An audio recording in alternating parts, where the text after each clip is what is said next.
The Wonders of Salvage ******. Transcribers notes larger versions of most illustrations may be seen by right-clicking them and selecting an option to view them separately, or by double-tapping and/or stretching them. New original cover art included with this ebook is granted to the public domain. The original book did not have a table of contents. The one below was generated automatically during the preparation of this ebook. Additional notes will be found near the end of this ebook. Chapter 1, Chapter 2, Chapter 3, Chapter 4, Chapter 5, Chapter 6, Chapter 7, Chapter 8, Chapter 9, Chapter 10, Chapter 11, Chapter 12, Chapter 13, Chapter 14, Chapter 15 Index, by the same author. The Wonders of Salvage. By the same author. The Romance of Excavation. The Bodley Head. Hopeless as the SS Devona's position seemed on September 15, 1917, the salvors managed to raise her in 4 days. Very cleverly they rigged up some wire mattresses into which they pumped her cargo of wheat, thus draining off the water and saving the grain. The Wonders of Salvage by David Masters, with 48 illustrations from photographs. London, John Lane. The Bodley Head Limited. First published in 1924. Made and printed in Great Britain. B.Y. Morrison and Gibb Limited, Edinburgh. To My Wife.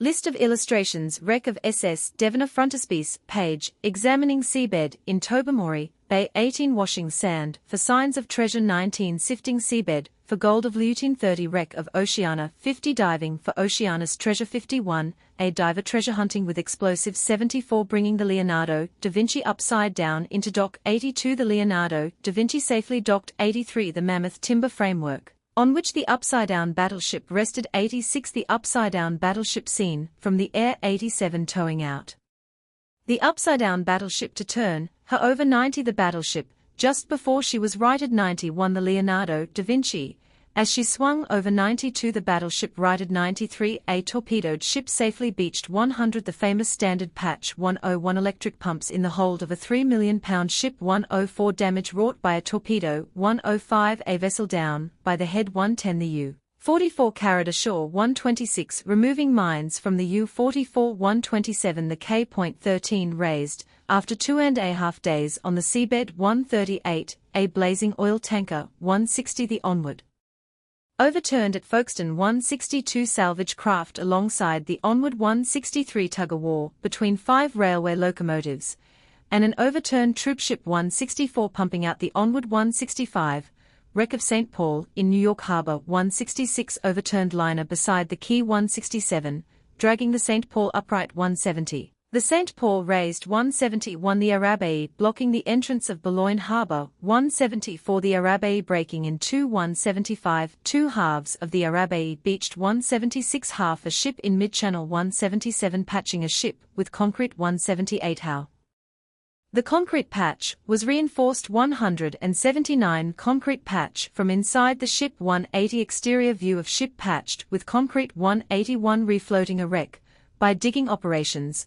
186 the timber high and dry. 187 a dredger wrecked in the Gareloch. 188 mighty steel cables used for righting the wreck. 189 the dredger righted once more. 192 a torpedoed ship in grave difficulties. 198 the foundering ship safely beached at Clovelly. 199 salving a wreck from quicksands. 210 The Wonders of Salvage. The Wonders of Salvage. Chapter 1 With eyes gazing fixedly ahead, the man, tense and alert, sought to penetrate the blackness. Squalls of rain swept down and lashed his face. The flying spume of spray shot up to intermingle with the rain, leaving a tang of salt on his lips. The liner lurched and rolled through the night, while thousands of souls aboard slumbered without fear, placing implicit trust in this one man to whom the pulse of the engines driving the ship was as familiar as the pulse of his own heart. Rain and spray and wind were part of his life, and he accepted them without demur because he realized that the weather was indifferent alike to praise and blame. He half turned his head to glance at the ship's chronometer.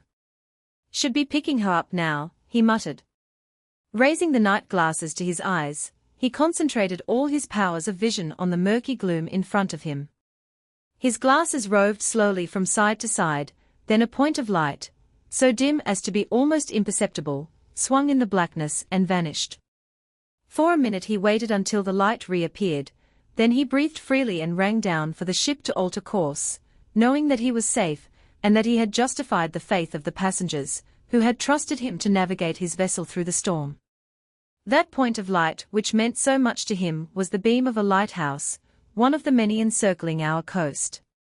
All round our shores they keep sentinel night after night, through summer calm and winter blizzard, waking to life as daylight fades and dying as dawn steals over the seas. These lights, which the city dweller on a brief visit to the sea watches with such interest, are the friends of all who go down to the sea in ships. Our coasts are profoundly treacherous. Rocks, shoals and quicksands abound everywhere, and are mostly marked with lighthouses, lightships and buoys which in the aggregate have cost millions of pounds. No expense has been spared to indicate these hidden dangers, and make our seas safe for shipping. Yet, in spite of all that human foresight can suggest, wrecks still occur. Gales spring up and take their toll, fogs steal on and drive ships blindly to their doom, machinery breaks down, and allows the seas to hurl the helpless craft upon the cruel rocks. Probably no coast in the world is so well lighted as that of Great Britain, but although there are over 1,700 lights acting as signposts of the sea, warning mariners of their dangers, our rocky shores exact a grievous toll of shipping year by year. It is estimated that the average value of the ships and cargoes lost in British waters amounts to about £5 million annually, so the wealth spilled out of the ships since the galleys of our first invaders found a watery grave would, could it be recovered, considerably lighten the burden of our national debt. Unfortunately, the greater part is lost forever, for the sea which has swallowed the ships destroys them utterly in the course of time, and unless they can be salved within a certain period they soon become not worth salving. The action of the sea water rots away the cargoes, rust gradually devours the steel and iron carcass of the ship, and only those two indestructible substances, gold and silver, the white and red metals for which men have fought and died throughout the ages, remain of the wealth which was originally lost. Men, however, have not been content to see fortunes sink in the sea without making some effort to recover them. They have pitted their wits against the strength of the sea, risked their lives to wrest long-lost treasure from the grasp of the ocean, and the story of their thrilling deeds is one of the outstanding pages of human endeavor. Consider, for a moment, the wonder of a ship. She is a marvelous structure of steel and iron, full of the most intricate machinery, a structure weighing perhaps thousands of tons. Of the manifold parts of which she is composed, the wood fittings alone may be buoyant. Only they may possess the power of floating on the waves. All the other parts, from the smallest screw and rivet to the mighty propeller shafts and hull plates would, if they could, sink like stones to the bottom of the sea. This enormous mass of metal, which in its natural state must sink, is so cunningly fashioned by man that it overcomes its natural inclination to sink and is made to float. The huge weight is supported by water. Men toil in the bottom of the ship 20 and 30 feet below the surface of the sea, and are oblivious of any danger. The water on the outer side of the steel skin of the ship towers 20 and 30 feet above their heads, yet they sleep and eat and work in perfect safety. So long as the sea is prevented from washing over the sides of the ship, or entering through a breach in the hull, the vessel floats, would continue to float even were she made of lead. In other words, she is buoyant. Only when her buoyancy is destroyed does she sink. Then, before she can float again, her buoyancy must be restored. This is the simple problem that is always confronting the sea salvage expert. How can he restore the buoyancy of the ship that meets with misfortune? Simple as is the problem, it is seldom that the answer is easy. To the salver, every wreck is a riddle. Tides and currents make the riddle more complex. The position in which the wreck is lying profoundly affects the case. And, above all, operates the unknown factor of the weather. Whatever the salvage expert hopes to do, he always adds to himself, weather permitting. He may be the cleverest man alive, his plans of salvage may be the most brilliant ever conceived, he may have the most expensive plant at his disposal and all the money he seeks at his command, yet he is helpless unless the weather be fair. Plans may be put into operation, work may go smoothly, everything may be within an ace of success, when the tail of a gale may blow the plans to pieces, shatter the work, and rob the salver of the success that seemed within his grasp. It has happened before many times, and it will happen many times again.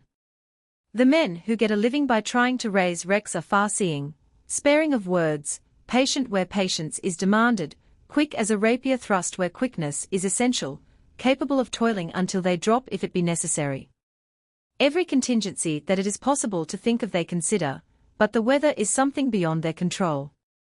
They pray for fine weather, and fight against foul to the best of their ability, but when the wind takes hold man and his endeavors are as nothing.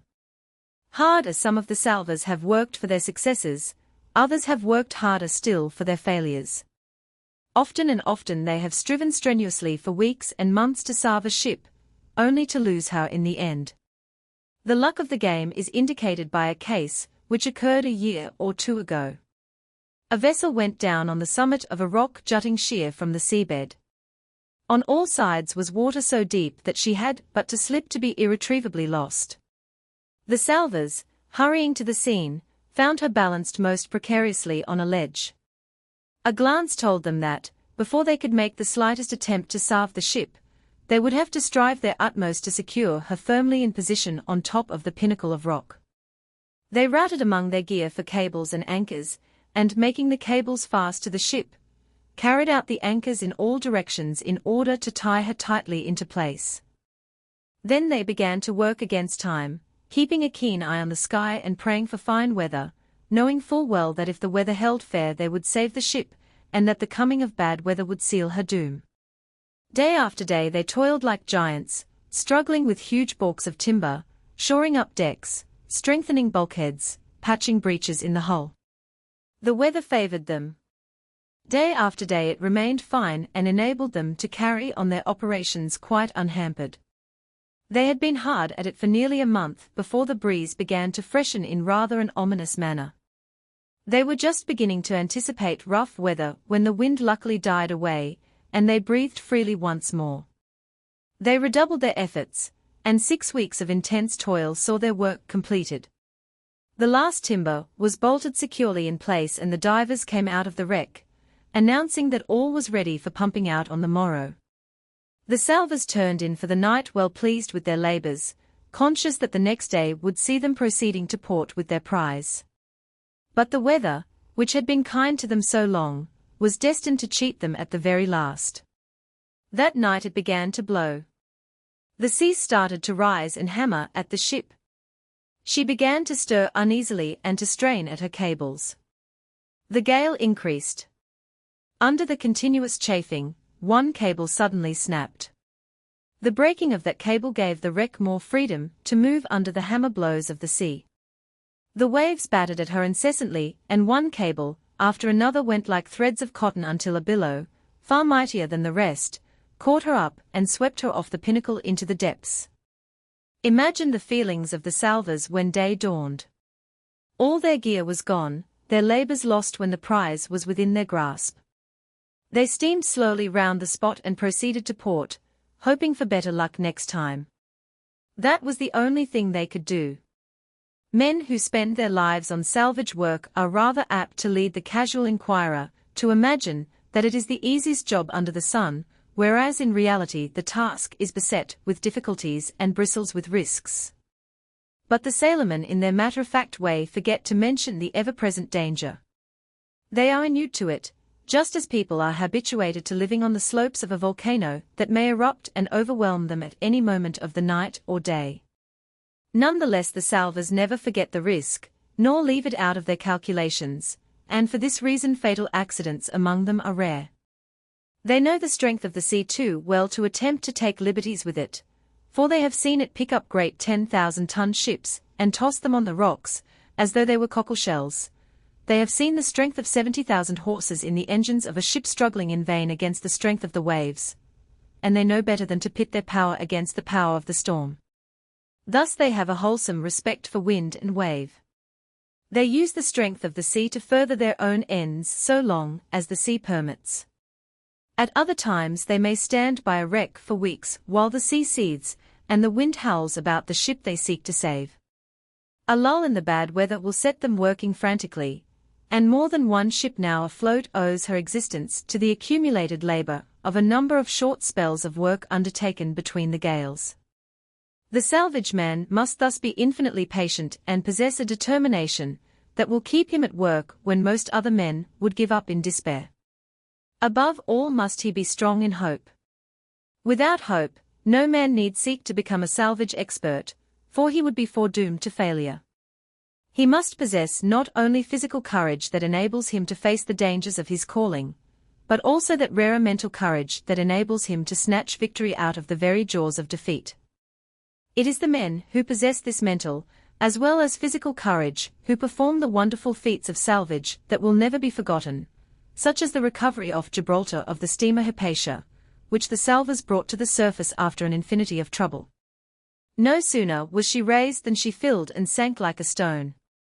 There was nothing for it but to do the work over again, which the salvors managed to do. For the second time the Hypatia was brought to the surface, and once again she sank, seeming to mock the efforts of her would-be preservers. Still they were not beaten. With grim determination they made another effort, and after a great fight managed to raise the Hypatia once more. All in vain. For the third time she sank. Notwithstanding these three reverses, the salvors would not give up the fight. Again the divers went down, and their strenuous exertions ended in the Hypatia seeing the light of day yet again. Not for long were the salvors allowed to rest after their labors. Down she went for the fourth time, while the sea bubbled and boiled around. Few men would have continued a fight which appeared so hopeless. But the salvors would not admit themselves beaten. Although fate seemed to be taunting them, they had the courage to take their task in hand for the fifth time, and this time they succeeded. Truly it can be said that no men more fully earned their reward than these salvors who triumphed after 4 defeats. Chapter 2. From earliest years our imaginations are fired by the mere mention of treasure. Who has not heard of that fabulous treasure of the bloodthirsty pirate, Captain Kidd, whose booty still lies hidden on some far-off island? Expedition after expedition has been fitted out to find it, but the pirate hid it so well that the hunters have failed in their quest. Who has not marveled at those mighty hoards of gold stored away by the Incas of Peru, gold which Pizarro looted from the Peruvian treasure house and carried back to Spain? Treasure. The mere whisper works magic, conjuring up pictures of gold and silver and piles of glowing gems, rubies, emeralds, and diamonds galore, gleaming with all the colors of the rainbow. So fascinating is the idea of treasure that men gladly risk their lives to go in search of it, nor is the magic confined alone to the romantic. The keenest of businessmen, who boast of their hard-headedness, seem to lose their heads where treasure is concerned. Eagerly they fling down the funds to prosecute the most problematic searches, in return for the promise of the most shadowy spoils. These same businessmen will aver that they never speculate, yet all treasure hunting is speculative, and if there is one form more speculative than another it is that of searching for sunken treasure. Still, despite its hazardous nature, there is always money forthcoming to back deep-sea enterprises of this description. True, success comes but seldom, failures are the rule. Could a correct balance sheet be made up showing how much has been spent on hunting for the world's sunken treasure, and how much has been recovered, we should probably find that the money expended was many times greater than the value of all the treasure brought to the surface. Few ideas could be more fascinating than that of hauling up gold and silver from the bottom of the sea, and it is this same fascination, with all the excitement it brings in its train, which lures men on to attempt to wrest many of these long-lost treasures from the recesses of the ocean. Years sometimes are spent in pondering ancient documents, hunting for evidence of the exact locality of the vanished treasure, seeking to sift rumor from actual fact.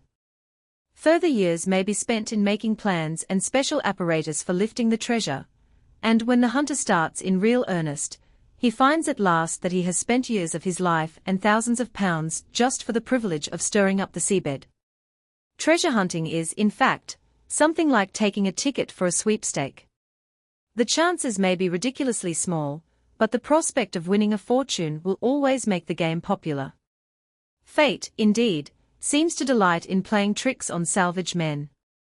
While, on the one hand, it sometimes leads them on to fit out ambitious expeditions costing thousands of pounds, sends them journeying afar, and imposes the greatest hardships upon them without bringing them any reward whatsoever.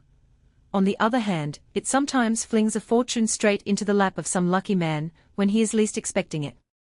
Lord Leverhulme, in illustrating the vagaries of fate, related how an Australian firm once owned an island in the Pacific, a rocky little place, with a few coconut trees that gave their crop of nuts, which were duly dried in the sun and turned into copra and coconut oil. Their trading schooner used to visit the island to load the copra, and on one of the trips the captain happened to pick up a piece of rock and put it aboard the ship. In due course that piece of rock went back to Australia with the copra, and was used in the office to keep the door open when the weather was sultry. The firm acquired their island to make money out of it, but although the coconut trees brought them a profit, they certainly did not bring them a fortune. The question arose as to whether it was worth their while retaining the island, and after due consideration they sold their property to someone else, and thought no more about it. Entering their office one day, a professor from the university chanced to kick against the stone that was propping the door open. He stooped down, picked it up, scrutinized it closely for a minute or two. "Where did you get this?" he demanded. "Oh, that's a bit of rock our skipper brought back from one of our islands," was the reply. The professor looked at the rock again. "Do you know what it is?" he asked. "Just a bit of stone," came the answer. "I don't know," said the professor, "but I think it's phosphate. I'd like to take it away and analyze it, if you'll allow me."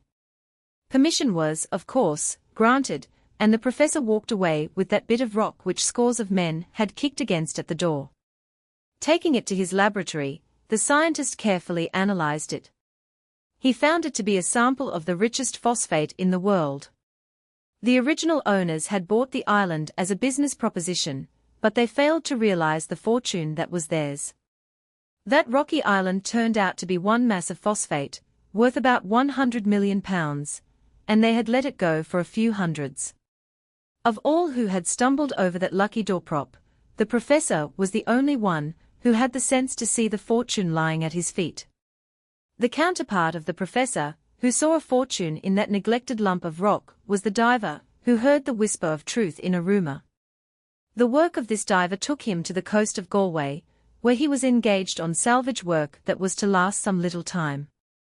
He was a companionable sort of man, and after finishing his spells of work, would adjourn to the tap-room of the village inn to spend his evenings in yarning with the fisherfolk.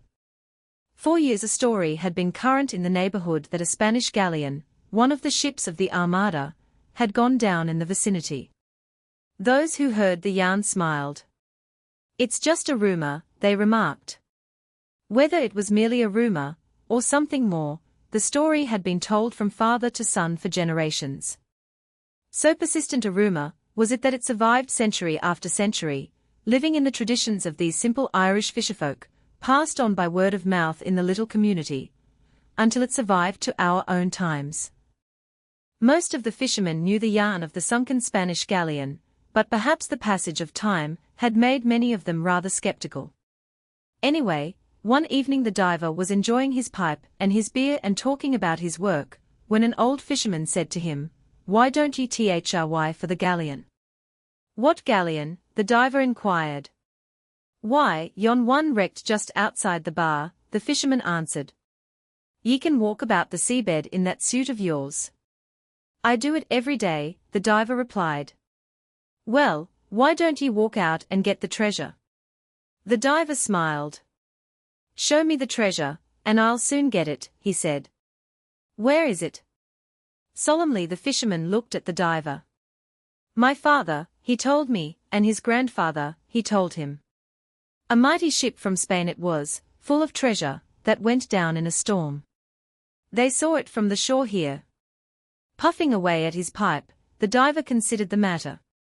The story in his judgment might easily be true. "Show me the spot, and we'll share the treasure, if there is any," he said. "All right," the old fisherman agreed. "She's there all right. Sometimes we catch our gear in her." Completing the task on which he was engaged, the diver began his search for the sunken treasure. Day after day he and the old fisherman went out in a rowing boat, threw a grapnel over the stern and dragged it about the seabed in the hope of lighting on the wreck. Many of the villagers laughed at them and thought them crazy, but the two treasure hunters paid no heed. They just went ahead with their monotonous task, buoyed up with the hope of the treasure to come. The end of the first week saw them as far off the treasure as they had been on the first day. They dragged on through another week with a like result. A month of fruitless endeavor failed to rob them of their faith in the truth of the old story of the wreck. Week after week they searched the area in which the wreck was supposed to lie, tugging placidly at the oars, dragging the grapnel along the bottom.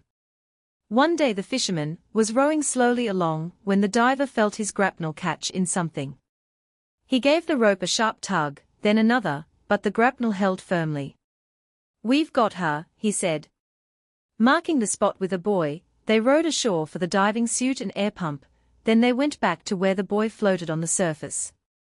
The diver donned his suit, the fisherman screwed the helmet securely into place, started to heave the handle of the air pump as the diver went over the side and slid down the shot rope to the bottom. The ghost of the galleon greeted his eyes, the skeleton of the ship of long ago. For 3 centuries she had lain undisturbed in her watery grave, slowly rotting away until she had all but vanished. The diver climbed over the rotten remnants of the hulk into what had once been the hold of the ship. The place was full of weed, fish fled at the approach of the strange monster that was invading their domain, barnacles and sea growth flourished on the decaying timbers. With the same patience that had enabled him to locate the wreck, the diver searched the seabed until at last he came on what appeared to be several small barrels. He went up to them, tapped them. The much-talked-of treasure was his at last. Beneath his fingers were solid stacks of Spanish doubloons, from which the wood had long since perished, leaving the coins still shaped like the barrels into which the Spaniards had packed them when they set out on that ill-fated expedition of theirs to conquer England. Treasure hunters examining the bed of Tobermory Bay in the Isle of Mull through a special instrument invented for the purpose, these two men, with a diving suit and rowing boat, found a greater treasure than has fallen to many a powerfully equipped expedition. And it is strange to think that the fisherman, who hauled the doubloons up from the bottom, was probably a direct descendant of one of the Irish peasants, who stood on the shore, on that wild Armada night in 1588, and watched the mighty Spanish ship founder. The diver had the good sense to realize that there might be something in the old story. He spent weeks investigating it, and he reaped a snug little fortune as his reward. Nor did he squander the treasure that fate flung his way. The same good sense which enabled him to find it also enabled him to keep it, for he turned his Spanish doubloons into a row of houses, which he called Dollar Row, in order to perpetuate his good luck. Hard at work hunting the treasure of Tobermory. Washing the mud and sand dredged up from the bay in order to find the Spanish doubloons reputed to be lost here over 3 centuries ago, when wild weather helped Drake to rout the Armada. It is another tale of the Spanish Armada, a tale which up to the present has not ended quite so happily, that lures men to try their luck in the Bay of Tobermory in the Isle of Mull just off the west coast of Scotland. Somewhere beneath the waters of this pleasant bay is averred to lie a treasure so prodigious that it would make its discoverer a millionaire twice over. Here, if tradition speaks truly, a man has the chance of dragging from the seabed beautiful jewels and wonderful golden cups, with Spanish doubloons worth at least £2 million, which went down with the Florencia. Many who have studied the question believe that the Florencia undoubtedly sank here, but an element of doubt creeps in when it is known that the Spaniards themselves swore that the Florencia returned after the disastrous expedition. During the Great War, the British government did its best to conceal the loss of HMS Audacious in order to deceive the Germans as to the strength of our navy, and it may have been the Spaniards, 3 centuries ago, who introduced this practice. About this, nothing is known with certainty. It all happened a long time ago, and the years have tended to obscure the facts. Whether the statement that the Florencia returned was true, or whether it was a deliberate falsehood spread forth to give her enemies the impression that Spain was still strong in ships of the line, is an open question. Whatever be the name of the vessel, the evidence that a Spanish galleon actually did founder in Tobermory Bay in 1588 seems fairly strong. Moreover, it is backed up by material facts in the shape of a cannon, some cannon balls, a weapon or two and a doubloon that have been brought up from the bottom of the bay by different treasure hunters. From what we can gather of that distant happening, it appears that the Spaniards, sailing down the Scottish coast in their galleon, and seeking perhaps to replenish their water casks, must have made a foray or two ashore. During one of these they captured a Highland chief, one Donald Glass Emleen, whom they held prisoner aboard their ship. So bitter a blow was it to the Scottish chieftain that, reckless of his own life, he sought a terrible revenge. Waiting his opportunity while the ship was anchored in Tobermory Bay, he managed to enter the powder magazine. In a moment or two his revenge was complete. The mighty galleon blew up and the proud chief accompanied her crew of nearly 500 Spaniards to their doom. Many a tide has ebbed and flowed, many a storm arisen and subsided since that catastrophe. Timbers have decayed, and mud and sand have gradually covered up the remains. The treasure by now may be buried 20 or 30 feet at the bottom of the bay, and, unless some lucky chance leads an expedition to hit on the exact spot, may remain buried there forever. Divers may have walked over the treasure dozens of times without knowing that the gold and silver they were seeking lay actually under their feet. The Duke of Argyll, who possesses the right to salve the treasure, has proved his belief in its existence by spending considerable sums in hunting for it. In addition, he has given permission for several expeditions to prosecute the search, and these expeditions, in the aggregate, must have expended a deal of money. The lack of success on the part of previous expeditions seems in no wise to deter others from following in their steps, and the last expedition to work in Tobermory Bay reflected the great changes of modern life by including a lady diver among its members. Meanwhile, the treasure of Tobermory Bay, which has excited the minds of treasure hunters for many a generation, still awaits discovery. Chapter 3. Whatever doubts there be about the treasure of Tobermory, there can be none about the treasure of the Lutine, for official records prove that when she came to grief she must have carried bullion worth over £1 million. HMS Lutine was a frigate of 32 guns, one of those wooden walls of old England of which the poet sings. Not always had she sailed under the British flag. Time was when the tricolour of France broke at her masthead and French sailors crowded her decks, but Admiral Duncan captured her and brought her home as a prize, and thereafter it was the white ensign of England that flew at her peak and a captain of the British Navy who commanded her. In the early days of October, 1799, at which time we were warring with Holland, HMS Lutine was lying at Yarmouth, while the British troops garrisoned on the island of Texel off the Dutch coast were waiting anxiously for their pay. The Lutine was commissioned to carry the £140,000 due to the troops, and hearing that she was departing for the continent, many merchants sought permission to ship gold and silver by her for the relief of the merchants of Hamburg, who were financially embarrassed by the wars and the ensuing depression of the money market. The permission was readily granted, and 1,000 bars of gold and 500 bars of silver were taken to Yarmouth and safely shipped aboard. In the ordinary course of business, the owners of the bullion went to Lloyd's and effected an insurance for the sum of £900,000. On October of the year stated, the Lutine weighed anchor and sailed out of Yarmouth Roads on her voyage to Hamburg. As she bowled across the North Sea, the wind freshened and culminated that night in a terrific gale which the Lutine, gallant ship, as she was, could not weather. The treacherous shoals off the Dutch coast reached out for her, and the mighty seas battered the life out of her and engulfed her. Of all aboard, but one human soul survived to tell of the wreck before he, too, succumbed from exhaustion. The loss of the Lutine was a tremendous blow to Lloyd's. It meant that the underwriters had to find the sum of £900,000 with which to meet the claims of the insurers. Somehow they found the money and met all claims, thus adding fresh luster to the name of Lloyd's and helping to raise it to the position it occupies today, as the greatest and most powerful marine insurance association in the whole world. In return for their £900,000 the underwriters became possessed of the treasure, or rather the right to recover it. At that time, immediately after the calamity, when salvage operations naturally stood the best chance of success, the underwriters were prevented from doing anything at all owing to our war with Holland, and later on the Dutch government made its position clear about the matter by claiming the wreck and all that was in it. As the vessel lay, it was just possible to get to her when the sea was calm and the tides were at their lowest. It can be imagined that the Dutch fishermen made the most of their opportunities.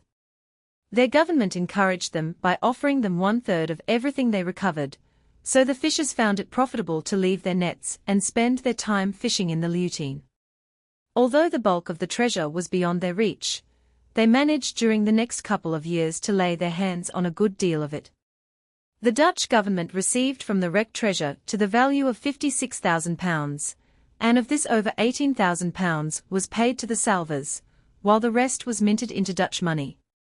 The amount of treasure which passed into the hands of the Netherlands government during this period was not necessarily all the treasure that was taken out of the Lutine. It is possible, and indeed probable, that much of the treasure recovered was concealed by the fishermen salvors and used secretly to swell their own private hoards. But even assuming that twice as much treasure was salved as was actually declared, there would still be a vast treasure worth over £1 million remaining in the wreck. A series of fierce storms wrought havoc with the wreck and placed her quite beyond the reach of the fishermen, who were at last forced to abandon their profitable quest. 4 years the wreck was the plaything of the storms, and not until Napoleon was safely imprisoned on St. Helena did any one give a thought to the treasure that lay amid the shifting sandbanks off the island of Vlieland. Then a Dutchman, going to his government, obtained a concession to salve the bullion on condition that half of what he recovered went to the government. For 2 or 3 years he fought the sea and sand to get at the treasure. No sight of gold or silver gladdened his eyes. Season after season, for 8 years in all, he did his utmost to recover the fortune from the grasp of the sea, but without success. At last, weary of the incessant combat, he gave up the struggle and left the treasure to mock any other adventurer who might happen along. The underwriters at Lloyd's, however, were not content to see the treasure which had cost them such a huge sum of money pass into the hands of a foreign nation, and at their request the British government began to treat with that of Holland to induce them to relinquish their title in the wreck. The ways of diplomacy are often long and tedious, and this case was no exception. Many years elapsed before an agreement was arrived at and the Dutch gave up their claims and allowed the legal title in the treasure to pass to Lloyd's, its rightful owners. For well over half a century the Lutine bore the brunt of the gales which afflict the Dutch coast, spending their strength on the belt of islands and the shifting sandbanks at the entrance to the Zuider Zee. She was utterly lost amid the sands. Then came a terrific gale that blew for days, and the heaving waters washed the sand away from the wreck and made it possible to get at the treasure. For a period of 5 years, from 1857 to 1861, salvage men toiled away, and the result of their work was the recovery of bullion to the value of just over £40,000. Once the salvors heaved the bell of the Lutine clear of the sea. It was brought to London and hung in the main hall at Lloyd's in the Royal Exchange. Whenever there is any important announcement to make to the underwriters about a ship being wrecked or an overdue boat reaching port, the bell of the Lutine is sounded to call the attention of all concerned. Another time the salvors managed to bring up the rudder of the Lutine, and this was made into a chair and placed in the committee room at Lloyd's. For another quarter of a century the sand and sea were left in undisputed possession of the wreck, then a new expedition set out to wrest the treasure from the encompassing sands. Right valiantly the salvors fought for that fortune, but luck was against them. Now and again they managed to bring up some of the coins that were lost in the Lutine, but the amount of treasure they recovered totaled considerably less than £1,000 in all. So they discontinued further attempts and returned to England. Since then more than one expedition has gone out to try to win the remaining treasure from the wreck of the Lutine. In the year 1908 the natives of Brightlingsea were astonished by the sight of a weird object that was anchored off the mouth of the River Cone. So strange a thing they had never seen before, and they puzzled their brains for an explanation of it. The curious object which caused so much amazement was a wonderful device for recovering the treasure of the Lutine.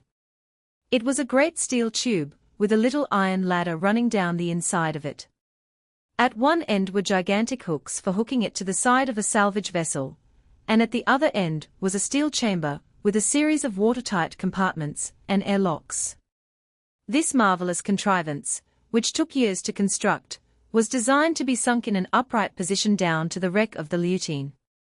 It was equipped with water ballast tanks to sink it into place, and the steel chamber was furnished with cutting edges, so that the weight would enable it gradually to cut down through the sand until it reached the wreck. Divers were to descend the iron ladder in the inside of the tube until they reached the submerged steel chamber. Then they were to enter the airlocks where the water was kept back by compressed air, and walk out into the wreck. The divers would then communicate by telephone with the engineers in the steel chamber and direct the powerful pumps that were to suck away the sand until the treasure was reached. Once the treasure was found, the divers were merely to remove it to the steel chamber, whence it could be transferred to the salvage steamer above at their leisure. Excellent as the invention seemed, it did not recover the treasure of the Leutine. 3 years later, in 1911, another expedition more powerfully equipped than any of its predecessors resumed the search, which had been going on for over a century. Notwithstanding the fact that the position of the Leutine was fairly well known, the obliteration of a landmark by a violent gale made it very difficult for the salvage men to find the wreck. The divers went down and searched the seabed vainly for a single sign of the old frigate. Not a spar was to be seen, not a rib of the hulk. Captain Gardner, who was in charge of the treasure seekers, was a man of resource. He realized full well what had happened. The sand of the treacherous banks had completely buried the Leutine, and before he could make the slightest attempt to salve the treasure, he would have to locate her and dig her out of her grave. The problem of finding a wreck that lay buried deep in the silt would prove too much for any ordinary man, but Captain Gardner was equal to the occasion. Among his equipment were some of the most powerful sand pumps in existence, pumps capable of removing nearly 1,000 tons of sand an hour. Dropping the end of one of these pumps to the seabed, he began sucking up the sand at a prodigious rate, cutting a deep channel right across the area in which the wreck lay. Slowly the pumps of the salvage ship devoured the sand, and at last the salvors found the wreck buried 36 feet deep under a bank. The finding of the wreck was in itself a wonderful feat. If only the other difficulties could have been overcome as easily, the treasure by now would have been won. But all the time the divers had to contend with the most difficult set of currents in the world. A strong tide, always running, plays incredible pranks with the bottom hereabouts. The submerged sandbanks are almost like cliffs some 30 feet high, and the tide molds them and remolds them almost day by day. A vessel at dawn may anchor in a deep channel, and by night the tides in one of their playful moods may have poured tons and tons of sand into the channel, completely filling it and building up a sandbank on the very spot where the channel existed only a few hours previously. It will be realized how difficult this made salvage operations. The strong currents tended to wash the sand back directly it was removed, and the salvors were faced with what seemed like an endless struggle with the sea. They did not shirk the struggle, they went on dredging whenever the weather allowed, and they fought the tides most brilliantly by dumping the sand in such a position that it deflected the current right across the wreck. Thus there was a continual flow of water over the wreck to keep the site fairly clear and prevent the sand settling. Meanwhile, they literally sifted the bed of the sea for traces of the elusive treasure. Every ton of sand sucked up by the pumps was poured through a gigantic sieve erected over the side of the salvage steamer. The sieve was like a giant birdcage, with a small mesh, and the men who watched the sand pouring through were more than once gladdened by the sight of a coin from the Leutine. Seeking the treasure of the Leutine. One of the huge pumps sucking up the seabed at a prodigious rate and pouring it into the giant cages, which sifted it for traces of the long-lost treasure. They were weeks battling with the tides before the sand was cleared from inside the vessel and around the hull, but the day came at last when the divers went down to investigate the interior for the long-lost treasure. Every one aboard was keyed up to concert pitch. It seemed certain that the Leutine's treasure was to be lifted at last. But the divers found the place in a sorry state. Much of the wooden hull had, of course, been preserved by the sand, but the magazine, in which the treasure lay, had collapsed, and there was practically a solid mass of iron 5 or 6 feet deep lying on top of the bars of gold and silver. When the magazine collapsed, hundreds of cannon balls had poured all over the place, and these had been rusted together by the action of the water, locking up the treasure as securely as though it had been in a steel safe. The only hope of the salvors lay in blasting this mass of rusted cannon balls to pieces and removing them bit by bit. In no other manner could the treasure be reached. Accordingly they set about their task, and little by little blew away the first layer.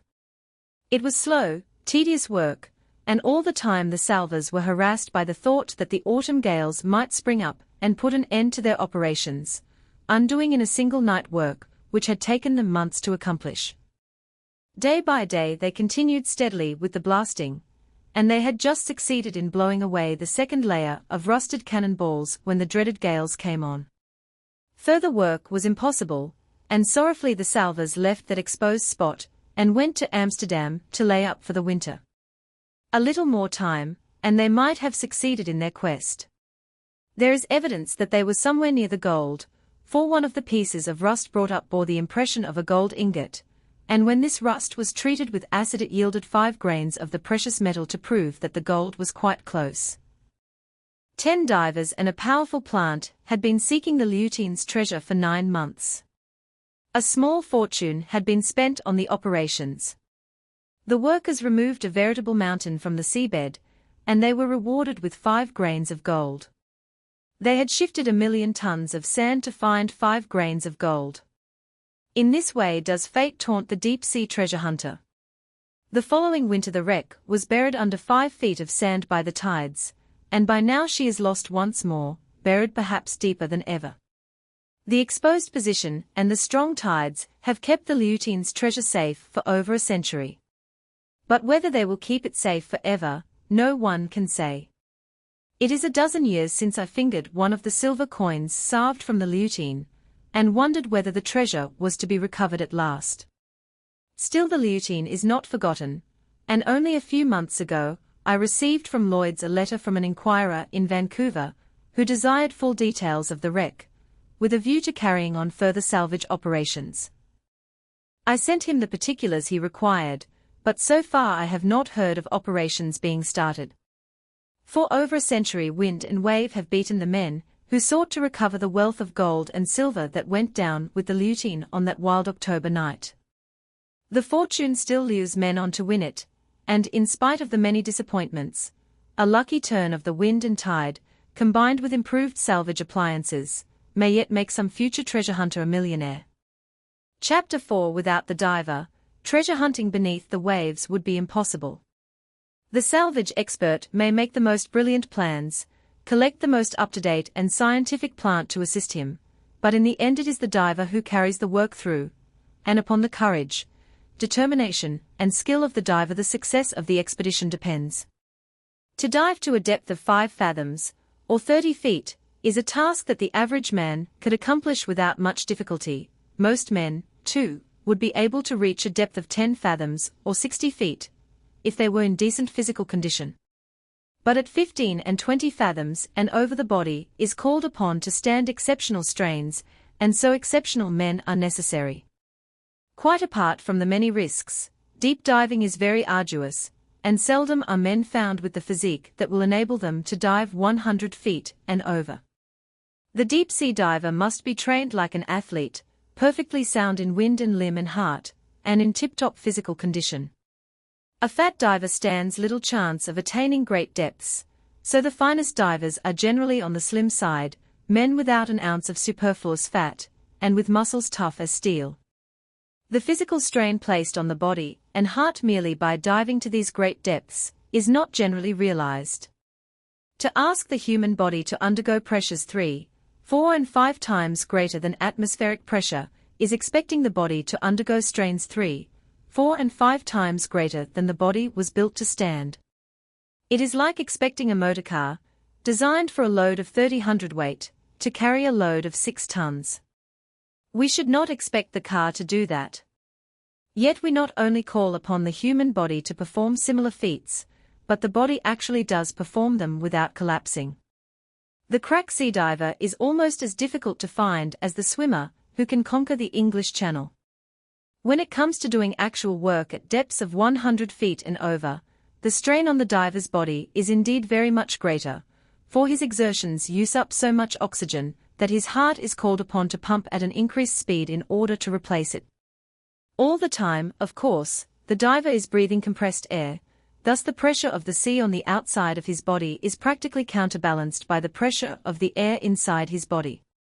While the weight of the sea is trying to crush him inwards, the compressed air is pushing outwards, so the air pressure within equalizes the water pressure without, and the diver is enabled to work in perfect safety under a mass of water that would crush an unprotected man flat. We might liken the water pressure to 6 men who are pushing hard against a door and striving to open it, while the air pressure resembles 6 men pushing against the other side of the door to keep it closed. With both teams equally matched in strength, the door remains quite unaffected by the contest if it be solidly built of oak. But if it is a weak door, the strain of the men pushing against it will probably break it. Breathing compressed air not only places a strain on the lungs, but it tends to fill the body with an excess of nitrogen. This nitrogen may easily form tiny bubbles of gas, and these bubbles, if they reach the heart, might cause the death of the diver or bring on that dread paralysis known as diver's palsy, a disease which renders the lower part of the diver's body quite useless. Strangely enough, it is not in going down that this danger threatens the diver, but only in coming up. If he comes up too suddenly, the excess of nitrogen in the blood bubbles like the tiny bubbles in a siphon of soda, and at once his life is threatened. The bubbles are due to the pressure of the water on the outside of the body growing suddenly less than the pressure of air inside the body, consequently the nitrogen seeks to escape in bubbles just as the soda water seeks to escape when the key of the siphon is depressed. The pressure inside the body cannot adjust itself quickly enough to the lessening pressure outside, and these bubbles are the result. To avoid this risk, it is necessary for the diver working at great depths to come up very slowly. He may slide down the shot rope to a depth of 120 feet in a few seconds, but, should he stay longer than half an hour at the bottom, he must not come up in less than 57 minutes if he would avert danger. He may come up to 40 feet in 80 seconds, or at the rate of a foot a second. Then he must rest and exercise his legs and arms on the shot rope for 5 minutes before ascending another 10 feet to the 30-foot level. Here he must rest for a further period of 15 minutes, and do those exercises which help to rid his muscles of their excess of nitrogen. Ascending another 10 feet, which brings him to within 10 feet of the surface, he is compelled to rest for 25 minutes to allow the excess of nitrogen to pass from his blood, after which he may rise to the surface. If a diver happened to remain an hour at a depth of 200 feet, he would have to spend 4 hours in coming to the surface to avoid any ill effects. The exceptional diver who is able to reach this depth should not, however, remain at the bottom for more than 12 minutes. This is the safe time, and he can then make the ascent to the surface in 32 minutes.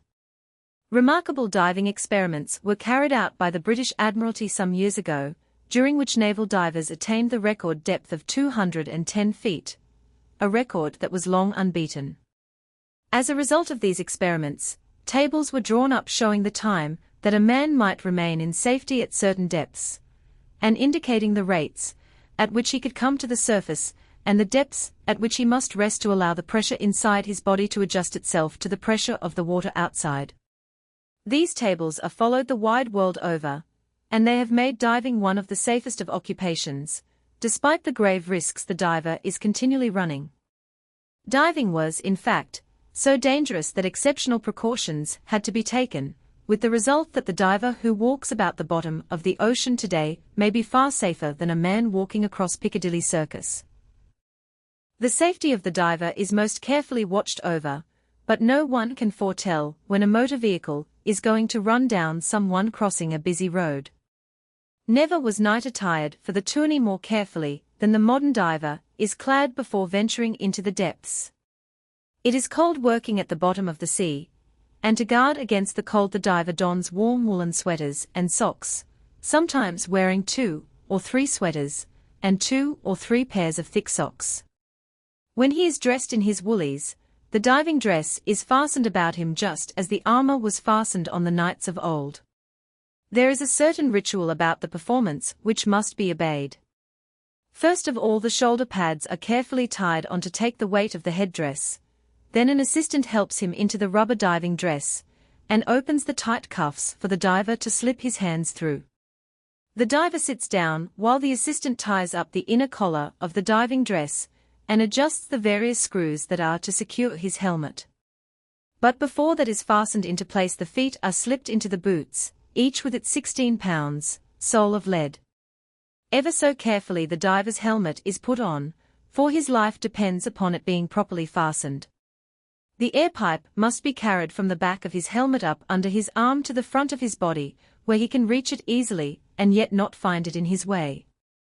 The air pumps and the valves in his helmet are most carefully tested to see that they are working properly.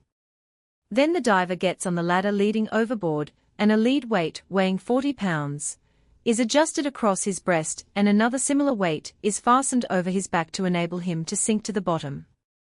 The glass of his helmet is screwed up, the pump is set going, the diver waves his hand to indicate that all is in order, and the attendant, after a final look round, gives the diver a smart tap on the top of the helmet to inform him that he may go down. Thenceforward the life of the diver is in the hands of the attendant, who never lets go of the lifeline and air pipe until the diver comes to the surface again, feeling the diver at the end of the pipe just as an angler feels a fish at the end of a line, taking in the slack pipe to prevent it fouling rocks and wreckage, paying it out as the diver requires. The coming of the submarine telephone has certainly lessened the risks of the diver, for he can now talk to the men in the boat and tell them what he wants and how he feels. If anything goes wrong and his lines become entangled, he can inform those at the surface, who can quickly send down another diver to assist him. In comparatively recent days it was necessary to signal by means of the lifeline and air pipe a certain number of pulls, meaning certain things in accordance with a code in use by all divers.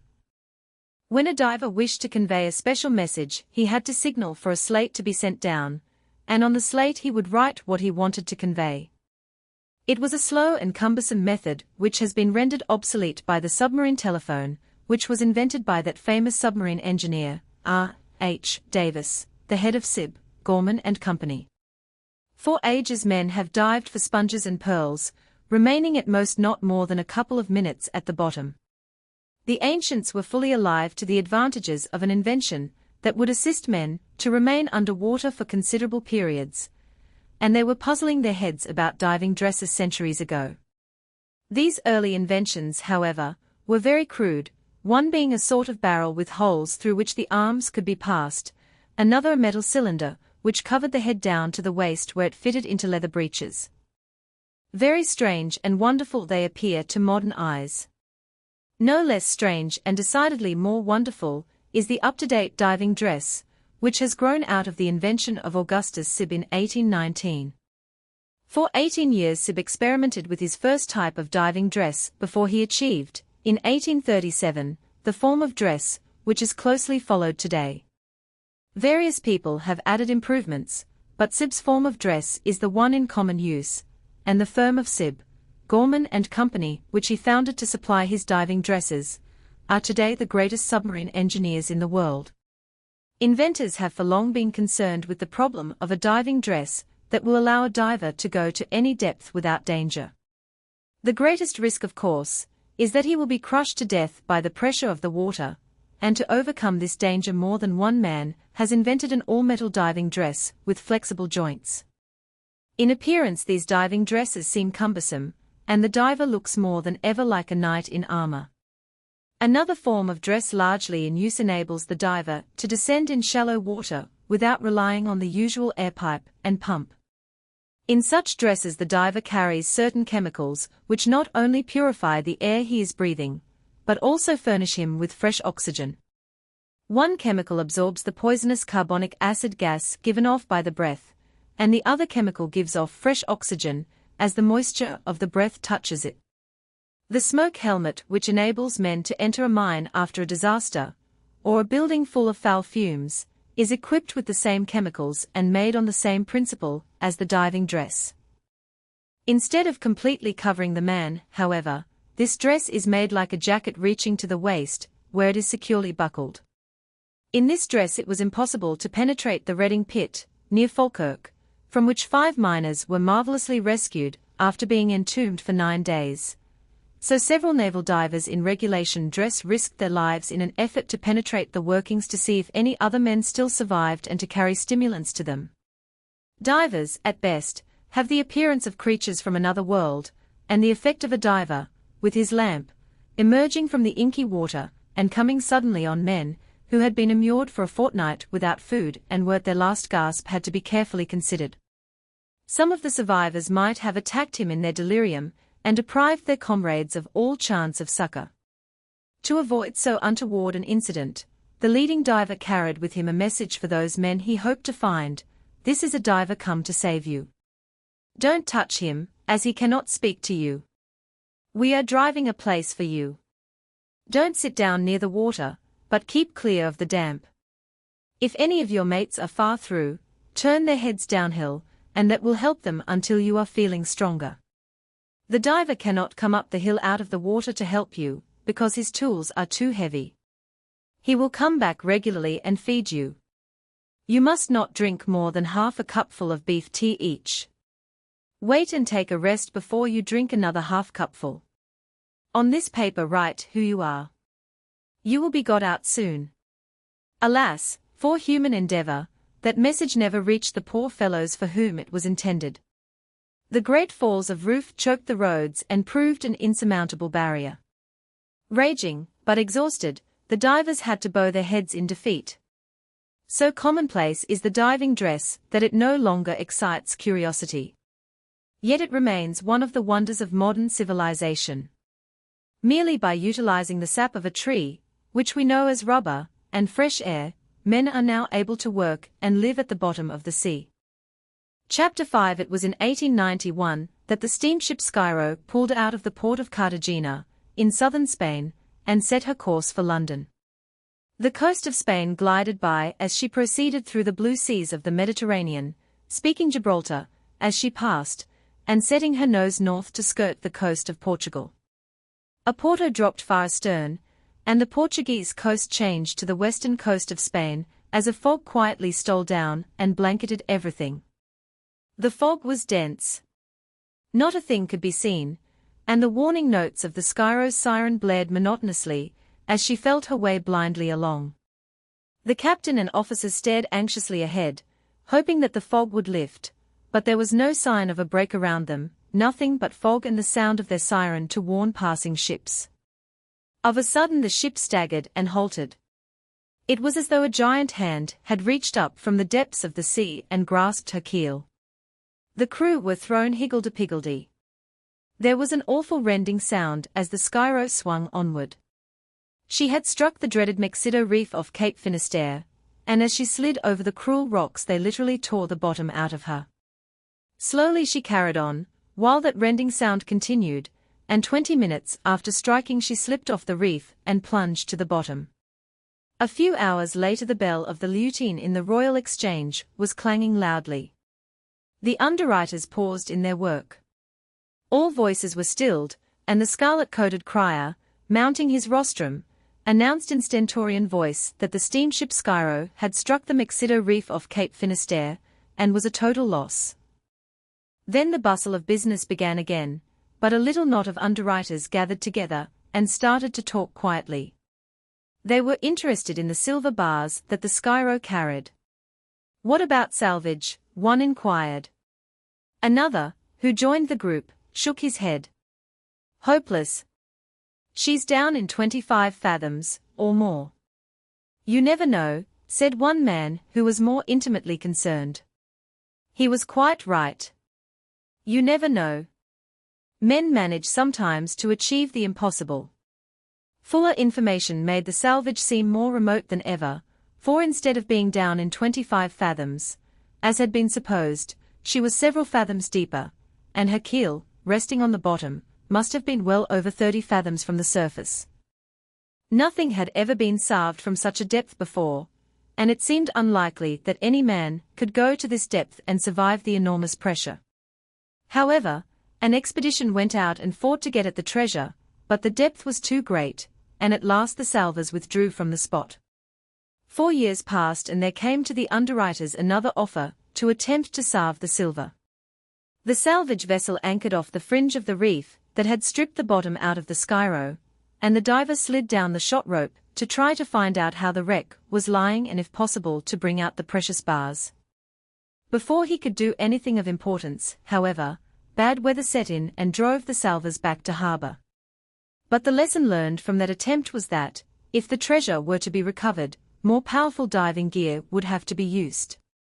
The winter months were spent in obtaining much more powerful gear from England, and the following season, directly the fine weather set in, the treasure hunters repaired to the Mexico Reef to try once more to achieve the impossible. The diver feared nothing. Brave as a lion, he took the shot rope in his hands and slid straight down to the deck of the Skyro, which was 171 feet below the surface.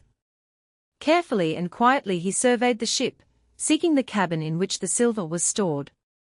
The deck had collapsed on top of it, and the only way of getting to the treasure was through the deck. Angel Aerostab, the diver, came to the surface and reported what he had seen. Difficult as was the task, it seemed to him by no means impossible. So he dropped down the shot rope again and again. Gradually and with infinite patience he blasted away the deck, fixing his charges and withdrawing while they exploded. So exposed was the wreck that at times he could hardly keep his feet. Time after time dirty weather came and prevented him from working at all. The difficulties left him unmoved. He set his teeth and stuck to his task. He was working at a record depth, a depth which most experts considered was beyond the reach of a diver at all. The diver did not worry about this. All he thought about was getting at the treasure. To attain his end he practically blew the ship to pieces, and his marvelous feats of endurance were crowned by the recovery, in 2 seasons, of 59 bars of silver worth £10,000. It was a stupendous feat, which has never been equalled since. At times he was actually working in 183 feet of water, so it will be seen that he was an exceptional man.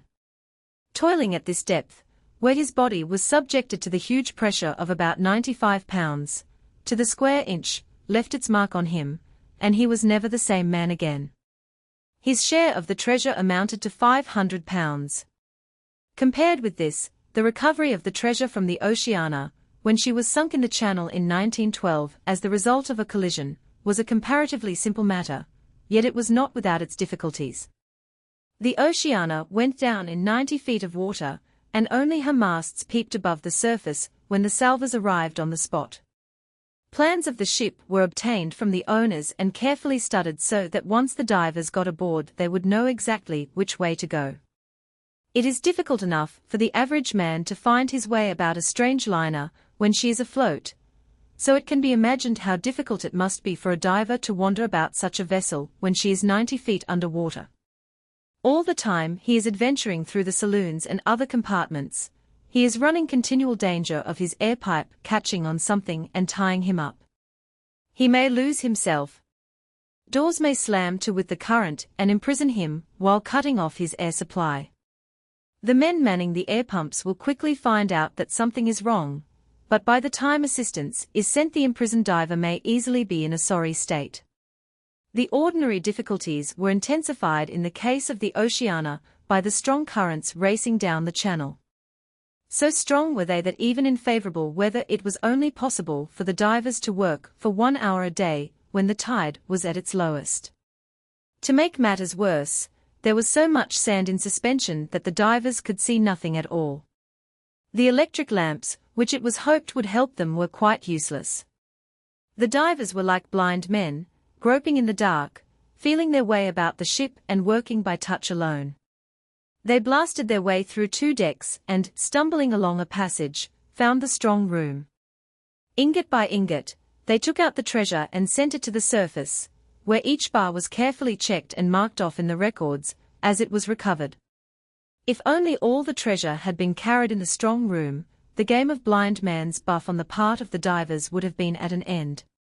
But a good deal of the silver was stowed in the after hold, and before the divers could get at it they had to force their way through 3 decks. Ultimately all the treasure, to the value of £700,000, that went down in the Oceana, was recovered and the treasure hunters sailed away in triumph with their spoil. The wreck of the Oceana, which sank in the English Channel, as the result of a collision. She had treasure aboard worth £700,000. The astonishing feat of Aerostab was almost equalled by Alexander Lambert, one of the finest submarine workers who ever lived and the chief diver of Sib, Gorman and Company. He covered himself with glory during the building of the Severn Tunnel when, owing to an error, a door was left open and the workings were flooded. The water rose some 40 feet up the shaft leading to the workings, and it was impossible to continue building the tunnel until this door was closed. Divers going down after the treasure of the Oceana. Note the double-handed air pump, which the 2 attendants are working, realizing that the only thing to be done was to send down a diver to close the door. The engineers called on Lambert to essay the task. Descending the ladder of the shaft, Lambert disappeared underwater and made his way to the bottom, where not a single ray of light could penetrate. Feeling round the wall of the shaft, he found the opening to the tunnel, and began slowly to venture along. But the rush of water had worked tremendous havoc, and the tunnel was strewn with debris, which was most difficult to negotiate. At any moment Lambert's air pipe was in danger of being cut by some projecting piece of the wreckage, and in addition to the weight of his dress, he was terribly hampered by the weight of the 1,200 feet of air pipe, which he was forced to drag along after him as he stumbled about the workings.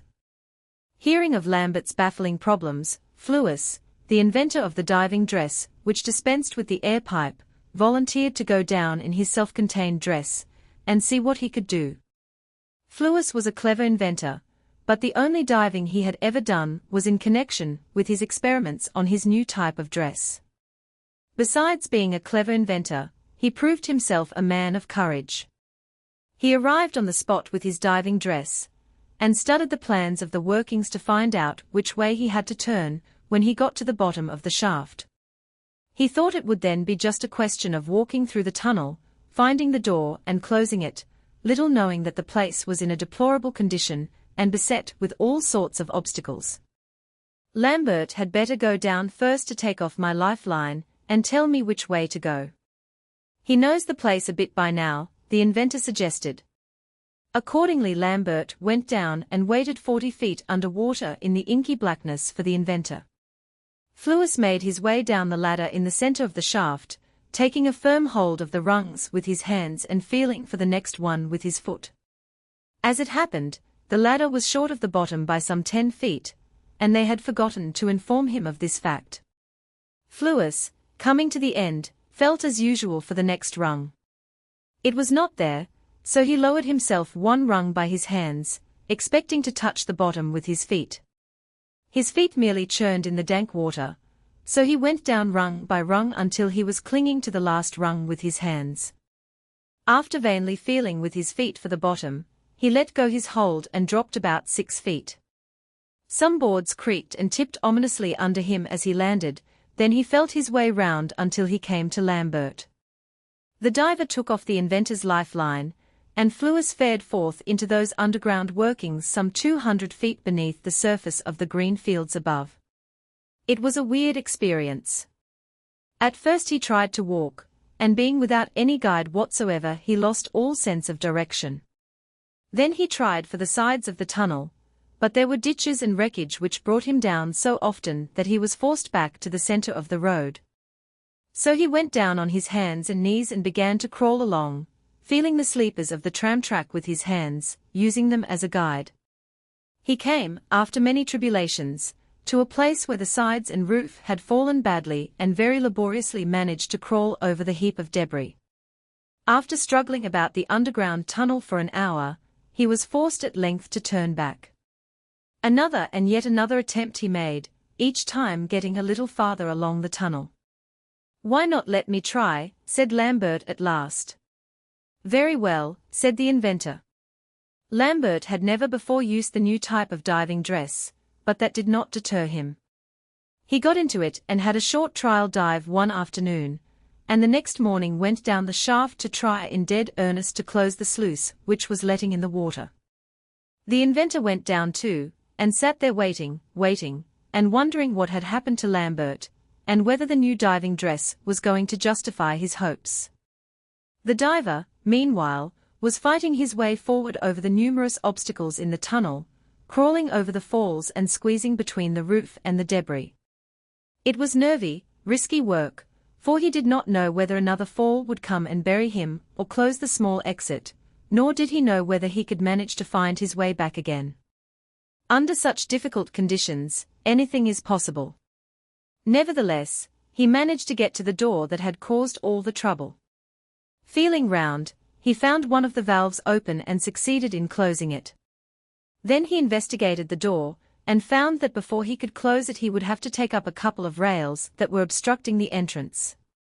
Away down in the bowels of the earth in that flooded tunnel, far from help, relying upon his own strength and courage alone, he struggled with the rails and managed to get one free. The other baffled all his efforts, and reluctantly he turned round and made his slow way out of the tunnel, after being away for an hour and a half. He was drawn up with Fluis, and directly their helmets were unscrewed the inventor turned to Lambert. "How far did you get?" he asked. "Right up to the door," said Lambert. "It's wedged open by 2 rails. I managed to get one away, and to close one of the valves. I think, if I take a crowbar along, I shall be able to manage it all right." Sure enough, he went down and fought his way along the flooded tunnel again. After a struggle, he levered the other rail up and succeeded in passing beyond the door to close another valve, afterwards shutting the door that had caused all the trouble. Before returning, he knew that one more valve must be screwed up to keep the water back. The tips of his fingers slid over the surface of the door like those of a blind man until he found the valve, then he screwed it round until it would screw no more. He little knew, as he screwed away, that he was screwing the valve open, but so it was. That valve, instead of following the usual rule and screwing up to the right, actually screwed up to the left. Whether anyone knew of this variation, or whether the engineers forgot it in their fight to free the tunnel of water, the fact remains that no one told Lambert, who unconsciously screwed the valve open, with the result that the tunnel took longer to pump out, because the water still poured through this valve. Not until the water was overcome was the mystery of the open valve solved. The diver who performed this brilliant feat saved many fortunes from the seabed, and was perhaps the greatest hunter of sunken treasure who ever struggled into a diving dress. Even the experts, however, thought little of his chances when he went out to try to salve the treasure of the Alfonso XII, which was down in 160 feet of water off Point Gando in the Grand Canary. "Lambert has the job in hand," said one. "He can't do it. She's too deep for mortal man to tackle," came the reply. Lambert dropped down to the deck of the Alfonso, and knew that a fortune lay under his feet. He paced the deck until he came to the exact spot beneath which the treasure should lie. Then he began to investigate the ship, but, skilled as he was, he would not face the risk of getting lost in its interior, of fouling his lines while he groped his way in the darkness along passages, and through cabins and saloons to the strong room. To venture into the bowels of the ship would probably mean that he was going to his death. He summed up the situation. The treasure lay beneath 2 decks. To tear a way through with crowbars, or to chop a way through with axes was impossible. Every movement at that depth was terribly exhausting, and he had to rest in order to recover, after doing the slightest thing. His only means of getting the treasure was to blast a way through with explosives, to harness explosives to do the work, and thus save his own energy. He set to work and after tremendous trouble blew through the top deck.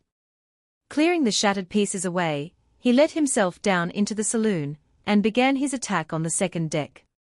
It, too, succumbed to the mighty concussions of the explosives, and Lambert dropped into another saloon. He looked about him, and in the floor at the farther end he found the entrance to the strong room. The trapdoor resisted his efforts, but in the end Lambert's crowbar, skillfully wielded, prized it up. Lambert went into the treasure room, and saw the little chests of treasure, each one of which contained a fortune. He signaled to the surface, and a cable was let down. The tremendous pressure hampered his movements, made them seem slow and clumsy. Nevertheless, he raised a chest full of treasure and managed to slip a rope beneath it, then he secured it to the hook hanging beside him. The signal was given, and Lambert watched his first haul of the treasure mount through the opening he had blasted in the ship. That chest swinging on the end of the rope was full of gold coin worth £10,000. Every time he braved the depths to seek the treasure he took his life in his hand, but he did what he set out to do, and in the end he managed to send to the surface 7 boxes of treasure worth £70,000, leaving another 2 boxes worth £20,000 to be recovered at a later date. Lambert received £3,500 as his share in this deep-sea enterprise, in addition to his pay of £40 a month and all found. Thrilling as were these treasure hunts, the most romantic story of all is that of the Hamilla Mitchell. Here we have treasure and pirates and a desperate chase all mixed up in the most approved adventure story style. Only, unlike a work of fiction, this story happens to be true. The Hamilla Mitchell came to grief on the Leucona Rock, near Shanghai, and carried down with her £50,000 of specie. She was a total loss, and the underwriters, after paying the insurance, considered the question of trying to salve the treasure. They instructed an expert to visit the scene and report on the case. The expert in due course considered that the case was hopeless, that the specie was lost for all time, and that the wreck had gone down in such deep water, in so exposed a position, that it was much too dangerous for divers to work there. Not a very cheerful report for the underwriters to receive. There, for a time, the matter rested. Then upon the scene came a Captain Lodge with an offer to do his best to recover the treasure. The underwriters, unwilling to allow the specie of which they were the owners to remain at the bottom of the sea, agreed gladly to the proposal that was placed before them. Captain Lodge considered the problem most profoundly. He knew that what was lost would not be won back easily, that the odds were, indeed, very much against a single ounce of the precious metal ever again seeing the light of day. This did not dismay him. Securing the services of 2 clever divers, named Rudyard and Penck, he made the trip to Shanghai, taking out with him some special diving apparatus, the finest and most powerful equipment to be found in the world. He wandered about Shanghai looking for a vessel that would suit his purpose, and, coming across a small sailing craft, chartered her and proceeded on his quest for the wreck. Small as was the salvage vessel, she was yet too large to take inshore among the high rocks, and so the divers had to prosecute their search from the small boat which they towed behind. They searched here, they searched there, dropping over the side of the boat in their cumbersome dress, facing all the unknown perils of the unknown depths. Now they were carefully exploring a ledge perhaps only 20 feet deep, and a little later they would be slipping down the face of a chasm that plunged sheer into the sea for another 100 feet or more. They did not spare themselves in that search, for at times they penetrated to a depth of 160 feet. They were investigating a ledge one day when a dark mass loomed up at one end. They approached it, to find the wreck at last, noting with satisfaction that it was in a comparatively shallow depth, which made the prospect of salvage fairly easy. Their jubilation was cut short, however, as they drew nigh. It was the stern that held the treasure, and the stern was missing. Fate had once more been up to her tricks. The Hamilla Mitchell had settled with her stern overhanging deep water. Not for long did she remain intact, for the gales soon broke off the unsupported after end, which slipped off the ledge into the abyss, where the divers managed to locate it in 156 feet of water. The never-ending lines of bubbles from their outlet valves flowed upward to the surface, as they slowly explored the stern and prepared for their assault on the treasure room. It was a most dangerous, as well as a most difficult task to work in that treacherous chasm. The currents were strong, the rocks were sharp, and the possibilities of air lines being cut or fatally fouled were not pleasant to dwell upon. Nevertheless, they stuck to their task and eventually Rudyard managed to break a way into the strong room. The sight which met his eyes, as he gazed through the windows of his copper helmet, was like a scene from some fairy tale. The light, filtering through to that great depth, enveloped the hold in a sort of twilight gloom, and all over the place he dimly saw heaps of dollars scattered about. He stooped down to the treasure chests, to find that wood-boring worms had eaten many of them quite away, and the contents of the boxes were spilled in all directions. He walked about on a floor of solid gold, golden coins slipped about under his leaden soles. Anything more romantic would not be easy to find, yet the romance did not appeal to Rudyard.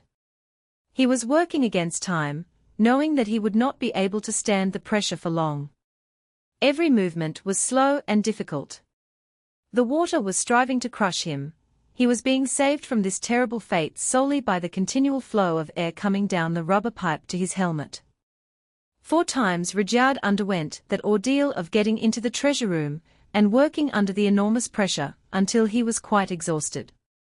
On the last occasion he surpassed his previous feats of endurance and struggled doggedly on, loading up the treasure, and watching it disappear towards the surface until he had sent up the contents of 64 boxes.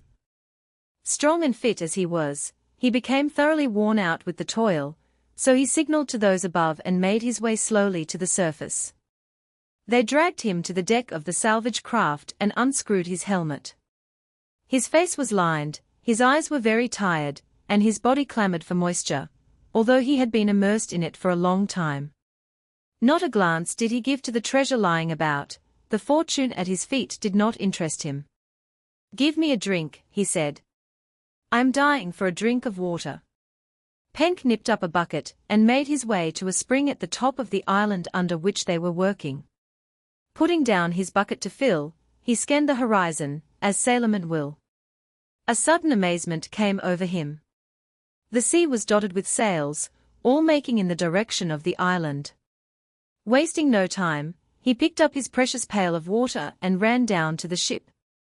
"What's up?" asked Captain Lodge, as Rudyard took his much-wanted drink. "The sea's full of junks, hundreds of them," Penck replied. Taking his glasses, Captain Lodge quickly identified the oncoming ships as the junks of Chinese pirates, who were making their way towards the island from the farther side to avoid being seen. There was no doubt in his mind as to what they were after. There was but one thing in that quarter worth having, and that was the treasure stored in the salvage craft. It was obvious that the pirates had been watching operations carefully. They had undoubtedly planned to allow the divers to recover the treasure, then they purposed stealing down upon the expedition unawares, wiping it out and looting the gold. The pirates were in overwhelming numbers, and Captain Lodge realized instantly that the only thing to do was to run for it. Slipping the anchor to save the time required to haul it up, the salvors hoisted sail. Gradually they gathered way and stole from under the cover of the island. Directly the salvage craft appeared in the open, the junks altered course and started to pursue her. Pity the poor salvors. The wind had practically failed them, yet they could see some of the junks bending to a lucky breeze and overhauling them. In desperation, they put out the big sweeps and toiled like galley slaves to force their craft through the water. Rudyard, tired as he was, took his turn at the oars to try to save the treasure he had salved at such risk. So the salvage boat crept along, with the pirates slowly gaining. More exciting grew the chase. With anxious eyes the salvors watched the distance between their own craft and the Chinese junks growing gradually less. Harder than ever they strained at the oars, dipping them into the sea, throwing all their weight upon them, pulling until the muscles of their arms ached and their backs were nearly breaking. It looked as though the salvors would lose their lives as well as their treasure when the sails, which had been flapping idly, began to swell. A puff of wind stirred their flag, and a steady breeze began to blow. It was none too soon. The salvage craft started to gather way again, and forge through the water. Still the junks hung on. They were not going to relinquish their prize without an effort. The pirates continued to chase the salvage craft right until sundown, when a friendly darkness hid pursued from pursuers and enabled Captain Lodge to shake off and lose the bloodthirsty Chinese pirates. In the end he managed to make Shanghai in safety with the rich treasure of 40,000 pounds aboard, thus bringing to a happy ending one of the most exciting treasure hunts ever known. If Rudyard had not worked quite so hard and grown quite so thirsty, and if Penck had not gone to fetch that pail of water, the salvors would have remained in ignorance of the approaching pirates, and would have met a tragic death at their hands. That lucky drink of water saved a fortune of £40,000. Chapter 6. For months at a time during the past few years, a little ship may have been seen floating around a particular spot just off the coast of Donegal. Barges lay in her vicinity, barges laden with incredible tangles of pipes and cables. Boats pulled around from barge to ship, and fussy little launches came from the coast, remained an hour or two, and then departed. Occasionally a grim, grey destroyer glided up, moored for a time, and then steamed away. But the little ship remained, and strangers in those parts wondered what she was doing there. That little ship was the salvage vessel Racer, engaged in the greatest treasure hunt of modern times. Never before has there been such a treasure hunt, for it was a national treasure hunt, carried out on behalf of the British people by the British Navy, and backed by the whole power of the nation. When the White Star liner Laurentic left the shores of England in January 1917, she carried in her strong-room gold and silver ingots to the value of about £5 million to settle some of Great Britain's bills for the munitions that were pouring out of the factories in the United States. The Treasury was naturally anxious for the specie to reach its destination as quickly as possible, for that £5 million was destined for the pay envelopes of thousands of American factory hands. Many a time the Laurentic had made the passage with saloons brilliantly lighted and crowded with wealthy passengers, but never before had she borne so much wealth as on this occasion. The advent of war led to her conversion into an armed liner, and those aboard were now fighting for the freedom of the seas and civilization. Northward she steamed through the Irish Sea, and at last began to breast the open Atlantic and point westward to New York.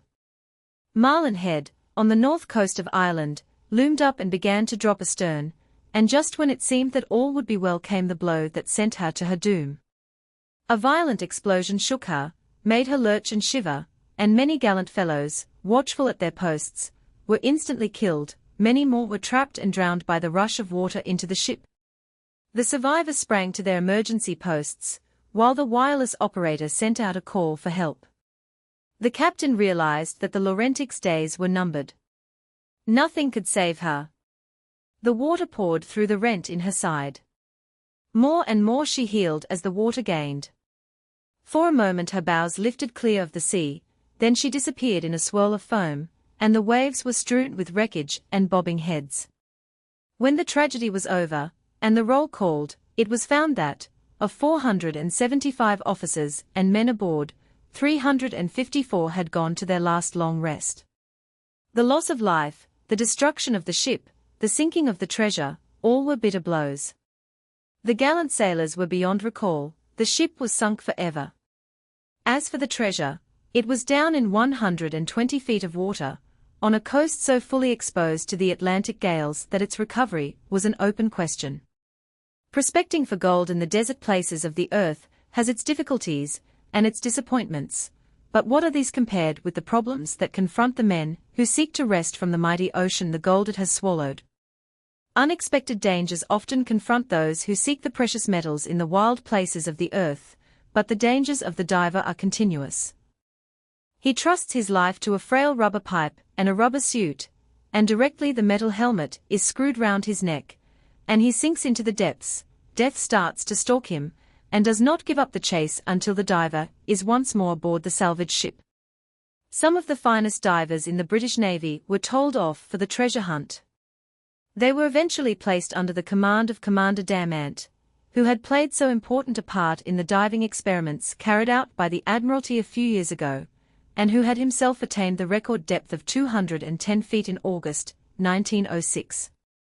The fact that the cleverest diving expert in the British Navy was detailed for the operation is proof that the Admiralty realized that the recovery of the treasure would prove no easy task. No one knew at the moment exactly how strenuous the fight was going to be.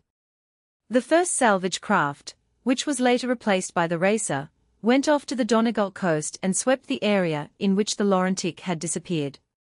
The salvors found the wreck in due course, and they had the satisfaction of knowing that they were within 120 feet of a stupendous fortune of about £5 million. A bare depth of 120 feet of water separated them from the greatest treasure trove of modern times, but the treasure could not have been more secure, had it been resting beneath 120 feet of solid steel. Indeed, had the treasure been so buried, instead of underneath 120 feet of water, it would probably have been recovered very much sooner. Despite difficult conditions, a certain optimism prevailed that the treasure would soon be brought to the surface. But the optimists reckoned without the enemy. Somehow the Germans managed to find out where the Laurentic was wrecked, and their submarines quietly waited their opportunity, and began to make things hot for those engaged in the treasure hunt. One enemy submarine haunting the vicinity discreetly vanished, as a British torpedo boat came on the scene. A day or two passed, and the torpedo boat was called for urgent duty elsewhere. Meantime, there had not been the slightest sign of the enemy underwater craft, which had apparently recognized that that particular spot was rather unhealthy, and therefore to be avoided. Feeling fairly secure, the salvors, according to an unofficial report, determined to get on with their job. A diver donned his dress, his helmet was screwed on, and the air pumps began to heave as he dropped down to resume operations. He had been down but a short time, when he felt himself plucked off his feet by a mighty pull on his lifeline and air pipe. He struggled to right himself, but it was quite useless. An irresistible force dragged him upwards. Then he felt himself being drawn through the sea like a salmon at the end of a line. Something was running away with him. It was an awful experience. He wondered what had happened and how it would end. His senses began to reel. He found a difficulty in breathing. Somehow he managed to keep his head and act as the emergency demanded, closing the valve by which the air escaped from his helmet. A minute later he broke the surface.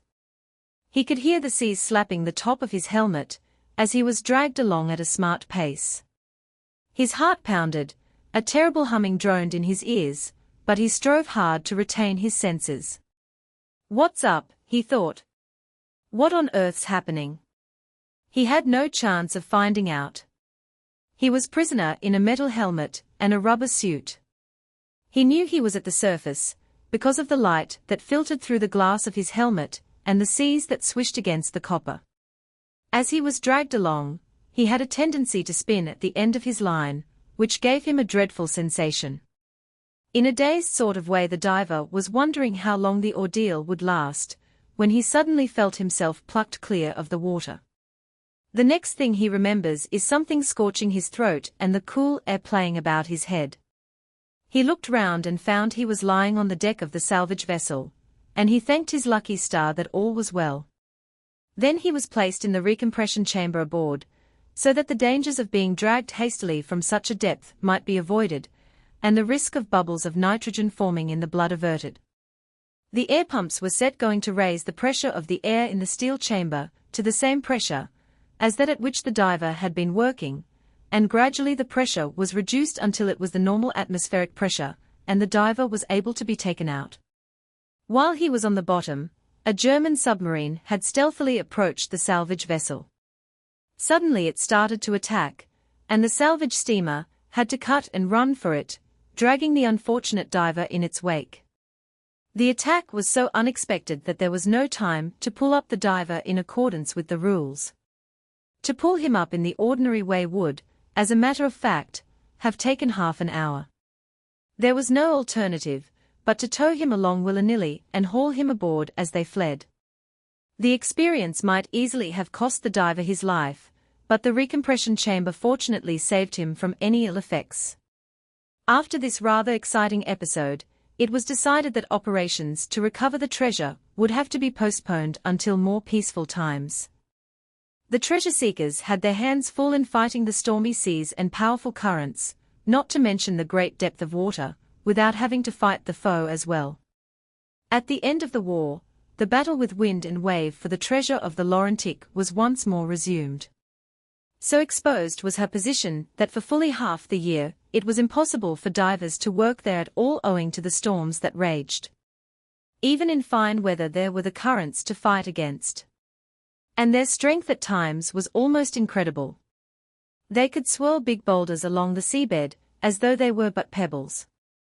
More than one diver, during his career, has experienced the sensation of being picked up like a feather and dropped over the side of the wreck on which he has been working. He might weigh roughly 160 pounds, slung over his back would be a 40 pounds weight. Across his chest would be a similar weight, while each boot would be loaded with a leaden sole weighing 16 pounds. Fully equipped he would turn the scale at about 300 weight, yet the current has simply played with him as though he were thistledown. Its strength has been such that he could not fight against it. Consequently, he has been compelled to give up all ideas of work and return to the surface. It is indicative of what the salvors of the Laurentic had to contend with in this respect. 2 years at the bottom of the Atlantic had wrought a tremendous change in the once proud liner. The divers found her plates corroded with rust, girders collapsing everywhere. The sheer weight of the water above her was crushing her flat, squeezing her into a shapeless mass just as you might crush a lily in your hand. Moreover, she was full of silt and mud. Strange fishes glided about her inky depths. Dread conger eels of mighty girth lurked in the labyrinths of the wreck. In spite of the terrible condition to which the wreck had been reduced, the divers finally managed to locate the strong room. The bubbles from their helmeted heads flowed ceaselessly upward as the exhaust air ascended to the surface. Slowly they made their way forward towards some bars, dimly seen within the recesses of the ship. They were in the treasure room. The gold and silver lay about them. Some of the precious ingots barely peeped out of the silt. The attendant on the salvage ship heard the telephone buzz. "Hello," he said. "We've found the treasure," said a voice from under the sea. It was a squeaky voice, for, strangely enough, talking in compressed air gives the voice a high pitch, and at this depth it would be impossible for a diver to whistle. The pressure of the air on his lips would prevent him. No time was lost in lowering cables, and one by one the ingots began to speed to the surface. Then, all too quickly, the signal was given for the divers to ascend, and the treasure had to be left for another day. That season ingots valued at £500,000 were recovered from the strong room, after superhuman labour on the part of all concerned. So extremely arduous were the conditions that our crack divers could only work 2 spells of 15 minutes duration each day. Half an hour's toil beneath the sea took as much out of them as the ordinary day's work takes out of the ordinary man.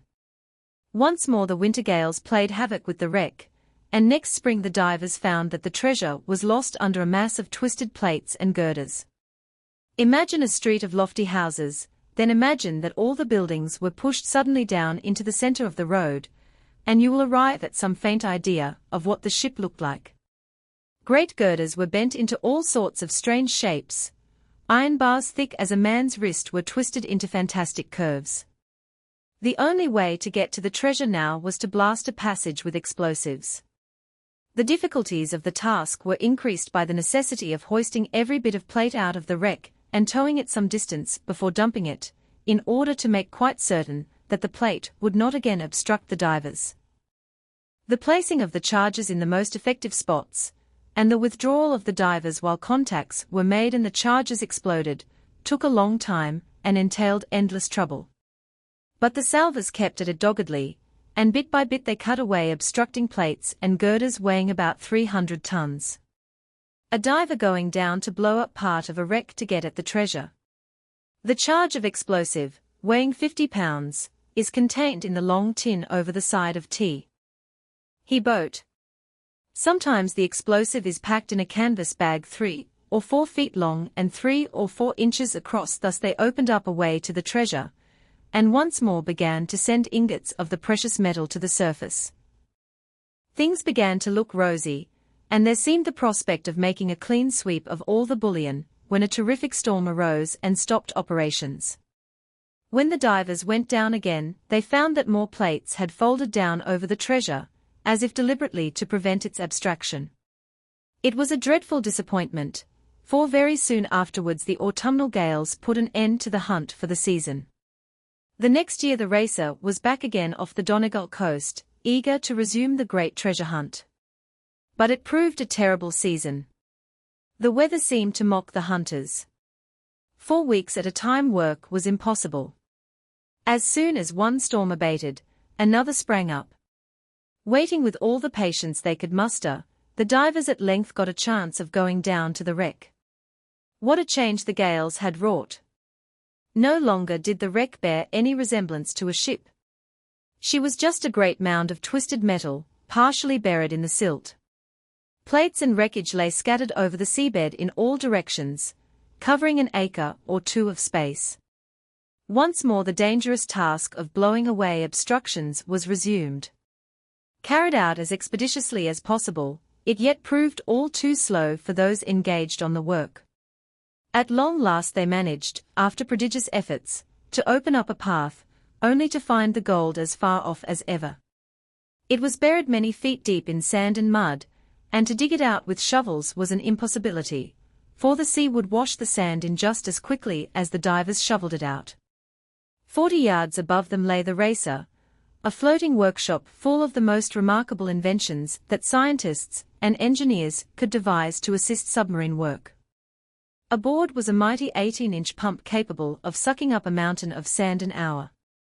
The mouth of this monster appeared from above. It was placed in position by the divers, and they watched the silt melting before it as if by magic, flowing up to the surface to be dumped a little distance away. It is no uncommon thing to find such a pump sucking up chunks of rock weighing half a hundredweight, and even trying to remove bits of girder and plate. But such objects, like deck planks, are rather apt to stick in the bend, and then the monster chokes and has to receive the attentions of the salvers. Remarkable as was the work done by the gallant divers, the results of the season's work were fearfully disappointing, for only 7 bars of gold worth about £10,000 in all were recovered. In no wise discouraged, the treasure hunters stole back to the old spot the following spring to try their luck again. The gales of the winter had torn great plates from the wreckage, as though they were merely sheets of brown paper, and dropped them yards away. The decks that had once resounded to the laughter of beautiful women were laid down flat with the seabed. Twisted and rusted iron lay for hundreds of yards around. Looking for a needle in a haystack were an easy task compared with finding the treasure amid all this tangled debris. A long, keen search revealed what had once been the strong room. Great metal plates were piled over it, necessitating blasting operations once more. The divers toiled until the plates were cut and dragged away. Then incredible quantities of silt had to be eaten away by the sand pump, the divers watching closely and coming on a bar from time to time. By the end of August, 1922, gold worth £150,000 had been secured, and early one morning HMS Wrestler might have been seen slipping into Liverpool.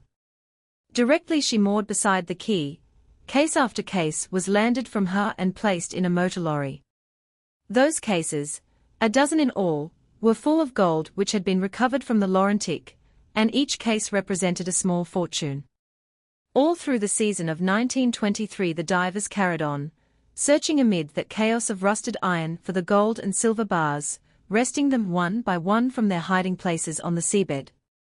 For 7 seasons they have fought the ocean for that mighty fortune of over £5 million, and their heroic efforts have led to the recovery of £4,750,000. Considering the depth in which the Laurentic sank, and the perils and difficulties besetting the workers, the results are beyond compare. Never before has there been a treasure hunt of such magnitude, and how long this will last no one can say. A big fortune of £250,000 still lies hidden just off the coast of the Irish Free State, and if the British Navy fails to recover it for the British Treasury, it will be for the simple reason that its recovery is humanly impossible. For every £100 won back from the depths, the divers have received an award of £60. So altogether they have shared among themselves the sum of £5,937, a sum that has been well and truly earned. It says much for the efficiency of the British Navy when it is known that the whole of this perilous treasure hunt has been carried out without a single accident to any of the divers engaged. Many rumors have arisen of wonderful machines being used to locate the treasure, of instruments with the power to divine the presence of gold, of scientists standing on the deck of the salvage vessel watching, with bated breath, a needle oscillate round a dial until it has indicated that the diver far below is in the vicinity of the precious metal. These rumors, however, have no foundation in fact, for the treasure has been recovered solely by straightforward diving. The estimates of the treasure sunk have also varied from £3 million to £8 million, but the figures given here have been furnished me specially by the Admiralty, and they are therefore strictly accurate. Chapter 7 British salvage experts have performed extraordinary feats.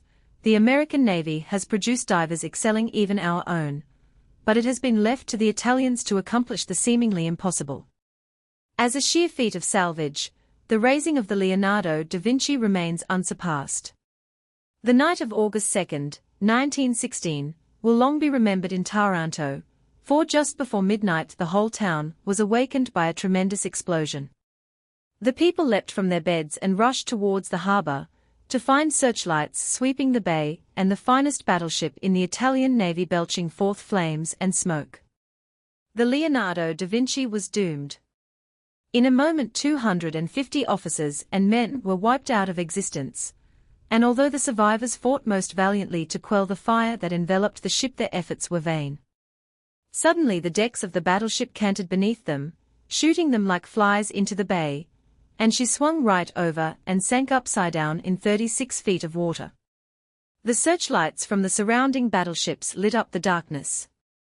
Round and round they flashed, seeking the enemy who had dealt this mortal blow, but there was no sign of a periscope, nothing but the heads of the Italian sailors fighting for their lives in the sea. A time bomb, secretly introduced into one of the magazines, had robbed the Allies of one of their most powerful battleships. This loss of a first-class ship of 24,000 tons, equipped with an armament of 13 12-inch guns, was a grave one to the Italian Navy, and the question of salving her at once arose. Famous foreign experts came on the scene, gazed on the visible portion of the keel of the ship, which had cost £4 million, and shook their heads dubiously. Impossible, they said. The only thing to do is to blow her to pieces.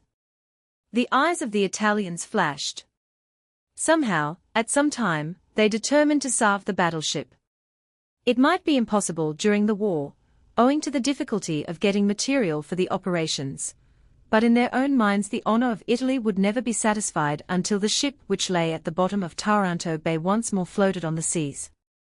The sinking of the Leonardo da Vinci was, indeed, a great blow to the pride of the Italian Navy, and there was a general desire on the part of the nation to wipe out the stain and turn defeat into a triumph by refloating the ship. The more difficult the task, the greater the triumph, the more impossible it seemed to foreign experts, the more determined were the Italians to achieve it. Throwing themselves heart and soul into the matter, the officers of the Italian Naval Engineering Corps studied the problem most carefully and formulated several schemes, among them a plan to build around the ship a floating dock which, when completely pumped out, would automatically lift the wreck. Shortage of steel and other materials at that time made this plan impracticable. Then General Ferrati, the chief of the Italian naval constructors, evolved a plan to raise the ship by means of compressed air and carry her upside down to the dry dock at Taranto, where she could be prepared for righting. It must never be forgotten that the battleship was upside down, and that not only had she to be raised, but she also had to be righted. Rivet by rivet and plate by plate she had in the course of years been built up by hundreds of men into one of the strongest structures known. All the rivets and plates had been welded into a compact mass of 24,000 tons, which now lay at the bottom of the sea. Afloat, she obeyed the hand and brain of man, would go wherever he desired. At his behest she turned to right or left, sped furiously through the sea or stopped. Now she was immovable as the mountains. To smash her to pieces would have been a gigantic task, costing months of time, tons of much-wanted explosives, and well over £100,000 in money. The queer thing is that Ferrata proposed to harness air to lift the sunken monster, just as though she were an airship instead of a battleship. In such ways do masterminds work. So brilliantly conceived were Ferrati's plans that orders were at once given to put them into execution. Divers went down to make a survey of the wreck, which was so rent by the explosion that a vast hole had been blown right through her from keel to top deck. A further survey indicated that the huge ship was literally digging her own grave. The weight of the upside-down battleship was all resting on the funnels and gun turrets, and these, owing to the enormous pressure from above, were piercing away slowly but surely through the mud. Day by day the ship sank lower and lower, until the whole of her upper deck was completely buried and the greater part of her hull at the stern had disappeared. In 6 months the funnels cut down through a bed of mud over 30 feet thick before they encountered a bed of clay, which arrested the sinking of the ship. The Italians bringing the Leonardo da Vinci upside down into dock at Taranto on September 17, 1919, after fighting for over 2 years to raise her from the seabed. No wonder the experts gave up hope. It really seemed that nothing but a miracle could bring the great vessel to the surface again. There she was, upside down, buried deep in the clinging mud, an enormous, unwieldy mass that the biggest cranes ever invented were powerless to lift. It is a comparatively easy task to raise a weight of 10 tons from the seabed, but it is quite a different proposition to lift a mountain of metal weighing upwards of 20,000 tons. The upside-down battleship safely docked on September 18, 1919, with the giant pontoons, which helped to raise her, still lashed to her sides. In no wise discouraged by the difficulties of the problem, General Ferrati and his associate, Major Ginelli, ordered large-sized models of the ship to be built. These were accurately constructed down to the smallest detail, with miniature engines, propellers and guns, and every compartment was loaded to represent the things on board the battleship when she foundered. A stranger might have laughed at the childishness of the Italian officers, who were apparently playing with toy battleships.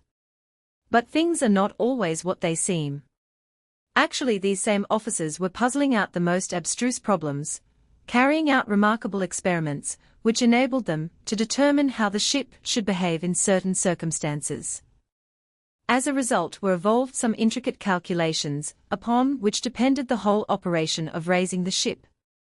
The small part of the keel still showing above the surface was used as a platform on which to build huts for the salvage workers.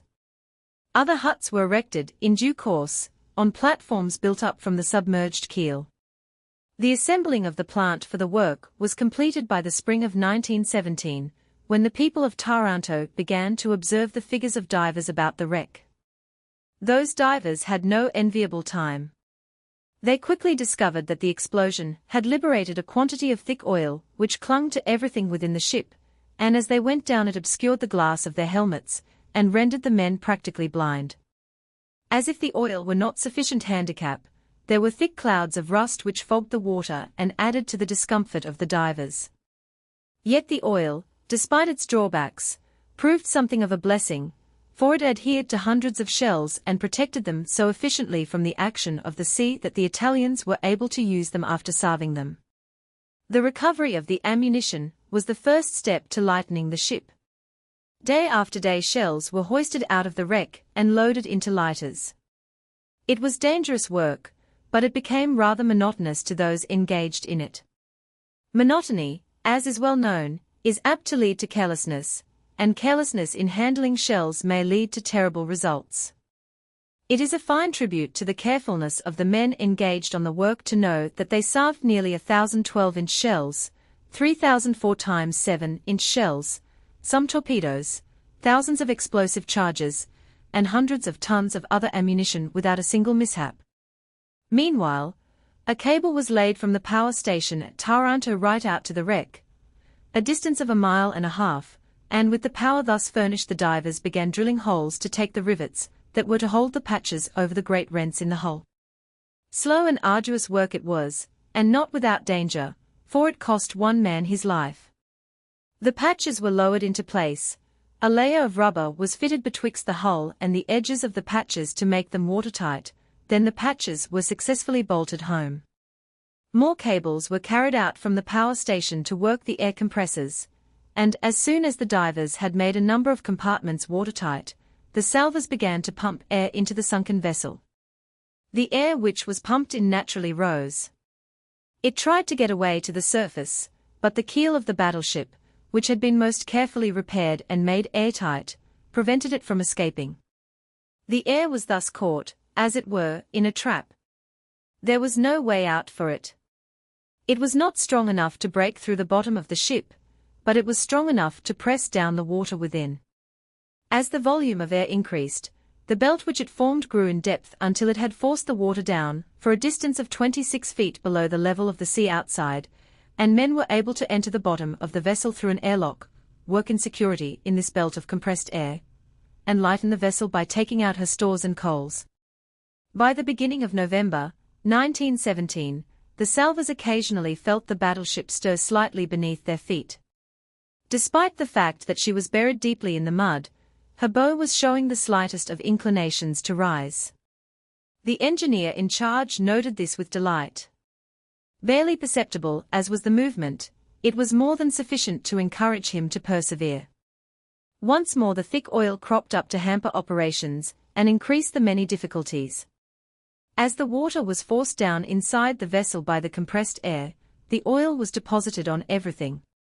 In most cases this did not matter much, but it was of far-reaching importance when it came to searching for leaks in the hull.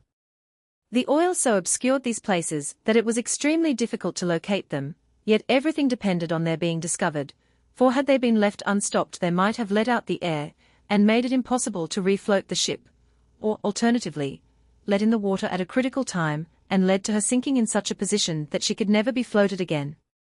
Fortunately, the Italian salvage men were able to detect all the leaks and stop them effectively, as the sequel amply proved. After floating for 2 days in dock, the battleship was coaxed into position until she settled without accident on the wonderful timber framework shown here. It was a fine feat to accomplish. Critics of the operations pointed out that, should the salvors succeed in floating the battleship upside down, there was not sufficient depth of water to allow her to be taken across that 1.5 miles of sea to dry dock. Even if they managed to get her to dry dock, all their work would be wasted, for the battleship floating upside down would draw at least 50 feet of water, and the dry dock at Taranto was only 40 feet deep. A remarkable photograph taken from an airship of the upside-down battleship in Dry dock. These difficulties were fully considered and plans made for overcoming them.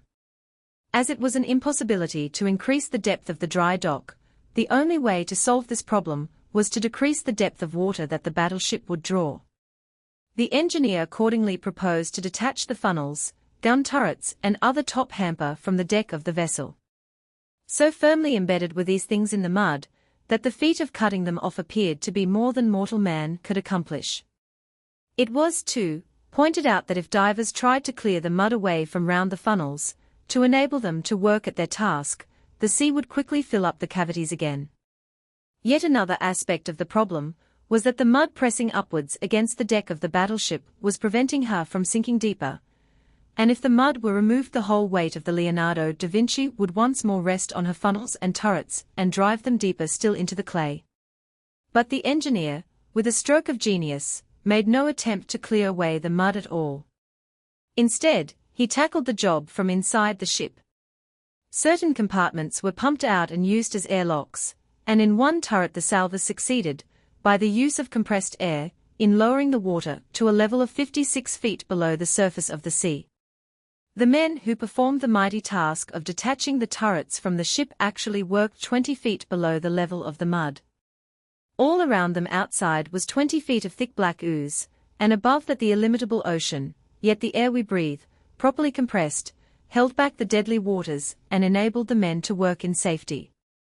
No wonder the experts say we are only just beginning to discover the remarkable power of compressed air as an aid to salving ships. Throughout 1918, some 150 men labored about the ship to free her from her top hamper and masts. Despite all difficulties, the gun turrets, funnels and other deck projections were detached from the ship and specially prepared so that when the vessel was raised they, too, could be brought to the surface. The open spaces in the deck left by funnels and turrets were covered in and made quite watertight, scores of tons of cork being packed into the Leonardo da Vinci to give her buoyancy. Early in 1919, one or two tests showed that they could raise the monster when the time was ripe. But Major Ginelli, the engineer in charge, was taking no chances. To make quite sure of lifting her, he caused 8 large pontoons to be fixed to her, each capable of sustaining a load of 350 tons. So in all he obtained from them the power to lift 2,800 tons. These pontoons, or camels as they are sometimes called in salvage circles, are strong metal cylinders something like big boilers or tanks. They are of the utmost importance in salvage operations and figure in most wreck-raising work. All were filled with water and sunk into position exactly where their lifting power was most wanted. The divers lashed them with strong steel cables securely to the sides of the battleship, and by the month of June the work on the mammoth craft was all but complete. Remained the problem of making it possible to tow her to dry dock. Notwithstanding that all projections had been cut away from her deck, she drew so great a depth of water that it was obvious she would foul the bottom before going any distance. To obviate this danger, the Italians set dredgers to work to cut a channel all the way from the wreck to the gates of the dry dock. The making of this channel, which was 1.5 miles long, entailed the removal of thousands of tons of mud, but the salvors regarded this task as trivial compared with the work they had accomplished on the overturned ship. Then the dock itself required to be specially prepared, for like all dry docks it was planned to take a vessel upright, and not upside down. The chocks down the center of the dock, which normally support the keel of a docked vessel, were quite useless so far as the Leonardo da Vinci was concerned. So a forest of timber began to spring up in the dry dock. Mighty balks of wood, 15 inches and more square, were built up from the bottom of the dock. These followed the outline of the ship so that the deck could be brought exactly over them, and allowed to sink into place upon them. Other gigantic piles of timber were constructed to support particular parts of the deck. By September 17, 1919, all these preparations were completed. The air compressors forced the water out of the pontoons and out of the hull.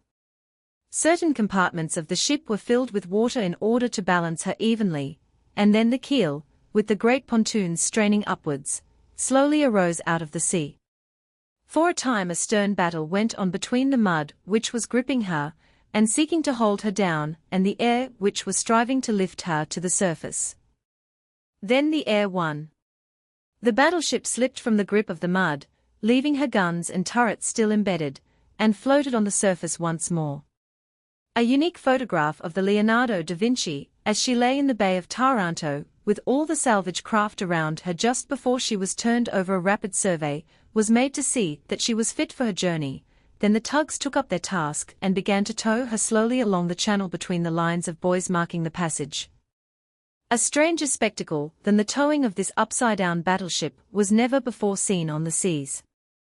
The tugs managed to keep the capsized Leviathan right in the center of the channel, and by nightfall the vessel was at the entrance to the dry dock, and was skillfully maneuvered inside on the following day. Towing the upside-down battleship out of dock on January 22, 1921, in order to right her for 2 days she floated, held up by the compressed air within her hull, and during this time certain adjustments were made in the mighty timber frame that was to support her. The water was now drawn off from the dock, and the Leonardo da Vinci settled down comfortably on her timber framework. Her settling down placed a huge strain on the timbers, some having to bear the very great pressure of 225 tons to the square inch. The calculations, however, were so cleverly made, and the vast weight was so evenly distributed, that the framework supported her in perfect security. In itself this was a remarkable achievement. The slightest miscalculation, or one weak timber, might have brought about the collapse of the whole structure, and the battleship would have fallen, an absolute wreck, on the bed of the dry dock. 4 months men swarmed about the upturned battleship, doing the final repairs that were necessary before she could be righted. The conclusive test of the Italians was nigh. Could they succeed in turning the great mass of metal the right way up again? No power known to man would suffice to right the vessel on land. Before the task could be attempted it was essential to place her once more in her element, the sea. On land she was immovable, on the sea she floated and could be more or less controlled by man, but whether man could perform the miracle of turning her right way up again, nobody knew. The bottom of a ship, of course, has to be strongly built to withstand the pressures to which it is subjected. The deck, not having to stand the strain that the bottom is called upon to bear, need not be built so strongly. In this case the deck and the bottom had changed places, and it was therefore of the utmost importance that the deck should be strengthened to withstand the increased pressures that would arise in righting the ship. Out in the bay the dredgers scooped a deep basin to enable her to turn over without fouling the seabed, and towards the end of January, 1921, the Leonardo da Vinci was towed to the place where it was proposed to right her. 400 tons of solid ballast had been loaded into her, and the engineers made preparations for pumping 7,500 tons of water into certain compartments on her starboard side. Being above the center of gravity, this weight would make her so top-heavy that she was bound to overbalance, and thus turn right side up again. Upright once more after being upside down for 4 years. She raised a huge wave as she swung over, as may be seen from this photograph, which was taken from an airship. There in the bay lay the still-stricken Leviathan. The valves were open to allow the sea to enter her compartments, and the salvage men scrambled from the upturned keel and pulled away from her in their boats. The water began to flow in, and by the time some 800 tons had entered she began to turn ever so slowly. Soon, as the weight of water increased, she swung over with a rush, raising a big wave as the deck swept clear of the water. For a moment it looked as though she would swing right over and finish upside down again. But the engineers had worked out their calculations to such a nicety that the battleship finally came to rest with a slight list, just as they had foreseen. The Leonardo da Vinci ready to go into dry dock again to be refitted. A brilliant salvage feat is recorded in these remarkable photographs, which are reproduced by courtesy of the Italian naval attache. Across her deck, in big letters, was seen the motto of the famous Leonardo da Vinci, "Every wrong rights itself," painted while the vessel was still upside down in dry dock. It was a happy thought, and a pandemonium of cheering broke out as the legend came into view to tell of the most remarkable salvage feat ever accomplished. The salving of the ship and her final righting took 4.5 years. It was a Herculean task, and from first to last cost the Italian government £135,000. Unhappily, General Ferrati, who conceived the brilliant plan, did not live to see it completed. He was succeeded as Director of Operations by General Farafini, who in turn was succeeded by General Carpi. But during the whole time Major Ginelli was in charge of the work, and to him is due the credit for carrying out from beginning to end, and bringing to a triumphant conclusion, the most wonderful salvage feat ever performed by man. Chapter 8. Before the Great War the number of concerns specializing in salvage work was so few that probably all could be numbered on the fingers of both hands.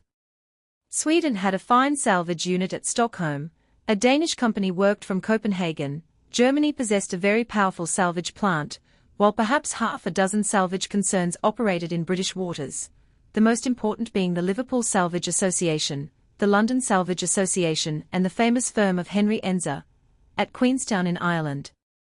In the number of marine salvage units she could muster, Great Britain was thus particularly fortunate. The dangers of our coasts have long been regarded as a drawback, yet in time of crisis they proved a blessing in disguise, for the yearly toll of wrecks on our shores has provided fine experience for our salvage experts, and made them second to none in the world. When the Germans hurled their challenge at humanity, all the salvage concerns operating in Great Britain were at once taken over by the Admiralty and placed under the command of Commodore F. W. Young. For long Commodore Young had acted as Chief Salvage Officer to the Liverpool Salvage Association, and 40 years' experience of raising wrecks had given him a knowledge of the subject that was unique.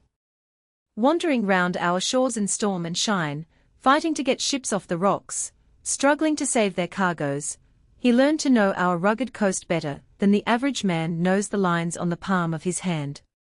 The reefs from which a ship might never escape, the sandy bays that provided shelter, the bars that lurked in wait for unwary ships, all were known to him. His knowledge was such that he was able to sum up the chances of a ship directly he heard where she was wrecked. Whatever blunders may have been made in appointing other men to other commands, the First Lords of the Admiralty made no mistake in selecting Commodore Young to be Director of Naval Salvage. Generals came and went, admirals were moved up and down, but this one man was in control of the Admiralty Salvage section throughout the whole war, bearing the grave responsibilities of a most important post from beginning to end. The first work of the Admiralty Salvage section was purely naval. These were the men who laid the mines to guard our harbors, and upon them devolved the duty of laying down those long lanes of mighty nets to protect our troop ships hurrying from England to France. When the Lion was so sorely stricken at Jutland, it was one of the section's salvage steamers that helped her into port, and they were men of the salvage section who patched her scars and made it possible for her to limp home. But the work of the salvage section changed completely with the coming of the unrestricted campaign of the German submarines. No longer was it purely naval in character. Thenceforward it became general, and the officers and men of the section had to stand ready to save merchant vessels as well as warships. So grave a menace was the enemy submarine campaign that foreign shipowners refused to take the risks of sending ships to Great Britain, for no underwriter, with any sense, could be expected to insure ships when the Germans were torpedoing merchantmen at sight. Similarly, no shipowner, with any sense, would send a ship here that was uninsured, for if his ship were torpedoed the whole loss would fall on him. For this reason alone, there was a likelihood of diminishing supplies of food and munitions coming to our ports. The British government rose to the situation by becoming the biggest underwriting concern in the world and insuring every ship entering and leaving our ports. Great Britain accepted the responsibility for all losses, and the shipowners knew they were sure to get their money in the event of their ships being sunk. As a further precaution, the system of convoy was instituted, whereby half a dozen or a dozen ships journeyed together under the escort of some of our warships. An additional measure to cope with the marauding submarines was to arm our merchantmen so that they stood at least a chance of beating off an attack. Shrewd as were the German calculations of winning the war by the submarine campaign, and nearly as the enemy succeeded, they reckoned without our Admiralty Salvage section.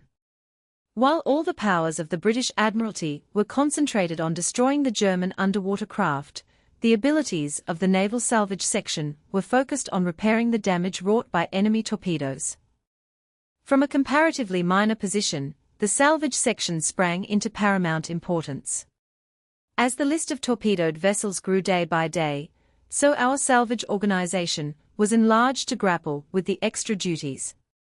Directly a ship was torpedoed, the news was wireless to Whitehall, and the nearest available naval craft was ordered to stand by and render all the assistance possible until a salvage steamer arrived from the most convenient depot to take over. Salvage steamers and depots were dotted at various ports all round the coast, and as soon as particulars flashed through to the director of salvage, he detailed his nearest available unit for the job. If a vessel still floated, he dispatched powerful tugs to tow her to port. If she sank, he instructed a salvage officer to report on her position immediately. No time was wasted, for the loss of one tide might easily have meant the total loss of the vessel. Within a few minutes of the report coming to hand, the director dealt with the case and suggested how it should be treated. Commodore Sir Frederick Young's calmness was indeed amazing. I have vivid recollections of seeing him in his room at Whitehall when the submarine campaign was at its height. The newspapers were full of the tales of sinking ships, people were talking about it agitatedly, faces in the inner precincts of Whitehall were grave and obviously concerned, but the director of salvage remained quite unruffled. As I sat talking with him, the news came through of 7 more ships being sunk.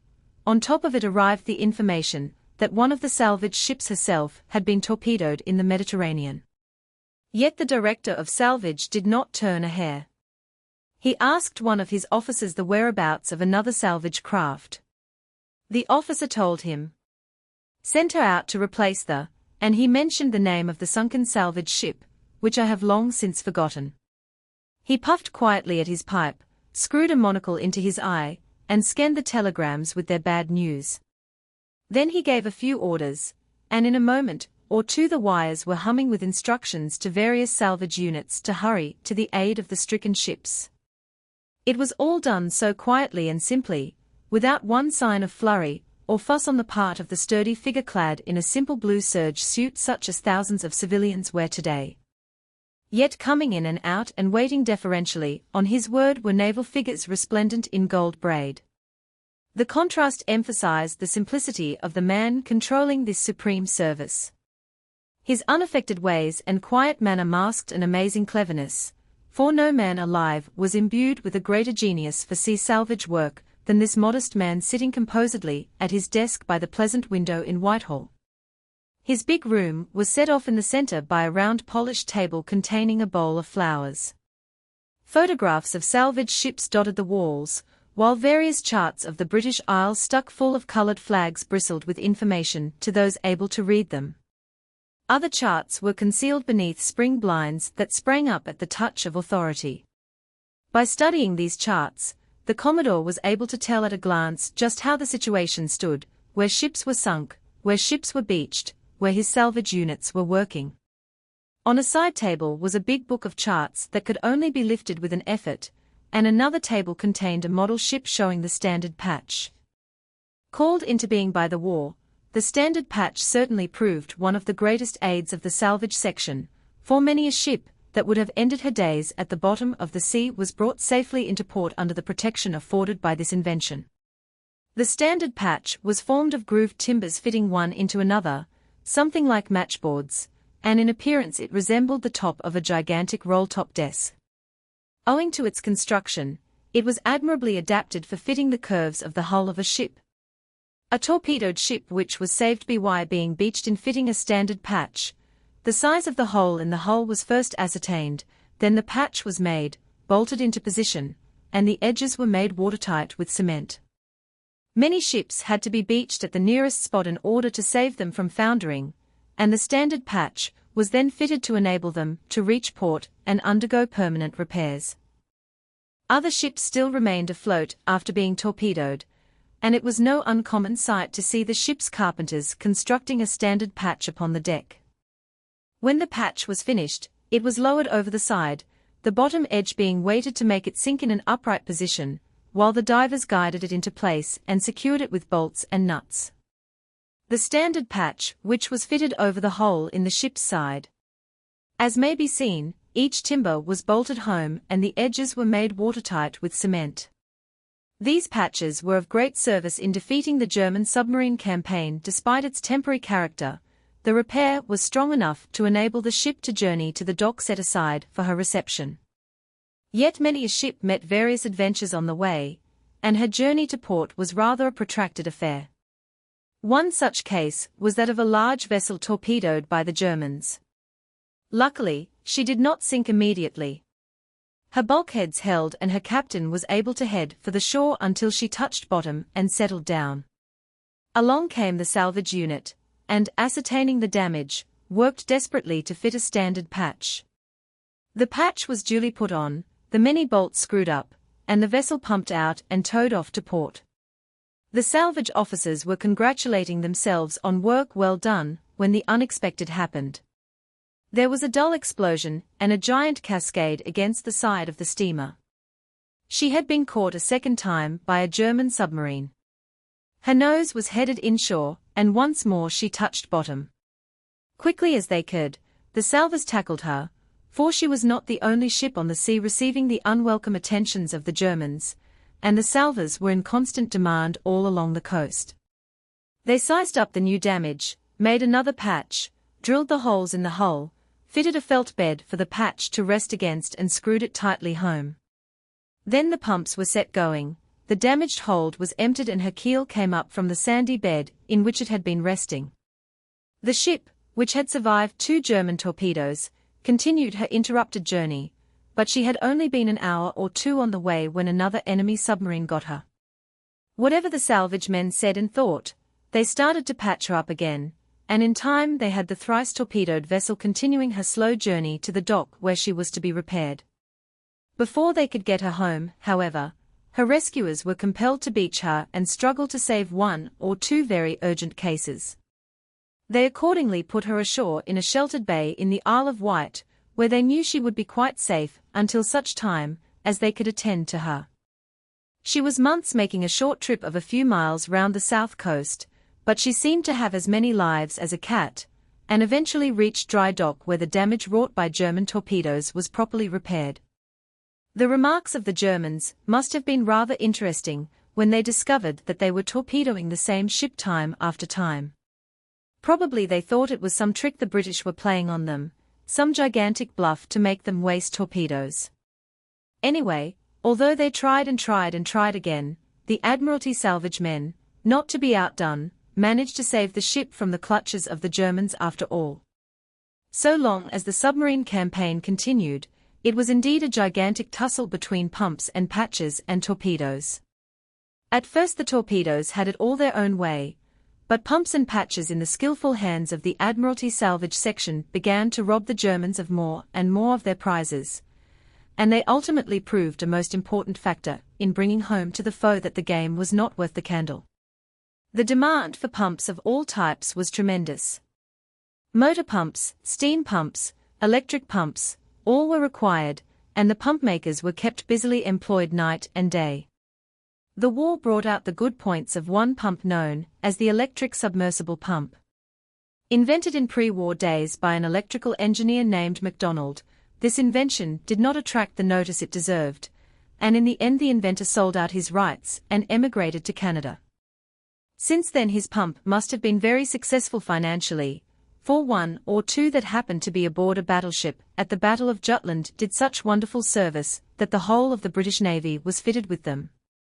Many had tried to solve the problem of an electric pump, but generally they came to grief owing to the current short-circuiting in the water. MacDonald worked at the problem until he succeeded in overcoming it, and the result was a drum-like pump with the inner parts spinning at a high speed and forcing the water upwards through the pipe. Instead of fixing his pump at the top end of a suction pipe, MacDonald placed his pump at the bottom end of a pipe and dropped it into the water.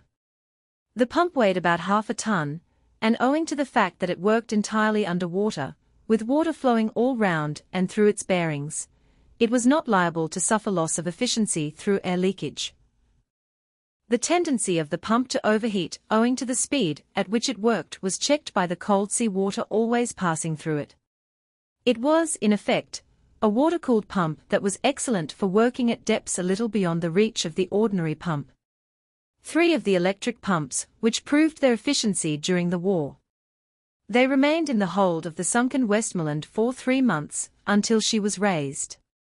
Worth £3 million, she was by far the richest salvage prize of the whole war. For touch-and-go cases the submersible pump was much in demand by salvage officers, but for cases that required long and steady pumping for days, and perhaps weeks, the wonderful Gwyn pumps were not to be excelled. Their extraordinary reliability is marvelous. So long as you give them the steam to work with, coupled with proper attention, they will do almost anything that you ask of them. They will pump steadily for days and even weeks without stopping, throwing overboard the specified number of tons of water an hour. They are, indeed, among the mechanical marvels of the age, practically as perfect as any machine is ever likely to be. The damage wrought by a German torpedo. A good idea of the immensity of the whole may be gained by comparing it with the legs of the man standing on the scaffolding in the wrecked engine room. Despite the damage, the ship was saved. So sure are they, that salvage men will willingly put to sea in a badly leaking ship, and set out on a voyage that may last a week or 2. If the pump stopped, the ship might founder in 2 or 3 hours. The men know it, but they do not worry. They have implicit faith in the pump, and although merely the power of the pump stands between them and death, they carry on quite unconcerned. And while the water is finding its way into the breaches in the hull of their ship, the pumps are steadily throwing it over the side. As Henry Enzer, one of the cleverest salvage experts alive, once remarked to me, "For a long voyage in a leaking ship, give me the Gwyn." Pumps, indeed, played a big part in beating the German submarine, and it was the submersible type that figured in the case of the Westmoreland, for 3 placed in the hold of this vessel were left submerged for nearly 3 months, and upon withdrawal worked quite as well as when they were put down. No richer prize than the Westmoreland fell to the salvage section during the whole war, for ship and cargo were worth about £3 million. The vessel was steaming in the neighbourhood of St. Bees Head on her way to Liverpool when an enemy submarine let loose a torpedo. The missile ran true, and a moment later a terrific explosion told the Germans they had bagged their game. Whereat the attacking submarine, knowing the sea thereabouts was likely to be well patrolled for some little time to come, quietly slid off. True as the torpedo ran, the Germans made a slight miscalculation. Though trifling, it made all the difference in the end. Instead of the torpedo hitting in that vital spot amidships and destroying the engines, it struck forward in number 2 hold and tore an enormous hole in the hull of the ship big enough to drop a small house into. The heart of the ship, the engine room, was untouched, and the captain still retained the power to drive his ship through the seas. Slim destroyers slipped over the horizon and crowded round the torpedoed vessel. Fortunately her bulkheads held firm, and, although the damage was such that it looked as if the ship might founder at any moment, the captain held his course in a valiant attempt to reach port. Slowly the bow of the ship sank lower and lower in the water, until it seemed impossible for her longer to remain afloat. At last a destroyer maneuvered into position and took off captain and crew, and they stood by to see the last of the ship. Instead of sinking, however, she still hung there, and the captain and crew returned to her in order to try once more to get her to port. There was just a chance that they might succeed, and the captain was not going to lose that chance. Engineers and stokers went below to give her steam, and she limped lamely along, continuing to go down by the head. As her bow went down, so her stern came up until it was obvious that if she did not soon sink she was bound to become unmanageable, for in a short time her screws would be clear of the water and churning the air instead of the sea. Heading her for the beach while there was yet time, the captain took her in until her propellers were right in the air and her bow scraped the bottom, then he and the crew were taken off and the Westmoreland quietly settled down. If only she had settled at high tide, the Westmoreland might have proved an easy case for the salvage section to deal with. But with the usual perversity of things, she went down at low water, and as the tide rose, the sea began to pour out of the broken hold along the shelter deck, and over the tops of the bulkheads into all the other holds. Unluckily her bulkheads had not been built right up to the top deck. Instead, they reached only to the previous deck, the shelter deck, and there was nothing to prevent the seas washing the whole length of the shelter deck, which was just what they did. The consequence was that the whole ship filled with water, and at high tide she was quite submerged, with her top deck 30 feet below the surface. Commander K hastened to the spot and surveyed the wreck. Quickly he saw that the only way of raising the ship, and getting her to port, was to prevent the seas from washing out of the damaged hold into the sound holds. It appeared simple, but the men who began to strive to carry out the scheme had the struggle of their lives. It was February, when the weather was just as bad as it could be.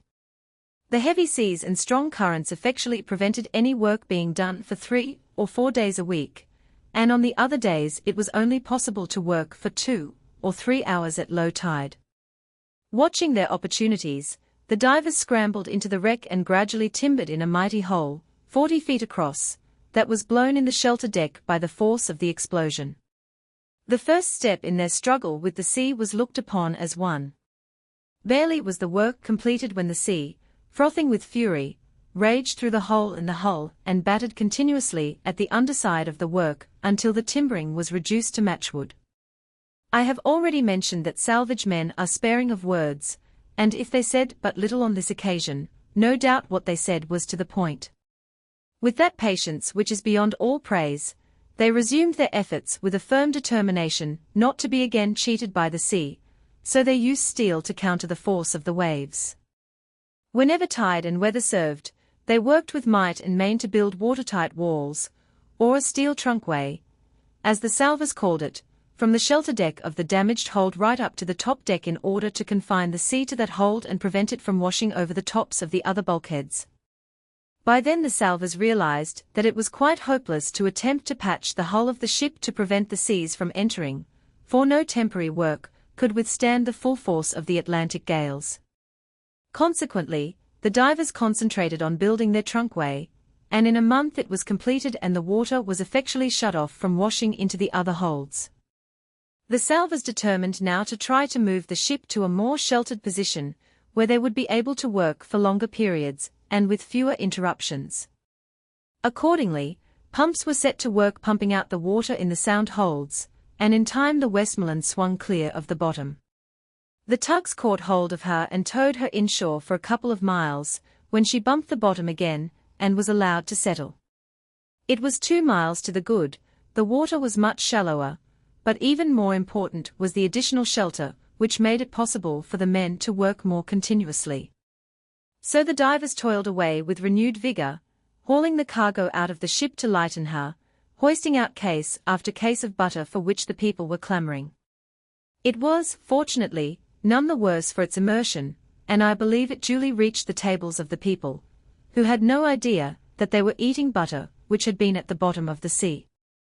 If the true story be told, there is little doubt that a large quantity of food rescued from the clutches of Neptune was duly eaten by the British people without their being any the wiser. Necessity knows no law, and when famine is looming nigh, as it was then, butter that has been on the seabed is better than butterless bread. In any case the butter ration was so small, but 2 ounces a week, that no danger could possibly accrue through eating it. Tons and tons of timber props were built into the ship to strengthen her in all directions. The problem of patching the vessel was again considered, but the weather was such as to render patching impracticable. So the salvors allowed the waves to thunder in through the gaping hole in her side, whence they gushed out of the top of the ship in fountains of spray. There was nothing else to be done in the circumstance. Had the salvors succeeded in covering in that mighty hole in the shelter deck strongly enough to keep back the seas would have raged about inside the damaged hold and smashed everything to pieces. Consequently, it was much wiser to leave them an outlet. The trunkway was a safety valve by which the seas escaped after tearing through the gaping wound. Once the forward holds of a ship fill and drag her down by the bow, she is rendered helpless. She may still remain afloat, her engines may be perfect, but her captain no longer has any control over her because her propeller is out of water. 14 weeks after work was first started, Commander K decided that the time had come to make the final lift and get the Westmoreland to dry dock. The electric pumps were switched on and kept running until the waterlogged holds were cleared, and the torpedoed vessel rose off the sandy bottom and floated. Then cropped up the vital matter of balance. 4 weeks the divers had been fighting to rid the ship of water, and now, paradoxically enough, they found they had pumped out so much that her stern came up clear of the surface, while her bow was barely clear of the sand. It was useless to attempt to tow her to port under such conditions, for in a short while she would have been digging her nose into the sand and sinking once more. Before the journey could be essayed, it was essential to balance her properly, and this could only be done by leaving a sufficient weight of water in the after holds to balance the water in the forward hold. They had to trim the ship by using water as ballast. Calmly they allowed the after holds to fill again, then they set the pumps going until she rose on an even keel. The stumpy tugs fastened onto her, and did not let her go until she was safely in dock. Altogether the Admiralty Salvage Section, during the war salved nearly 500 ships, valued with their cargoes at about £50 million. While the submarine campaign continued, the British need for shipping was so great that all salvage efforts were concentrated on those ships that could be quickly salved and put into commission again. The easiest cases were dealt with first, and the more difficult cases were left until there was a reasonable opportunity of coping with them. A careful list compiled by the Admiralty after the war showed that there were 416 war wrecks lying in less than 20 fathoms, or 120 feet, around the British coast, and of these it was estimated that 1 in 10 might perhaps be raised. Actually 51 war wrecks were salved after the armistice, but as some of these were lost in foreign parts the original estimate was not so wide of the mark. These wrecks, upon which the British government had paid out millions in insurance, were the property of the state, but the chances of raising them were accounted so slight that it was not considered policy to spend further money on them. Well-known salvage concerns, however, had no difficulty in obtaining permission to salve any ship which they had a fancy to raise. They had but to go to the shipping department concerned in order to win a sympathetic hearing. The terms of the contract were on the no cure, no pay principle, which meant that any salvage firm with the courage to risk a few £1,000s in trying to raise a particular wreck was quite at liberty to do so. In return for the concession to work on the wreck, they agreed to give the government a certain percentage of the value recovered, the percentage being arrived at by mutual agreement. All risk was consequently borne by the salvage concerns, who lost their money in the event of failure, and shared their winnings with the government if they were successful. The high cost of shipping at that period led to considerable activity on the part of salvage concerns, for if luck happened to be with them, there was the prospect of making a fortune out of one operation. But a shipping slump without precedent in all history quickly worked a tremendous revolution. Some new ships halved their value in 6 months. Second-hand ships fell in price from £30 a ton to £7 or less a ton. One great shipping firm had to set aside a fund of £500,000 in order to write down the value of their new ships directly they were launched, for their new liners were worth more on the stocks than they were in the water. The only way of making their ships pay at all was to decrease their cost, and this could only be done by sacrificing the money saved and placed in reserve. In many cases, shipowners paid huge sums to shipbuilders in order to be released from contracts, for they were able to buy new ships at half the price similar ships would cost to build. This remarkable change was brought about by the great shipbuilding programs forced on the Allies by the submarine campaign. Not until after the war was the full force of these programs felt. The new ships coming off the stocks made up the lost tonnage in a few months. The seized German ships helped to increase the slump, and the world found itself richer by 11 million tons of shipping than it had been in 1914. The war had destroyed the markets, the continental nations had no longer any money with which to buy goods, and the result was the most dramatic change in history.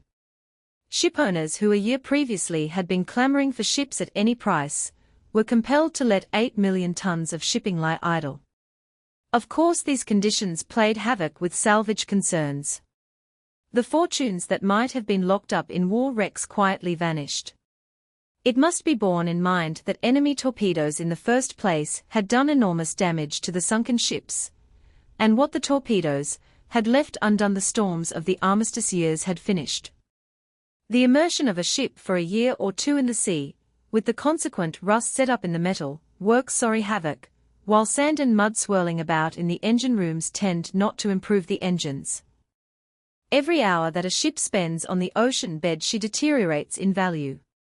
Mud is silting into her, sand and rust are gnawing away at her, the swell is shaking her continuously. The sea soon finds out the weak spots and hammers at them until the whole structure collapses into a fantastic mass. It can be imagined what some of the war wrecks were like after 1,000 days of such treatment. They were not worth salving, for no salvage concern would risk thousands of pounds just to recover a little scrap metal. These factors eventually led to a cessation of salvage activity around our shores. For long after the Admiralty Salvage Section had ceased to operate in home waters, 1 or 2 units were working on the Belgian coast, struggling to clear the harbours of Ostend and Zeebrugge from the ships that British sailors had so gallantly sunk in order to prevent the Germans from using them as submarine bases. When the Vindictive went down in her allotted place, she covered the British Navy with glory. All the might of Germany, all the skill of which she boasted, failed to move the sunken ship from the spot where the British had placed her. The Germans did their uttermost, for they were anxious to use the harbour, but they were beaten. The genius of the Admiralty Salvage Section, Commodore Sir Frederick Young, studied the problem. The Vindictive was not only full of cement, which had set hard directly the water ran into it, but there were also many mines aboard, and no one knew whether all these mines had gone off or whether some of them were still alive. Added to the problem of the Vindictive was the fact that the Germans, in their retreat, had sunk all sorts of craft in the harbour to bottle it up completely, and ensure that the Belgians would never use Ostend again without going to an awful amount of trouble. For months the divers of the salvage section were struggling with the wrecks in Ostend, clearing the channel, blowing tons of cement out of the Vindictive in order to lighten her, cutting away hundreds of tons of steel so that there should be so much the less to lift. Mighty steel cables were passed under the Vindictive by divers and attached to two lifting craft, one on either side of the ship. Two giant pontoons were sunk into place and attached to the hull so that when the time came they could be pumped out and their power used to help lift the stricken ship off the bottom. Some of the compartments in the wreck were made watertight, and after about a year of strenuous toil the task of lifting the structure was undertaken. Pumps were set going, and as the tide rose the shattered British warship came off the bottom, and was moved some distance before the falling tide balked further endeavours. The next day saw the operations carried to a successful conclusion amid scenes of wildest enthusiasm. The raising of the Vindictive signalized the last days of the naval salvage section, but it was by no means the least of the many triumphs that crowned it during the war. Chapter 9. During the days of the fateful German submarine campaign, the divers of the Admiralty Salvage Section played their part in many a drama, ferreting out clues of vital importance, acting as detectives of the deep. While the undersea boats of the Germans menaced our national existence and ruthlessly committed many crimes against humanity, the deep-sea detectives of the Salvage Section were always on their track, studying their habits, learning their methods, recovering from watery fastnesses those sealed orders which Tippett and his staff would have given anything to keep out of the hands of our alert Admiralty. More than one U-boat, struggling frantically to free herself from the mighty nets in which she had become entangled, found herself caught in a trap from which there was no escaping.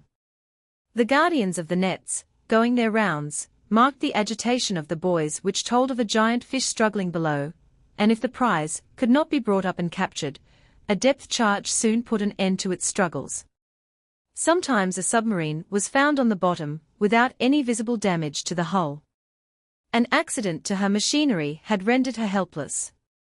The Germans fought desperately to put things right. As they grappled with the damaged machinery, they saw death coming nearer and nearer. When it was obvious that they could do nothing, that there was no escape for them, many shot themselves to put an end to their sufferings. Entering these steel tombs, the divers of the Admiralty saw ghastly sights, shot Germans lying about all over the place. In some cases it was apparent that the trapped men had been driven mad by their terror, and had run amok and fought each other savagely before they died. They were pitiless to others, but in the end the fear of death had turned their brains and transformed them into madmen. Of all the submarine crimes which dishonored the name of Germany, one of the worst was the atrocity of the Belgian prince. It started with the sound of guns and the whine of shells from which it was impossible to flee, and as the wireless mast of the Belgian prince went overboard her captain rang down to the engine room, and the ship heaved to. The U.44 approached warily, waiting to strike again at the least sign of resistance, but seeing that the Belgian prince had frankly surrendered, a collapsible boat put out from the submarine, which was now lying idly on the surface, and pulled off to the steamer. Captain and crew of the steamer were ordered to take to their boats and pull to the submarine, and as they rowed to the U.44 under armed escort, the Germans went down below to open the seacocks of the vessel and place bombs to blow the bottom out of her. Their work completed, the boarding party of Germans rowed back to the U.44. Paul Wagenfur, the German captain, ordered the crew of the Belgian prince to line up on the deck of the submarine. They were searched for arms, ordered to take their outer clothes off, their lifebelts were taken from them, and their boats destroyed with axes. Leaving the seamen partially undressed still standing on the deck, the Germans entered the conning tower of their boat and shut it after them. The crew of the Belgian prince still stood as they were ordered, wondering what was going to happen to them, expecting that now their ship and boats had been destroyed the Germans would take them into the submarine. Gradually the U.44 began to move on the surface of the sea, and continued to forge ahead for about 10 minutes. Then suddenly, without warning, just as darkness descended, the submarine dived, and the 43 helpless and defenseless men were thrown into the water. For a time the air was rent with their cries, as they fought the eternal sea for their lives. Then the darkness blotted out the sights and sounds, and one by one they sank. It was as deliberate and cold-blooded a murder as was ever committed, the very epitome of that order of the German naval authorities to destroy without trace. The destruction of the boats with axes to cut off all means of escape, the deliberate taking away of the lifebelts, the search for weapons, the order to the men to take off their outer clothes, all were thought out, were part of a settled policy on the part of Captain Wagenfur, if not on the part of the German higher command. All were easy to understand. Even the object of depriving the crew of their clothes, which is obscure to many, becomes plainer upon consideration. Men carry papers and things in their pockets, which lead to identification. In taking their clothes from the men, the Germans were also robbing them of their identity, for if any of the poor victims happened to be found clad only in their shirts floating dead in the sea, there was practically nothing to furnish a clue as to who they were, what ship they belonged to, if they belonged to a ship at all. But the Germans, in their hurried search of the men, overlooked the fact that 3 of them wore lifebelts concealed beneath their clothing, and these 3 men, by the aid of their lifebelts, managed to survive until they were picked up. So the world learned of the German crime. But for these 3 witnesses, nothing would have been known except that the Belgian prince had vanished with every soul aboard. Throughout August 1, 1917, the naval craft was scouring the neighborhood for a sign of the U-boat, trying to get on its track. The sea was empty. Casting farther and farther afield, one of our torpedo boats sighted a periscope on the afternoon of the next day nearly 100 miles from the scene of the outrage.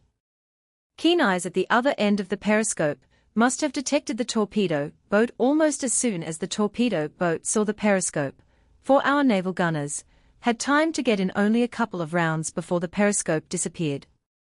Racing to the spot, the torpedo boat dropped a depth charge. But she was too late, the enemy was gone. A torpedo fired at a cattle boat proceeding from Ireland to England furnished the next clue to the enemy submarine. The torpedo missed and the cattle boat, calling up patrol boats by wireless, managed to escape. The U-boat hunted warily, for Paul Wagenfur had a definite mission to perform. His task was to lay a minefield in the way of the cattle boats coming out of Waterford Harbour in order to interfere with the regular traffic to England. The submarine was equipped with a number of huge mines and special mine-laying apparatus, which enabled her to lay these death dealers, while she herself was snugly out of sight beneath the surface. Mostly the mine-laying was done at night, and regularly about once a month the U-boat would scatter her deadly cargo and pen the shipping in harbour until the mines were swept up and a passage cleared. Hardly a ripple stirred the sea when darkness stole down over Waterford on the evening of August 4. The fisherfolk along the coast, gathering in the village inn, spent an hour or 2 smoking and chatting over the doings of the day. Some were still standing before the doors of their cottages about midnight, when they were startled by the sound of a terrific explosion at sea, a sound that reverberated over the water in the absolute silence of the night. Then, faintly, cries were heard. The cries sent the fishermen speeding to the quay. In a short time 3 fishing boats were speeding over the sea, heading in the direction whence the cries came. None knew what lay ahead of them, none troubled even to ask. Death might be lurking for them, but that aspect of the case did not concern them. The sound of the explosion and the cries still rang in their ears, betokening a disaster which sent the fishermen on their swift errand of mercy to succor whomsoever they could find. Standing alert in the prows of their boats, the fishermen scanned the sea for signs of wreckage. From time to time they called, and listened vainly for an answer. They were about 4 miles from shore when a dark object loomed in the water, a faint cry answered their calls. A minute later a man was dragged over the side of one of the boats. The stranger was in a bad state. It was obvious he could not long survive. Heading about, the fishermen landed the man as quickly as possible, but stimulants liberally administered had little effect.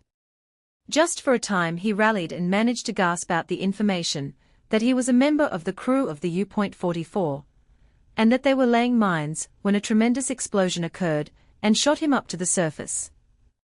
His end came suddenly soon afterwards. The U.44, laying mines in the stilly night to deal death and destruction to others, strayed unwittingly into one of our minefields. One of her mines in floating upwards after its release knocked against one of ours, and the 2 exploded with such terrible force that the stern of the submarine was practically blown away, and the men who manned her were drowned like rats in a trap. Thus Nemesis overtook the Germans. By Monday, August 6, Commander G.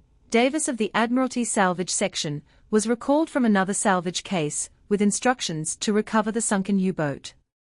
All that night the salvage officer and his men labored at getting the necessary gear aboard the salvage ship, and at midnight on the Tuesday they reached Waterford. Early next day minesweepers were at work clearing a passage for the salvage vessel. It was dangerous to move in that area at all, as was manifested during the morning when one of the minesweepers herself struck a mine and foundered. Without waste of time, Commander Davis tackled and raised the minesweeper, as a preliminary to the important task of raising the U-boat. The usual method of finding the wreck by dragging the seabed with grapnels was adopted, and the submarine was located in 90 feet of water, lying right athwart the current which, owing to its strength in this spot, did much to hamper future operations. The Admiralty was particularly anxious to recover not only the papers of the submarine, but also the submarine itself. Given the German submarine, the British naval experts could go over it at their leisure, see exactly how German design was developing, browse among the latest German improvements, and pick to pieces all the most recent German ideas. Not that the British Admiralty lagged behind German design, but it had the good sense not to despise the enemy and to realize it might be possible to learn something even from Germans. To issue an order for the sunken submarine to be brought into harbor was easy. A few words in code tapped out on the wireless and the thing was done. But the carrying out of the order was beset with difficulties. Commander Davis decided to adopt one of the best-known methods of raising the wreck by utilizing the lift of the tide to accomplish his purpose. One of the outstanding things about salvage experts is their uncanny ability for seizing on any power that happens to be handy and compelling it to serve their own ends. There is unlimited power in the rise and fall of the tides, and the salvage men are clever enough to harness this power to raise wrecks off the seabed. They literally use the sea to rob the sea of its prey, and the ways they follow are more or less those put into practice by Commander Davis, who decided to lift the submarine in a cradle of cables and carry her ashore. A mighty steel cable was taken from one salvage boat to another, an end was secured on each boat, and the cable was dropped until the loop of it dragged on the bottom. Then this cable was swept under the submarine and hauled along by the salvage boats until they had dragged it into position right under the wreck. Directly it was in place, the two ends were buoyed, and the salvage men began juggling with another cable. One by one the cables were worked into position, and by the 9th day the salvage officer had as many cables as he desired lying snugly under the U-boat from end to end. The 10th day brought a gale that made further salvage operations impossible. Dirty weather continued for 24 days before the gale blew itself out. The salvors, desperately anxious as they were to get on with the job, had perforce to cool their heels ashore while the seas played battledore and shuttlecock with the buoys at the ends of the cables. On September 10, however, the day dawned fine, and soon after daylight the sweepers were clearing a passage out to the wreck, a task they had to perform every day any work was undertaken. No sooner was the passage swept than the salvors brought to the spot one of those modern lifting vessels, which helped to perform many wonderful feats during the war. In appearance the lifting craft is like a huge, flat barge with a covered deck. Its hull contains a series of great tanks, or watertight compartments, which can quickly be flooded or emptied, just as the salvage expert desires. As the tanks are flooded, so the craft sinks lower and lower in the water, and as they are pumped out so she rises again. When the tanks are full, the lifting craft sits 4.5 feet lower in the water, and as she is then attached to a wreck, and her tanks be emptied she is capable of lifting a weight of 1,200 tons from the seabed. In raising the U-44 and carrying her to port, Commander Davis, RNR, the nearest figure on the lifting vessel, accomplished a brilliant feat. The photograph shows the U-boat just after she was brought to port and also gives an excellent idea of what a lifting vessel looks like. Say that the difference between low tide and high tide is 16 feet. If the lifting craft be placed in position over a wreck at low tide and pumped out, the cables between the lifting craft and the wreck being made taut, as the tide rises, so the lifting craft swings the wreck off the seabed, and at high tide the wreck lies slung under the lifting craft over 20 feet from the bottom. She can then be towed inshore until she grounds again. Hoisting out the deadly cargo of mines from the U-44. In other words, a vessel floating on the surface is nearest to a submerged wreck at low water. If the tide happened to rise and fall 20 feet, the vessel will be 20 feet nearer the wreck at low tide than at high tide. By filling their lifting craft with water, the salvors can bring it another 4.5 feet nearer the wreck, and if they then pump out the water tanks, they can raise the wreck 24.5 feet from the bottom at the top of the tide, provided they have craft capable of lifting a weight as great as that of the wreck. Towing into shallower water follows, as before described. Commander Davis placed his lifting vessel in position exactly over the wrecked submarine, and the cables running under the wreck were brought up on each side of the surface craft and securely fastened. The tanks of the lifting craft were blown out with compressed air, and as the tide began to rise, the lifting craft rose with it and dragged the U-boat from her bed 90 feet below the surface. Just before the tide was at the full, the salvors began to tow the lifting craft with her burden inshore, and succeeded in covering a distance of 3/4 of a mile before the submarine grounded again. Next day, at the top of the tide, the performance was repeated, and the wreck was carried inshore for another 3/4 of a mile. In 2 days the salvors thus gained 1.5 miles, and the wreck now rested on the bottom, about 3 miles from the beach. The salvors, making the most of favorable conditions after their enforced idleness, were toiling until far into the night on the wreck. They feared a recurrence of bad weather, and their fears were well founded. Wednesday brought in its train a strong wind that increased in strength all the morning and made work impossible. By the afternoon it was blowing a gale, and so severe was the storm that one of the salvage lighters was unable to withstand its fury. She started to founder, and it was only with the utmost difficulty, and in the face of tremendous risk, that one of the salvage men managed to get aboard and bring her safely to harbor. The calm courage and confidence of the salvors were things to marvel at. They knew beyond doubt that live mines were aboard, and that these mines were liable to go off at the slightest jar and blow them all to pieces, yet they went about their jobs for hour after hour, day after day, as though such things as mines did not exist. Time after time the sea bumped the submarine against the bottom, and every time it happened, death in its most horrible form hovered near them. Once the submarine dropped sheer from the cables, and no one knows even now why they were not all wiped off the face of the sea. There was just one tense moment, then, as nothing happened and their luck held good, they started to get the submarine back into the slings again. Another lifting craft was brought on the scene, and, picking up the wreck again, the salvors went ahead with the work tide by tide. In their passage shorewards they performed the extraordinary feat of carrying the wreck over a bar of sand that rose steeply for 14 feet, an operation requiring the greatest skill and delicacy in adjusting the lifting cables. The nose of the submarine had to be lifted inch by inch until it attained an angle that enabled it to rise up the slope without digging its bow into the sand. Had the nose of the craft been lifted too high, she might easily have slipped backward out of the cables supporting her, and such a slip might not have ended so happily as the previous one. However, Commander Davis succeeded in negotiating this supreme difficulty surely and safely, and his brilliant work was later rewarded with the Distinguished Service Cross. In the end, after making 21 lifts in 20 days, the salvors beached the infamous U-44. She proved a golden haul, for the mass of confidential information recovered from her turned out to be of the utmost importance.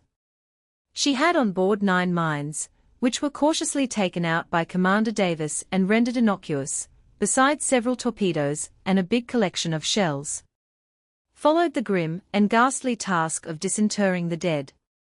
On September 26, 21 bodies were removed under the direction of a surgeon and carefully searched. One by one the dead Germans were sewn in canvas and weighted with fire bars.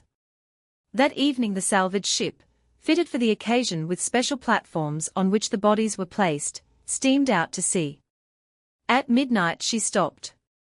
The salvage men with bared heads stood solemnly by while the chaplain read the burial service in grave, sonorous tones. Then, very reverently, the dead were committed to the deep and the cleansing sea closed over them. Chapter 10. Although we live in an enlightened age, superstition is still rife, and not many people would care to dive for the first time in a submarine bearing the unlucky number 13. Yet in spite of the fact that sailors are generally credited with being more superstitious than most people, no thought of danger crossed the minds of the 73 men who during the war stepped aboard the British submarine K.13 in order to carry out her trials. She was a wonderful craft, 334 feet long, just under 27 feet wide amidships, and as she lay at her moorings she displaced 1880 tons. Like her sister ships of the same type, she was one of the fastest submarines afloat, capable on the surface of overtaking most battleships in order to send them to their doom, able to take her place with the Grand Fleet and steam along with them at top speed without being left behind. This wonderful speed was attained by fitting her with steam turbines in addition to the usual oil engines and electric motors. Her stumpy funnels folded down when she was diving, and the introduction of steam made it essential to fit fairly big ventilators. In order to dive, she could take into her ballast tanks 800 tons of water in 4 minutes, but with a big submarine over 100 yards long, all divided into many compartments, diving was a delicate operation that depended for its safety upon all the men carrying out their duties instantly. It was necessary that the crew should be quite conversant with their craft and that there should be perfect teamwork. But an absolutely new craft is bound to present some strange features to her first crew. In this case, she was a new development in submarine practice, and it was probably the fact that the K.13 was unfamiliar that brought about the ensuing disaster. Built on the Clyde, she was taken along to the Gareloch to be put through her paces. The Gareloch was quiet, away from spying eyes, free of the attentions of the unwelcome enemy submarine, and here the K.13 carried out her surface trials satisfactorily. The conning tower was closed, the funnels were dropped back flush with the deck, and orders were given to trim the boat for diving. The watertight doors were shut and the sea began to flow into the tanks. Then, as the craft submerged, came disaster. A mighty rush of water swept into the after part of the ship, drowning instantly the 31 men on duty there, and carrying the K.13 stern downwards to the bottom. It was afterwards discovered that in diving some of the ventilating scuttles had been left open, and these had flooded the stern of the ship. It was a tragic oversight that in a moment swept 31 men into eternity. In the forward part of the K.13 42 men were imprisoned, held fast on the seabed by the weight of water in the ship. There was no trace of panic. Nobody turned a hair. As quietly as though they still floated serenely on the surface, they stood by and carried out their commander's orders. For hours they strove to get the ship to move, to lighten the tanks sufficiently to bring her to the surface again. The ship remained fast. No trace of movement was to be detected.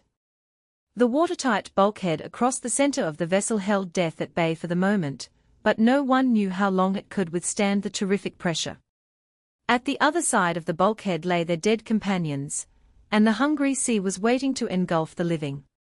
Death threatened them from all quarters, death from drowning, death from asphyxiation owing to the exhaustion of their air supply, death from starvation even if the air held out.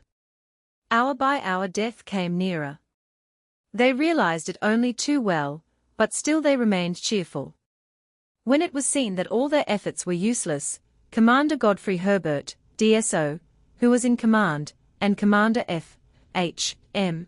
Goodhart, DSO, who was aboard to watch the behavior of the vessel before taking over the command of K.14, conferred and agreed to try to get to the surface, 90 feet above their heads, in order to obtain help. They knew perfectly well that they were probably going to their deaths, that the odds were so tremendously against them that they were not worth considering. They did not think of themselves, they thought only of the 40 men caught in that death trap. The one way of getting to the surface was through the conning tower. But the terrific weight of the water above closed the lid so tightly that the strongest giant in the world could never lift it. To raise it were beyond the strength of mere human beings. The only way of accomplishing the feat was to let into the conning tower compressed air until the pressure of the air equaled the pressure of the sea, and as the air burst away upwards the gallant officers hoped to be carried with it to the surface. Quietly they entered the conning tower, and partially flooded it. The compressed air was turned on. Minute by minute the pressure increased, minute by minute the officers waited, wondering if death or life was to be theirs, whether their attempt was to succeed or fail. So great grew the pressure that the air could no longer be kept within bounds. With incredible strength it burst upwards, and Commander Goodhart was dashed violently against the steel sides of the conning tower and killed instantly. By the greatest good fortune Commander Herbert missed the full force of that deadly upthrust of air. Still he, too, was hurled upwards and, as the water rushed in and the air gushed out, was carried clean through the conning tower to the surface. Already the disappearance of K.13 was arousing anxiety up above, and a salvage craft had been called to the spot. A couple of men in a boat, noticing the figure of Commander Herbert as he came up in the gairlock, pulled quickly towards him and dragged him over the side. He was almost dead with exhaustion, and the wonder is that he ever survived that terrible ordeal. As soon as he was sufficiently recovered, he gave an account of what had happened and told how the men were trapped in the submarine. The urgency of the case was obvious. It needed no stressing. Then began one of the most thrilling salvage fights in the history of the human race. It was a fight, not for treasure, but for human life. It was a race against time, a long tussle with death. Divers dropped down the shot ropes to the bed of the gairlock and began to search for the sunken submarine. The light was none too good, owing to the water being fogged with mud, but they were searching only a short time when the dark hull of the submarine loomed in front of them. They hurried up to it. One drew an axe from his belt, hammered hard at the side. Answering knocks came from within, and those waiting anxiously on the surface heaved a sigh of relief as the divers telephoned up, "We've found her. They are still alive." Surveying the wreck, the divers discovered that the bow of the submarine was about 20 feet higher than the stern, which was already covered by a dozen feet of mud. Wading in slime sometimes up to the armpits, the divers worked their way round her, then quickly sped to the surface and reported her position. At once the experts summed up the situation. The K.13, with her stern full of water, covered up aft by a dozen feet of mud, was too heavy to raise bodily. She was well over 3,000 tons, and up to that time nothing like this weight had ever been lifted from the seabed. The only thing to be done, the sole hope of saving the imprisoned men, was to strive to lift the nose of the craft to the surface while leaving the stern resting on the bottom. Nothing else was possible. "The first thing to do is to get through supplies of food and air to them," the salvage officer remarked. The divers slid down to the bottom, and, disregarding all thought of their own safety, labored hard and long to connect up with the entombed men. They must have broken the endurance record of the world, for one worked for over 12 hours continuously on the seabed without taking food, without resting. Time was too precious for them to waste a second. They realized the risk, but they accepted it as gladly as Commander Goodhart ran the risk which led to his death. They worked until they were ill and dizzy, floundering in the mud, wrestling with giant steel cables. 40 men were depending on them for their lives. The thought nerved the divers to prodigious things. It was essential to communicate with the imprisoned men, to let them know that everything possible was being done for them, to strive to sustain their spirits. Commander K of the salvage section found the way. Sending down a submarine flash lamp, he instructed the divers to rig it up in front of the periscope. By peering into this instrument the prisoners were thus able to read the messages that were flashed to them in Morse code, and were made to understand that they were not entirely cut off from the world after all. With many a struggle, the divers managed to open a valve in the hull, and to attach a pipe through which food such as Bovril, bottles of hot soup and chocolate, as well as life-giving air, were passed from the surface. All this entailed long hours of endeavor. The coolness of the men in the submarine was almost unbelievable. "Send us down a pack of cards to while away the time," one shouted up the pipe. The cards were procured and sent down, and these British seamen played cards while death peeped over their shoulders. Up to then the men had been carefully conserving their supplies of compressed air, not knowing how long they would need them to keep alive. Now that air was being pumped from the surface, they were able to use what was left of their own supplies to blow all the oil out of the forward tanks. This lightened their craft considerably. After a terrific struggle, the divers managed to fix mighty steel cables under the nose of the submarine. Salvage craft and lifting vessels strained away. For a time they made no impression. Then slowly the grip of the mud began to relax and the bow of the submarine, lightened by the blowing out of the oil tanks, began to rise nearer and nearer the surface until, about midnight, it broke clear into view. It was a weird sight.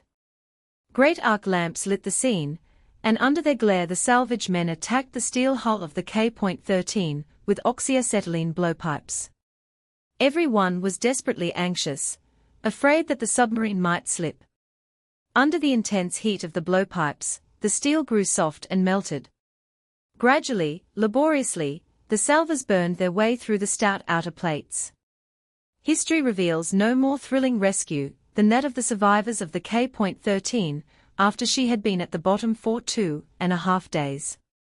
This rare photograph shows the bow of the K.13 after it had been hauled to the surface to enable the men to be cut out. They now made an onslaught on the inner hull, directing the flame on the steel shell.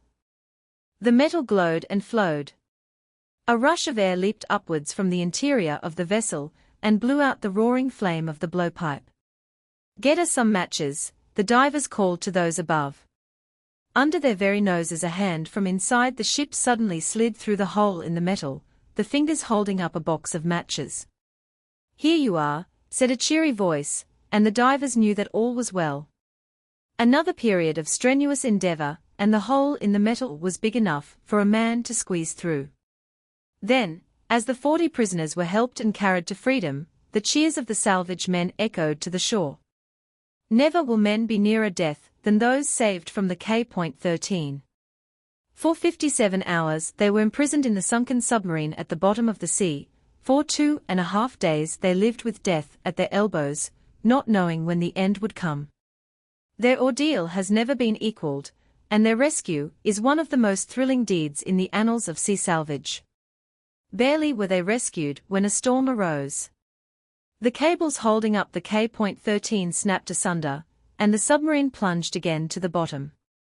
The men had been cut out not a moment too soon. In due course followed the salvage of the unlucky K.13. It was effected solely by the use of compressed air, which was pumped down one pipe into a compartment until it had driven all the water away through another pipe to the surface. In this way she was pumped out compartment by compartment, but even when all the water was expelled she still stuck in the mud. For 2 or 3 days the salvors strove to drag her from the clinging mud, but not until she was freed of the overlying silt by sand pumps did she bob to the surface just like a cork. Proving little the worse for her adventure, she was put into commission again under another number, so the unlucky K.13 vanished forever from the British naval lists.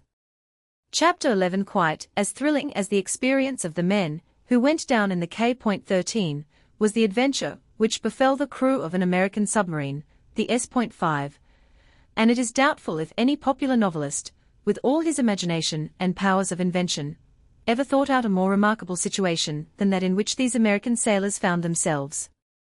The American submarine concerned had been traveling on the surface, when the commander gave the order to prepare to dive. Down she went, and for a time glided unseen in the depths. Then her commander got ready to bring her up once more. Of a sudden something went wrong. The air failed to blow out the forward tanks. The men felt the floor slip away under their feet as they rose. They were thrown on their backs, on their faces, rolling sideways in all directions. There was no shock, not the slightest jar. The submarine just swung like a pendulum, and when the officers and men managed to disentangle themselves from the various positions into which they had been thrown, they found the bulkheads had changed places with the floor of their craft. The submarine was actually hanging perpendicularly, bow downward, with just the end of the stern showing above the surface. It was a terrible plight to be in, and every man aboard recognized at once that he was face to face with death. Their only hope was that a vessel would sight them and manage to rescue them before their air gave out, yet there was so little of the stern peeping above the surface of the sea that the odds against it being noticed were tremendous. Most submarines nowadays are equipped with a portable telephone, which can be floated to the surface, where it is supported by a buoy. This telephone was designed for just such an emergency, and the commander quickly uncoiled the cable and sent the telephone floating upward. Followed a most nerve-wracking experience. For hour after hour they swung about under the sea, rocking this way and that, spinning sometimes like a top, ringing on the telephone at regular intervals, and waiting tensely for the sound of a voice to tell them that they were found. All day they waited without any reply. Air was being used up every minute, and death by suffocation was not pleasant to think upon. Even worse was the thought that at any moment the submarine might cease to swing, and would plunge to the bottom like a stone, fracture her plates, and wipe them all out in a few seconds. 24 hours passed. All through the darkness of night until dawn those insistent signals went up to the telephone, and a sailor waited tensely for an answering voice. None came. Another day of suspense began. The men were like prisoners in a condemned cell, not knowing whether they were going to their doom or whether a reprieve was coming. All the time, they were striving to find out what was wrong, struggling to right their craft again. The task was beyond them. Their efforts were of no avail. Still they rocked and swung like a pendulum in the broad Atlantic. It was a nightmare situation. For men to remain so strong and yet so helpless was maddening. So the dreadful hours crept by. An American transport, the General Goethals, was steaming down to Panama when one of the men aboard thought he heard the sound of a telephone bell. "What's that?" he said. His companion looked at him. "What?" "Sounded like a telephone," said the first man. His shipmate was about to retort when he, too, heard the sound of the bell. "There it is again," said the first man. "Sure," answered the companion. Other men came crowding up. "What's wrong?" they inquired. "Didn't you hear it?" asked the first man. "What?" "The telephone." At that moment the sound came to them again. They looked at each other. Some wondered if they were bewitched. They were far out on the open sea, and it seemed impossible that a telephone bell could be ringing there. More and more men crowded round, and more heard the bell. There was no mistaking it. It was certainly a telephone bell. So plain was it, so insistent, that at last the captain signaled down to stop the engines. Half a dozen seamen took their places in a boat. Outwards it swung from the side of the ship, and a moment later sat, with a splash in the sea. Rowing in the direction of the mysterious sound, the sailors at last sighted the buoy with the telephone attached. The stern of the craft was barely visible. Imagine the transports of those unfortunates, when voices hailed them cheerfully from above. They had been swinging about in their awful predicament for 35 hours, when the telephone was picked up, and air was running so short that they had only enough to last them for an hour or two longer. Instantly the men below made clear their peril. The troopship flashed out her wireless call for help. Not a ship within radius heard the call. Then cropped up another of those strange tricks of fate. An American schoolboy, named Moore, keen on wireless long before the wireless boom set in, was experimenting with his homemade set when he picked up the call. Proudly he sent out this message of life and death on his own transmitter. The nearest naval depot picked it up, and destroyers with special plant aboard were hurried at full speed to the rescue. Meanwhile the captain of the transport had managed with the greatest difficulty to get strong hawsers round the submarine, lashing them tightly to his transport in order to keep the stern of the submarine above water. Then his engineers, after a deal of labor, cut a small hole in the steel skin and began to pump fresh air into the prisoners. This was the situation when the destroyers appeared on the scene. Immediately they fixed more hawsers round the submarine to prevent her from slipping to the bottom, and with the special appliances at their command they managed to cut through the rivets and force out one of the plates of the upended craft. One by one the 27 men and their commanding officer scrambled through to the open air again, after being imprisoned for 40 hours in that crazy submarine swinging about under the sea. Thus a telephone ringing in the open sea, where no telephone could possibly be expected, and a boy playing with his wireless set were instrumental in saving the lives of an entire crew after a most terrible experience. Not so fortunate were the crew of a British submarine which, like the K.13, met with a mishap that sent her plunging to the bottom. All were killed except one man, who with his own lips afterwards related how he had battled with death and won his way back to life after one of the most amazing adventures that have ever befallen man. He happened to be in the engine room when he perceived the water pouring in through the conning tower in one mighty cascade.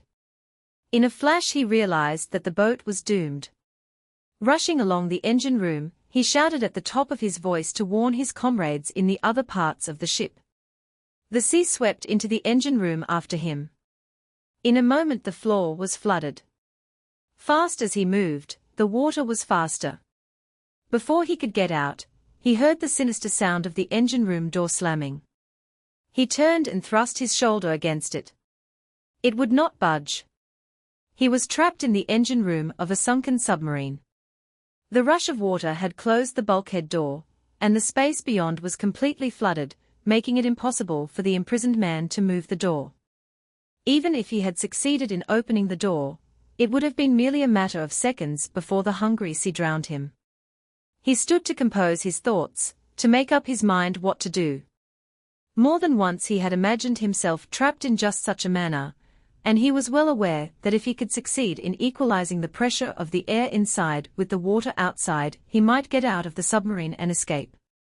But to work things out in theory is much easier than to carry them out in practice, especially if your life depends on your doing everything exactly as it should be done, when the least little slip means death. The man reached out his hand to grasp a metal lever. His fingers closed on it. He recoiled from a severe electric shock. He touched something else, and again felt the jolt of electricity. His knee knocked against one of the engines, and he felt a big shock in his leg. Very ginger. Light he put his finger on another metal object, and once more experienced the sensation of electricity. Everything around him was charged with electricity, and it was some time before he realized that the flooding of the engine room had short-circuited the electric current. Now another factor crept in to make the situation still more desperate. The sea water, flooding the electric batteries, began to set free chlorine gas. The smell of it grew stronger, made him gasp. So to the risks of drowning and suffocating was added the danger of gas poisoning.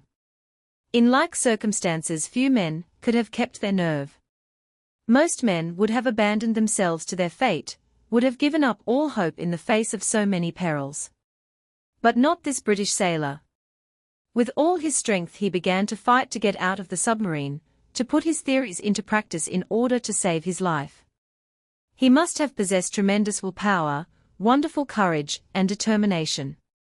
He tried the torpedo hatch, to make quite sure that the pressure above was such that he could not shift it.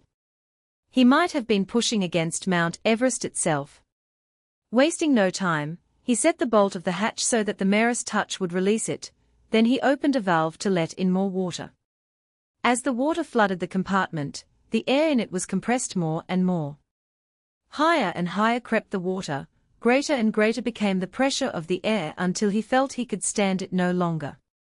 He slipped the bolt of the hatch, and as he felt it give to the pressure he slipped a hand on the outside. A gust of air swept out, held up the cover momentarily, then the great metal lid slammed down again, crushing all the fingers of the brave man's hand. Maimed though he was, his courage remained unshaken. Giving up his idea of escaping by raising the air pressure, he determined on the most desperate expedient of all. He made up his mind to flood the compartment completely, when the pressure of the water inside and outside would be equal, and he could open the hatch, if he were not drowned in the attempt. Opening more valves, he scrambled on top of the engines and watched the water pouring in. It rose to the hatch coamings, till only his face was above the surface. Then with a quick heave of his shoulder he pressed against the hatch. The imprisoned air burst out and the water rushed in, sweeping over his face and head. Holding his breath, he thrust again at the hatch, which luckily passed the vertical and fell backwards with a clang. Then he struck out desperately towards the surface. A destroyer steaming along saw a tiny patch of white in the water. It was the face of the hero of the submarine. He was to all intents lifeless, practically dead. Wasting not a moment, they forced the water from him and after a hard struggle succeeded in bringing back to life one of the bravest men who ever breathed. Not without its amusing side was the adventure, which befell 3 unhappy men on an American naval submarine. She was engaged in making a series of cinematograph pictures, and orders were given to prepare for a very rapid dive, known as a crash dive. 2 cinema men were still standing on the deck with their cameras, and the commander was in the top half of the conning tower, which was, of course, open. To their consternation the boat began to submerge. Realizing that there had been some misunderstanding, and thinking only of saving his ship and crew from a terrible disaster, the commander, who had no time to enter the ship, shouted to the men to close the hatch under his feet. It was slammed not a moment too soon, and the commander inside the conning tower was carried beneath the surface. His first thought was to escape. He scrambled upwards towards the opening. Something stopped him, held him fast, kept him a prisoner. What had happened was that a projection in the conning tower had caught in his open pocket, and was holding him down. Struggling desperately, and swallowing a deal of water, he managed to tear himself free and kick up to the top. Gulping in the fresh air, he looked around him. One cinema man was swimming strongly some little distance away. Of the other, there was no trace. Just as the commander was beginning to give the other man up for lost, the submarine herself reappeared. The commander gazed at her in astonishment, hardly believing his own eyes. With her came the half-drowned cinema man, his arms thrown round his camera and the wireless mast, and clinging to them like grim death. "What the dickens did you go down with her for?" asked the amazed officer, when he was taken aboard. "I couldn't swim a stroke, so I thought it safer to stick to the ship," explained the cameraman naively. Luckily for him the crew instantly saw that something was wrong and brought the boat up at once. So recently as the last days of October, 1923, 2 American seamen, Henry Brough and Lawrence Brown, were immured for 30 hours in a submarine at the bottom of a bay near the Panama Canal. Brough most heroically dashed into the ship, as she was sinking to see if he could assist anybody who happened to be within. He found Brown asleep in the torpedo room, and they just succeeded in closing the door when the O.5 went down in 40 feet of water. There was not a morsel of food aboard, not a drop of drinking water. First the lights failed, then the batteries exploded and caused a fire which blazed furiously for some time. Meantime, a third man, Charles Butler, caught in the engine room, took refuge in an air pocket, stripped off his clothes and made for the hatchway. Emulating the plucky fellow who escaped from the British submarine, he thrust open the hatch. So enormous was the pressure that he was blown right out of the water, breaking the surface like a leaping salmon. He was soon picked up, after being at the bottom for 8 minutes. In 3 hours the other 2 prisoners heard the knocks of a diver, and knew that attempts were being made to rescue them. 9 hours later they felt the submarine begin to move upward. For a little time she continued to rise, then their hopes were dashed by a sharp snapping sound and they felt their craft fall with a bump to the bottom again. The ticking of the clock for hour after hour, the dreadful dragging of the hands round the face of it nearly drove them distracted. They could not bear to watch it longer. There they sat, wondering, hoping. Another 16 hours passed before they felt the submarine again begin to rise, moving so slowly that both men were consumed with anxiety. The maddening clock ticked on as the craft was wound up. Water splashed on the deck, the pent-up air gushed out, footsteps sounded and they knew deliverance was at hand. Brough pushed open the hatch and both men stood blinking blindly in the dazzling sunshine. Their heads reeled.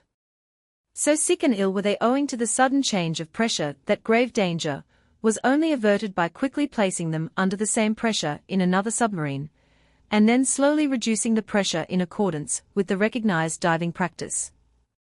Thus they came unscathed through their dreadful trial. The K.5 during battle practice with the British fleet in 1921 sank in such deep water that no attempt was made to recover her. But the American naval experts, when a similar disaster overtook the submarine F.4 at Honolulu in March 1915, were so anxious to find out what had happened that they determined to do their utmost to retrieve the sunken craft. Going out for a practice spin, the F.4 quietly submerged and was never seen again. Boats were soon in search of her, and the result of dragging operations led to her discovery on the bottom outside Honolulu harbor in just over 50 fathoms, or 304 feet, of water. Unhesitatingly, the greatest salvage experts in the world would have pronounced her lost beyond recovery. She was 100 feet deeper than the British record dive of 210 feet, a depth which no other divers in the world had ever reached, and she was far deeper than any craft hitherto lifted from the seabed. The experts of the American Navy, aware of these and other facts, knew that they desired to achieve the impossible, but instead of admitting that it could not be done, they straightway set about doing it. A big rise and fall in the tide would have been of tremendous assistance to them, but at Honolulu the tide rises and falls only 18 inches. It was of no help to them at all. So they made their plans to haul her up bodily by winches and tow her into shallower water until she grounded, while for the last stage of the journey into the harbor they placed their faith in 6 pontoons, each sheathed in a jacket of timber 4 inches thick to prevent the cables from cutting it. This stout timber casing successfully protected the pontoons from all damage when they were brought into play. Nor was it unnecessary, for, incredible as it may seem, the chafing of the submarine during a sudden gale quickly wore through the mighty steel cables, as she rubbed them against the bottom. It was in connection with the cables that the greatest diving feat in all history was accomplished. The cables were swept underneath the submarine by surface craft in the usual way. But the salvors could not be sure that the cables were exactly where they ought to be. With cables too near the bow and the stern, the submarine would just fold up as she was lifted and break her back, the two halves, falling apart, probably defying recovery. Even if they could be raised, the damage would be so great that all traces of the original accident would be destroyed, and the experts could never learn why the submarine had foundered. The one way of finding out whether the cables were properly in place was to send down divers to see. A diver in Lake Huron in the 90s, trying to recover sunken treasure, was crushed to pulp at a depth of 198 feet. Even a diving bell, operating later on the same wreck, was unable to withstand the pressure. Consequently, it seemed like sentencing a man to death to order him to dive to a depth of 304 feet. However, the cleverest diving expert in the American Navy pondered over the matter, and in the light of recent experiments, considered it could be done provided all the rules were most rigidly observed. The finest divers in the American Navy, men who had been specially trained, were thereupon sent to Honolulu to carry out this gigantic task. The leading diver struggled into his suit. For aught he knew, he would never come up alive. The enormous pressure of the water might squeeze his unprotected legs and body and arms until it had squeezed all the blood in his body through his eyes and ears and nose and mouth. He knew that the metal helmet protected his head from the sea pressure, which was the reason why the nip of the sea drives all the blood in the body up to the head. But he smiled cheerfully as his helmet was screwed into place. A few moments later he was sliding down the shot rope. Down and down he went, the sea pressing heavier and heavier on his body. Up on the surface the air pumps heaved quickly to pass down to him the air that would prevent him from being squeezed to death. Reaching the wreck at last, he found the pressure so enormous that it was almost impossible for him to lift his hand in the water. To move at all was really like pushing his way through some solid substance. Nevertheless, he managed to survey the wreck and was slowly drawn up again to safety, after spending 10 minutes at the bottom. Several times he and his fellow divers penetrated to these startling depths to see that adjustments were properly made. Then, Just when everything seemed all right, the sense of impending tragedy gripped the watchers on the surface. They had drawn up one gallant diver to 200 feet, when he found that his lines were entangled and that he was stuck fast. It was a fearful situation. For a diver to be caught at this great depth is almost certain death. Relays of divers were sent down to his aid, and for 2 hours they struggled and fought to release their comrade, who was dangling there at death's door 200 feet below the surface of the sea. In the end they disentangled him, and he was drawn up in a most critical state. Double pneumonia struck him down, and for months his life was despaired of. Eventually a fine constitution and tireless nursing enabled him to pull round and regain his lost health. But it was a desperately close shave. That any man could reach this depth and still live is little short of a miracle. Eventually the ill-fated F.4 was towed into harbor. In raising her according to plan, the American Navy broke 3 records. By attaining the incredible depth of 304 feet, the American divers wrested the diving record from the British Navy. That unfortunate diver, who was forced to remain at 200 feet for 2 hours, without fatal results or permanent injury, created another record. And their 3rd record was achieved by lifting the submarine from the greatest depth at which any wreck has ever been raised. It is impossible to praise the divers and salvage officers too highly for these magnificent feats. If the American Navy has robbed the British Navy of the diving record, the British salvage section still has a few more records left. For instance, when a German submarine was put down in 190 feet of water off our rocky northern coast, the British Admiralty calmly ordered the salvage section to bring the submarine to port. In the face of a definite order of this sort, there was nothing to be said. The director of salvage hastened to the spot, and sent divers down to survey the wreck and if possible recover the papers. They found an arm protruding from the partly closed conning tower, the fingers, stiffened by death, clutching as in a vice some of the secret orders which the commander was endeavoring to cast away when he saw that capture or destruction was inevitable. Before he could rid himself of the papers, the submarine plunged to her doom and the cover of the conning tower slammed down on his arm. With an effort, the divers unlocked those clammy fingers and took the papers. Then they managed to raise the lid of the conning tower and enter the ship, although it was practically at the limit of the depth at which divers can possibly work. Their submarine lamps lit the gloom of the interior, and a search brought to light the log and other papers, which were sent post-haste to the Admiralty. The order to take the wreck to port was much more difficult to obey. She was down on such a rocky coast in such a position that lifting her in the ordinary way was quite out of the question.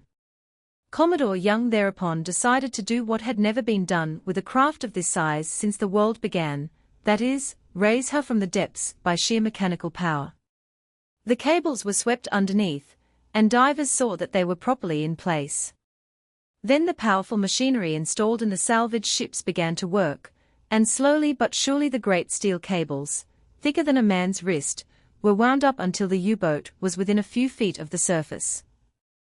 It was an extraordinary feat to lift this wrecked submarine, weighing nearly 1,000 tons, practically 4 times the weight of the American F.4, from a depth of 190 feet by the sheer power of machinery. The salvors crowned this remarkable effort by carrying the submarine in her cradle of slings nearly 40 miles round the coast, which was another record the British salvage section made that month. Just as they got her to the mouth of the harbor, she slipped from the slings and went to the bottom again. Picking her up once more, the salvage men towed her into dock so that the submarine experts could dissect her. Another astonishing feat performed by British salvage men was the raising of a collier that sank right in the fairway at Rosyth. The danger of other ships striking her and piling up was so great that her removal became imperative. To pick her up in the approved style by sweeping cables under her, and using lifting craft to swing her clear of the bottom, was the obvious way of clearing the channel. But she was a dead weight of 3,000 tons, or about 1,000 tons heavier than the heaviest wreck raised by such methods. If her cargo had been bales of cotton, or something easy to handle, divers would have gone down and removed part of her burden in order to lighten her. But coal is about the worst thing in the world to deal with underwater. Consequently, the salvors tackled the job with a brace of lifting craft, which enabled them to master 2,400 tons, and a couple of mighty pontoons, which provided the power to lift the remainder. Everything was fixed, and as the tide rose, the salvors managed to drag the wreck out of the way of other ships, and eventually, after a terrific fight lasting a considerable time, succeeded in beaching her. Commodore Sir Frederick Young also mastered a weight of about 3,000 tons in lifting Captain Fryatt's ship, the Brussels, at Ostend, and these two feats performed by British salvage experts constitute a world's record for the greatest deadweight ever raised in recent times from the bottom of the sea.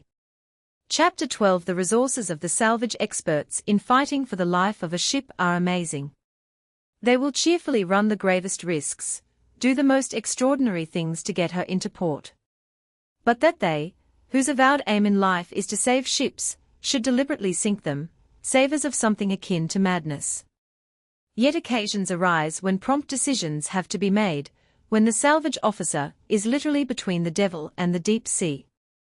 An outbreak of fire aboard a ship places him in this quandary. Damage to a ship by water can be remedied, but fire, once it gets a hold, consumes ship and cargo. Of two evils, the salvage man chooses the lesser, and if there is no other way of combating the fire, he will calmly sink the ship, as a preliminary to saving her. A giant oil tanker, which blazed 4 days, blotting out the heavens with dense clouds of smoke. The salvage men were eventually compelled to sink her to put out the fire. More than once during the war, British salvage officers had hot times with burning ships, and one of their most thrilling adventures sprang from a collision between two oil tankers called the War Knight and the O.B. Jennings. A big convoy of ships was proceeding along the English Channel in the early hours of March 24, 1918. It was pitch dark, and the ships with their attendant destroyers were steaming at full speed without lights in order to dodge the attentions of German submarines.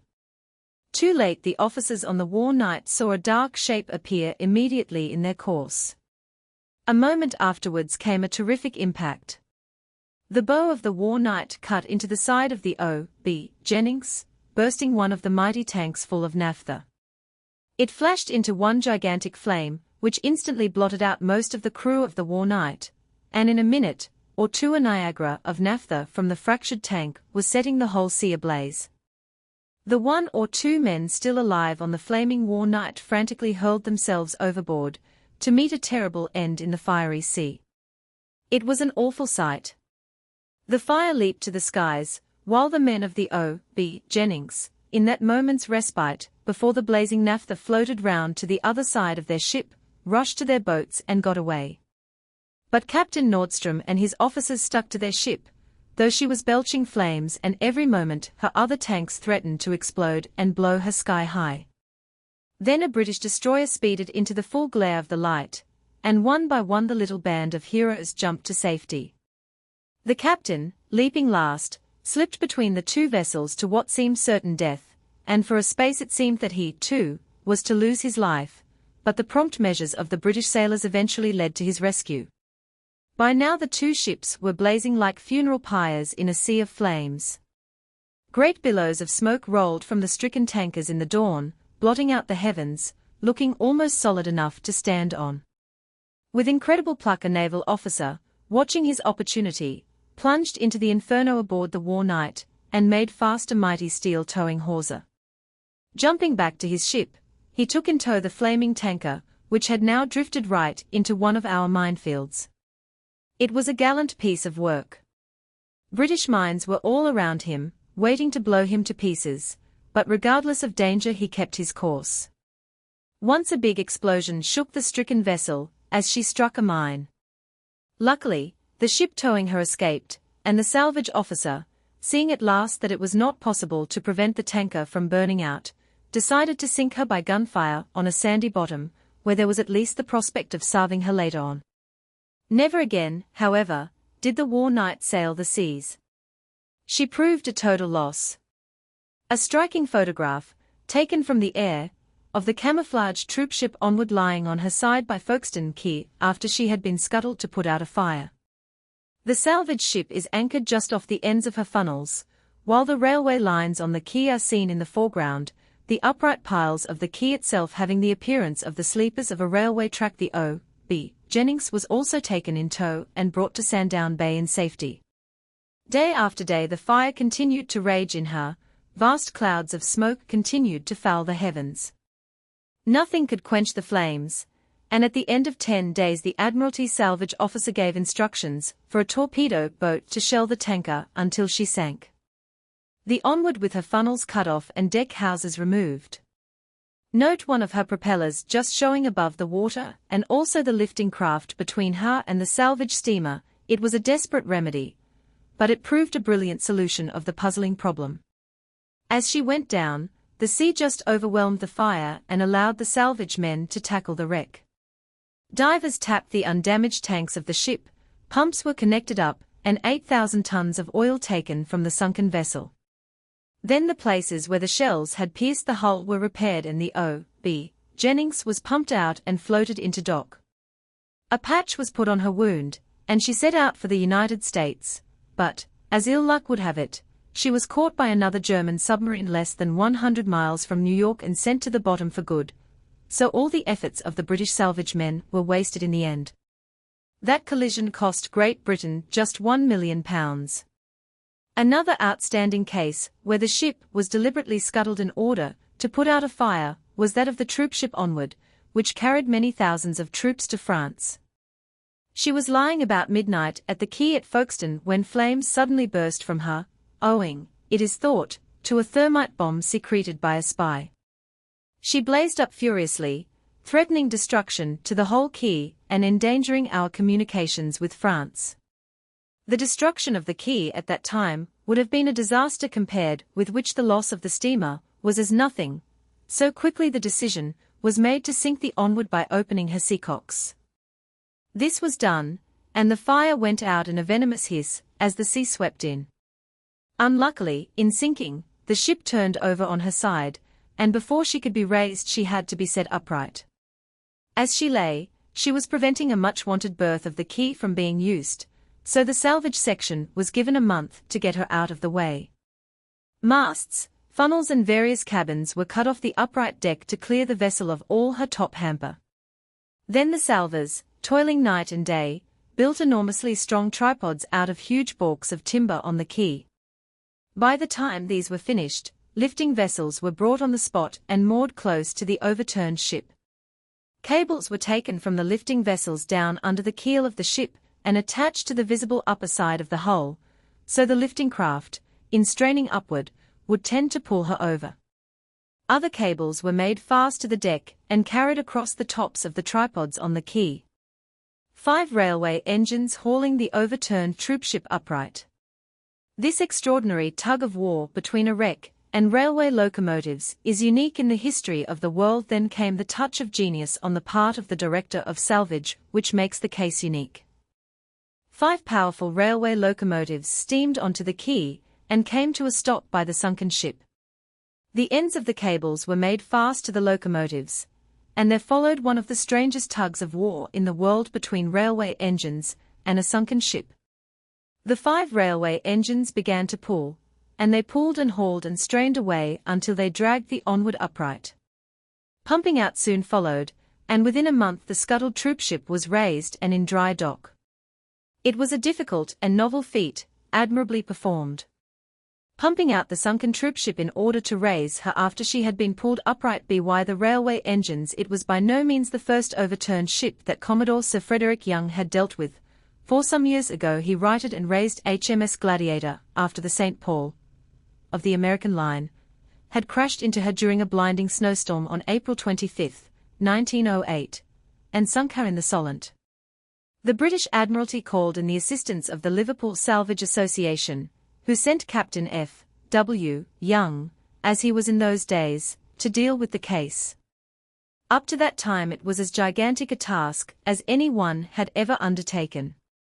There the cruiser lay on her side, 6,000 tons of dead weight, on the sandy bed of the Solent, a 50-foot hole ripped in her hull, several of her boiler rooms exposed to the sea, her grey plates just showing above the water. The salvage expert was not a bit dismayed. He began to lighten the ship in every possible way. Her guns were taken out and salved. Then uncouth divers got busy with pneumatic chisels and cut off the funnels and ventilators and other deck fittings. Every hole in the deck was covered with wood and made watertight. Only the gash in her side, where the thick armor plates had folded down like tinfoil, was left open, and this in turn was dealt with by the divers, who carefully blasted away the ragged plates to prevent them from impeding the righting of the ship. 7 enormous pontoons, each 50 feet long, were made and lashed to the wreck. 2 strong tripods were built up from the side of the hull, so that cables attached to the ends of the masts could be carried over them and hauled on by a couple of tugs when the time came to right the ship. The cables from the masts ran straight up in the air to the tops of the tripods, and when tugs began pulling, the tendency was to drag the ship over into an upright position. Inch by inch the Gladiator was turned after a terrific struggle, helped by 280 tons of iron, which the salvors piled on the keel to press it down while the tugs were hauling up. The fight was severe, and even when she was righted her upper deck was still several feet under water, so the salvors determined to cover it with a huge cofferdam built of strong planks. This cofferdam looked like a great deckhouse built up from the sides of the ship, and as it was made watertight and pumped out, it helped to pull the vessel to the surface.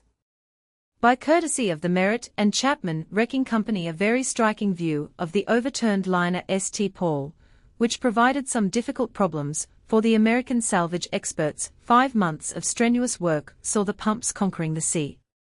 The cruiser rose sluggishly, the tugs caught hold of her, and nightfall saw the little procession creeping into Portsmouth harbour. The cost of raising the wrecked cruiser was £50,500, and ultimately the Admiralty sold her to the shipbreakers for £15,125. By courtesy of the Merritt and Chapman Wrecking Company, 10 years to the very day after the liner St. Paul sank HMS Gladiator in the Solent, she herself turned over and sank at her quay in New York. Sailors may be seen making a promenade of her hull the next day. The end of the Gladiator was the beginning of a dramatic sequel, a sequel so remarkable that it borders almost on the uncanny, raising once more the question whether there's anything in those legends of ghostly ships, like the Flying Dutchman, flitting about the seas until they are avenged or their long quest is over. For year after year the St. Paul sped along the sea lanes between America and England, thrusting through fog and shine and storm. Then the Great War demanded her conversion into a troopship, and early in the spring of 1918 the work was completed. On April 25, 1918, 10 years to the very day that she sank the Gladiator, the tugs were maneuvering her beside her quay in New York when she slowly began to heel over. Men gazed on her with amazement as she heeled more and more. Her masts touched the quay and crumpled like twigs, and as they smashed she went down on her side, even as the Gladiator had gone down in the Solent. In a short time 2,000 tons of liquid mud gushed through her open portholes, which had now taken the place of her keel, and the salvage experts of the Merritt and Chapman Wrecking Company found her settled comfortably in a dozen feet of mud between the two quays. Why she sank is still a mystery. Mr. R. E. Chapman, the salvage engineer, had a most difficult problem to tackle. He had to grapple with a dead weight of 13,000 tons in a space so circumscribed that there was hardly room for the salvage craft to move. He did not worry. He set his squads of divers to work cutting away funnels and all the tackle from the top deck, as was done to the Gladiator, and when they had finished he sent them into the bowels of the ship in pairs in order to close all the open portholes that were buried many feet in the mud and over 50 feet below the surface of the harbour. It was inky black down below. They had no lights, because lights would not have penetrated the gloom, so they relied on their fingers instead of their eyes, and by using powerful hose to wash away the mud they managed to close over 500 openings in the ship. One particularly clever piece of work was the making of a steel plate to fit over an opening around which were 17 bolt holes. To get the bolt holes in the plate directly opposite the bolt holes in the ship seems almost an impossibility, but the diver solved the problem by taking down a sheet of lead which he hammered all round the opening until he had made a pattern with every bolt hole exactly in its place. From this pattern the steel plate was made, and it fitted perfectly. Bulkheads to a ship afloat are an undisguised blessing, but the salvors found them a decided drawback on the sunken St. Paul. The bulkheads effectually stopped the flow of water from one end of the ship to the other, and before pumping could start it was imperative that the water should flow freely to the pumps throughout the whole length of the ship. It meant breaking through the bulkheads. The divers blasted through one or two with explosives, but the damage was such that the salvors decided to cut holes through the remainder with the electric torch. Among the modern miracles that are little understood may be ranked that of creating a flame hot enough to melt metal immersed deep in the sea. Plunge a lighted match into water and the flame goes out, sink a blazing ship in the sea and the fire is conquered, yet the divers working on the St. Paul not only made a flame burn under the sea, but they also melted and cut holes through strong steel plates. This marvel was worked by combining electricity and gas. The end of the torch was shaped like a cup, and the gas, driven at a high pressure through the pipe from the surface, reduced all the water within this cup to steam. Set in the center of the cup was the electric terminal, and by holding it close to the metal plate to be cut an electric arc was formed with the terrific temperature of 6,700 degrees. Under it the metal flowed like wax, and the divers were able to cut a dozen round drainage holes through the bulkheads. So blinding was the glare from the torch that even the muddy water was insufficient to stop it, and the divers were compelled to fit masks over their helmets in order to protect their eyes. Meantime the men had been busy outside the ship, and there arose a long line of 21 legs, built of steel girders, all along the overturned hull. Shaped like the letter A, 30 feet high, they presented a remarkable spectacle, and to gaze under their whole length was like staring at the underframing of some mighty bridge. Dredging a deep trench at the bottom of the next quay, the salvors sank 21 giant blocks of concrete, burying them with 15 feet of clay to make them immovable, and from these blocks they carried strong steel cables over the tops of the legs, and back to 21 steam winches set on the quay. When the time was ripe all the winches started to haul on the great legs, which began to lever the liner over. Powerful pontoons and wonderful floating derricks lent their aid, and after a ding-dong struggle lasting a week the liner came over sufficiently for the salvors to put in hand the final phase of the operations. Just as the Gladiator was floated at last by building a large cofferdam over the deck, so the St. Paul was encased in a cofferdam from end to end. Came a day when the pumps were set going, and the liner floated once more. By courtesy of the Merritt and Chapman Wrecking Company the wonderful maze of steel levers or legs, shaped like the letter A, 30 feet high, erected on the overturned hull of the liner. By hauling on these legs with steel cables the salvors managed to drag the St. Paul upright by courtesy of the Merritt and Chapman Wrecking Company. An excellent view of the St. Paul after she was raised, surrounded by the mammoth floating derricks, which played so important a part in the salvage operations. Salvage men are used to so much that they will tackle almost anything, but even salvage men would not tackle the 200 tons of decayed meat in one of the refrigerators of the liner. So horrible was the stench that they positively refused to go anywhere near. Money would not tempt them to the task. Eventually the trouble was overcome by a diver, who went into the refrigerating chamber fully equipped and was thus able to remove the carcasses without suffering from the offensive smell. It was a happy way out of the difficulty. While the experts will dwell upon the brilliant feat performed by the salvors in righting and raising the St. Paul, the average person will think of the strangeness of the case. That the liner should sink without cause on the 10th anniversary of the day that she sank the warship, that she should overturn like the warship, that pontoons, cofferdams and legs erected on the hull should play so important a part in both cases, are all links in a chain of remarkable coincidences, the final link of which is provided by the fact that the salvage operations on liner and warship each took 5 months to complete. These are the incidents which make the case of the St. Paul so noteworthy. The blizzard which caused the collision between the St. Paul and the Gladiator cost Great Britain a considerable sum, but not so much as the fog which led to the wreck of HMS Montague on the Shutter Rock at Lundy Island. The British Admiralty spared no effort or expense to get the battleship off, but after spending £85,000 in salvage work the Navy had to confess itself beaten. So the proud battleship, which cost over £1 million, was sold for the trifling sum of £4,250 and was broken up for the sake of the metal she contained. But for the genius of Commodore Young, the dreadnought Britannia might have met with a similar fate. Returning from a sweep of the North Sea during the war to her anchorage in the Firth of Forth, she was thrown by a heavy squall hard on the rocky island of Inchkeith. Tugs and torpedo boats failed to move her, and when Commodore Young came on the spot he found the rocks had not only pierced her bottom, but had also fractured her double bottom. Hopeless though her position seemed to others, the director of salvage considered it possible to refloat her. All her stores, ammunition and coals were hauled out to lighten her.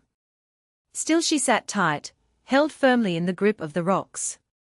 So a poultice of cement was fixed over the fractured plates in the second bottom to enable the engine room to be pumped out, after which were made many connections leading into the flooded bottom.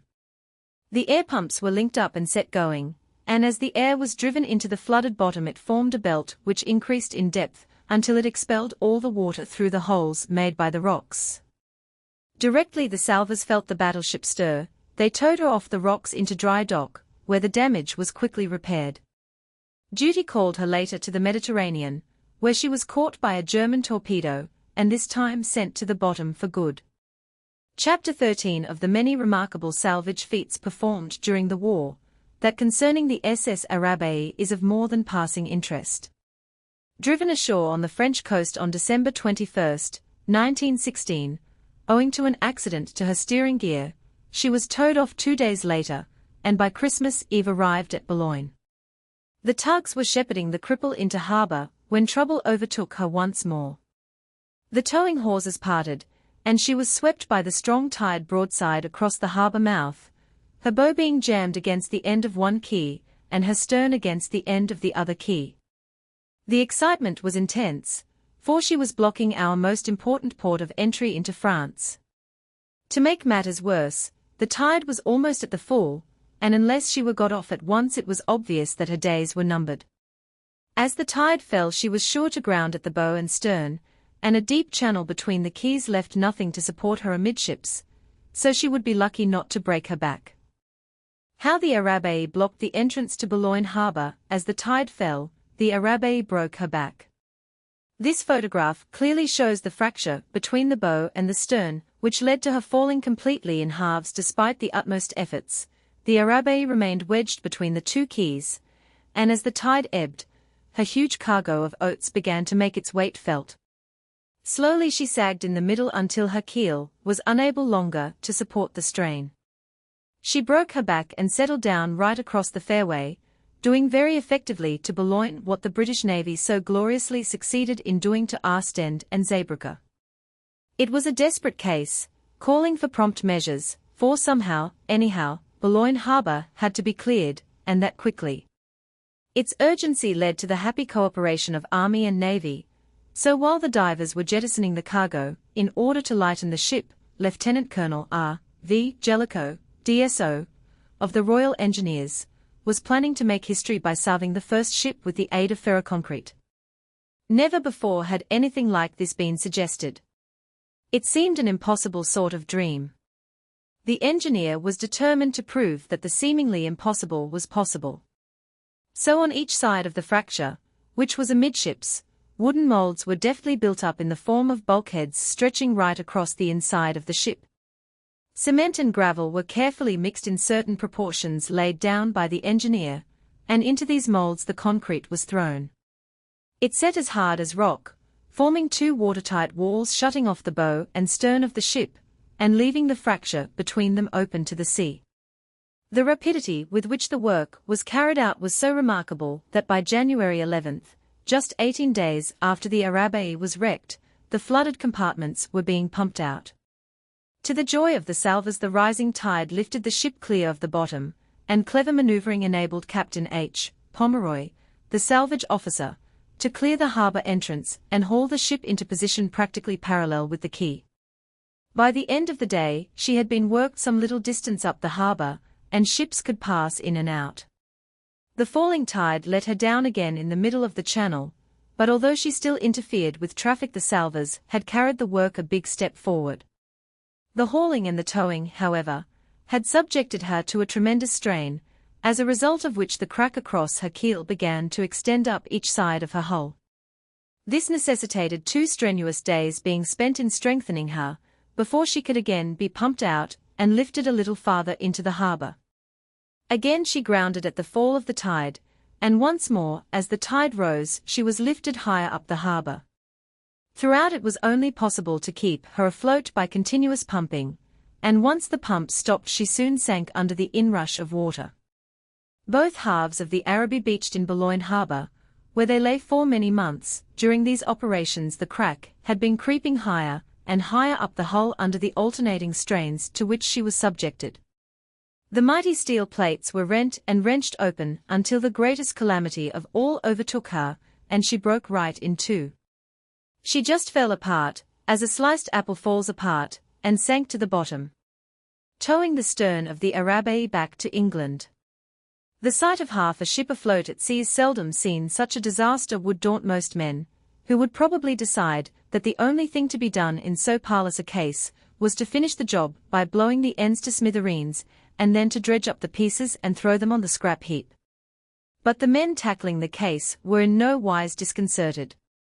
If the problem had been complicated in one way, it had been simplified in another. For one thing, a ship breaking in halves required more delicate handling than one broken in halves, because the salvers would naturally try to prevent the worst from happening. Once the worst had happened, the salvers could go ahead without any thoughts of impending disaster. So, wasting no time, Captain Pomeroy brought some giant pontoons into play. Each was capable of lifting a weight of 800 tons, and by their aid, after a tremendous tussle, the 2 ends were lifted and beached out of the way of traffic in the inner harbor.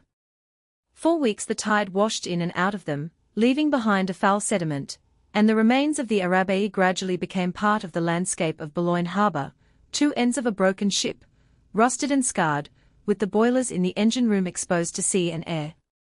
A year passed, during which the German submarine campaign kept the salvage section busy day and night. Then the Araby was found to be interfering once more with our war activities. It was essential to extend the landing place for flying boats and seaplanes at Boulogne, and the only available space was the strip of beach occupied by the 2 ends of the Araby. In July 1918, the frequenters of the harbor saw figures again at work on the wreck. The job of preparing the 2 ends to enable them to put to sea was carried forward with vigor.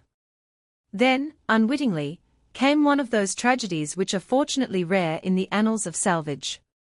The ends still contained quantities of oats quite spoiled by the action of the sea. Grain in these conditions gives off fumes so poisonous that any one caught in them is instantly gassed and killed. Generally the fumes are kept down by spraying with chemicals, a procedure adopted during these operations. One of the divers, however, penetrated too deeply into the hold without his diving dress, and somehow got into a foul pocket of this gas. Almost at once he was overcome and fell in a state of collapse.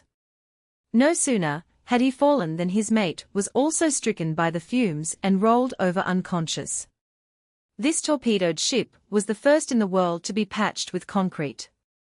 The timber framework covering the hole in the hull forms the mold into which the concrete was poured. Followed one of the gallant deeds which had fame to Britain's name.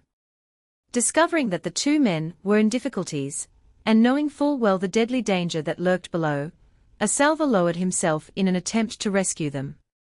Instantly the gas attacked him, and he, too, went down. By the time the 3 men were hauled out they were all dead. The concrete patch from the inside of the ship, showing how the concrete was reinforced with steel rods, marred, as it was by this sad tragedy, the work aboard the Araby was pushed ahead with unabated zeal.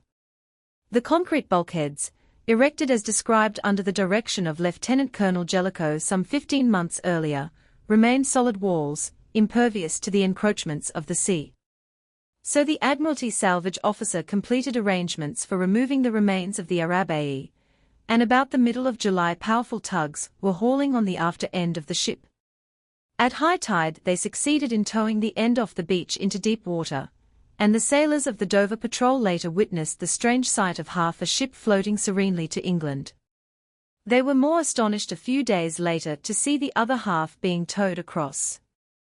In this wonderful way did a soldier, forsaking his own element, assist to salve a ship that broke in two, and so brilliantly successful was his work that he was lent to the Admiralty Salvage Section. On another occasion his genius was exercised upon a steamer, which had a vast hole blown in her hull by a torpedo. Taking the case in hand, the soldier salvage officer determined to prove that ferroconcrete used under expert supervision would unite perfectly with the steel hull and make the ship as tight and sound as she had ever been. That concrete ships were possible was already proved, for there were one or two afloat to confound the skeptic, but the patching of a steel ship with concrete was not generally considered feasible. However, the engineer set to work, and under his supervision divers built a huge mold over the gaping wound. The engineer himself donned a diving dress, and went to the bottom to inspect the work and see that everything had been carried out to make the experiment successful. The concrete, reinforced with steel rods, was rammed into the mold, where it set almost as hard as the iron with which its edges were solidly united. Concrete piers were molded inside the ship to strengthen the back of the patch and enable it to sustain the force of the waves, and when the vessel was pumped out and floated, officials of the Seamen's Union, calling to inspect it, expressed their approval by certifying the ship as fit to go anywhere. It was an amazing new departure in salvage that proved an unqualified success.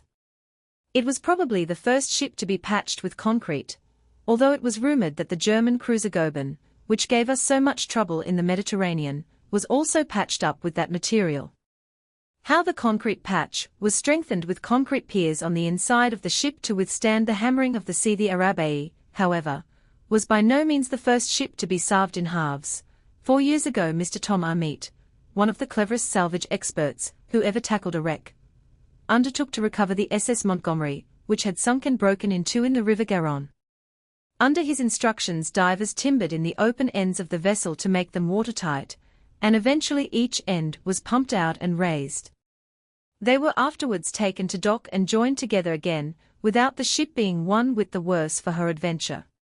A view of the concrete patch in The ship's side after she had been pumped out, equally remarkable, was the salvage of the steamer Milwaukee which, going ashore on the rocks near Aberdeen, during her maiden voyage in 1898, was held so securely that there was no hope of ever towing her off again.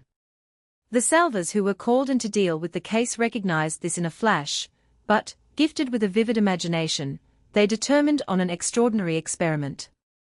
It was the bow of the ship that was caught by the rocks, but all the valuable machinery was in the afterpart.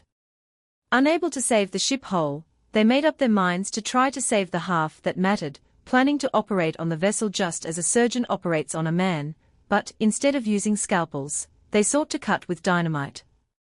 A belt of dynamite cartridges was fastened round the ship just forward of the engine room bulkhead. The brainy salvage men pressed the button. Scarcely had the sound of the explosion reached their ears, when they saw the ship break in two and the stern slide into the sea. They had reason to be proud of their success, for it requires courage as well as imagination to operate on a ship in this manner. Eventually they towed the stern of the Milwaukee back to the Tyne, and in due course another bow was built and spliced onto the stern, thus making a new ship of her. This noteworthy instance of ship surgery was duplicated in the case of the Atlantic liner Suvic, which went ashore on the Stag Rocks on the ragged Cornish coast. The untiring efforts of the salvors failed to move her, so they calmly cut her in two with dynamite and brought the after end to port, where she was made whole again. Those who get a living by marine salvage need be resourceful, masters of 100 tricks to win ships from the grip of the sea. When the liner City of Paris came to grief on the same cruel coast, the jagged rocks cut right up through her hull and held her so tightly that her position from the first appeared hopeless. It seemed that she was destined to remain there hard and fast until the sea had battered her to pieces. Whatever the underwriters thought, there was one enterprising salvage man who was prepared to match his skill against the strength of the sea. Offering to salve the ship on the no cure, no pay principle, he set his divers to work, and little by little they blew away the rocks that transfixed the ship. It was a ticklish operation. Too strong a charge of dynamite would have injured the hull and made the case worse than ever. Too weak a charge would have failed to remove the rock, so it was necessary to wed judgment with caution in this work. Bit by bit the rocks were blasted away, and in the end the city of Paris was patched and floated. She was taken into Falmouth harbour for repairs, and when she again took the seas she was known as the Philadelphia. That feat, performed a good many years ago, was equalled by Commander Cunningham of the Salvage and Towage Company when the Furnace, with his steamer Norton, ran ashore on Zogria Island off the coast of Greece a year or two ago. The rocks threatened to tear the whole bottom out of the ship if an attempt were made to tow her off, so the salvage expert, seeing there was no other way back to the sea, decided to blow the age-old rocks from beneath the bilges of the steamer. He set to work, and, using extraordinary judgment in placing the dynamite, and gauging the power of the charges, succeeded in 8 strenuous days in pulverizing the imprisoning rocks without doing any further injury to the steamer.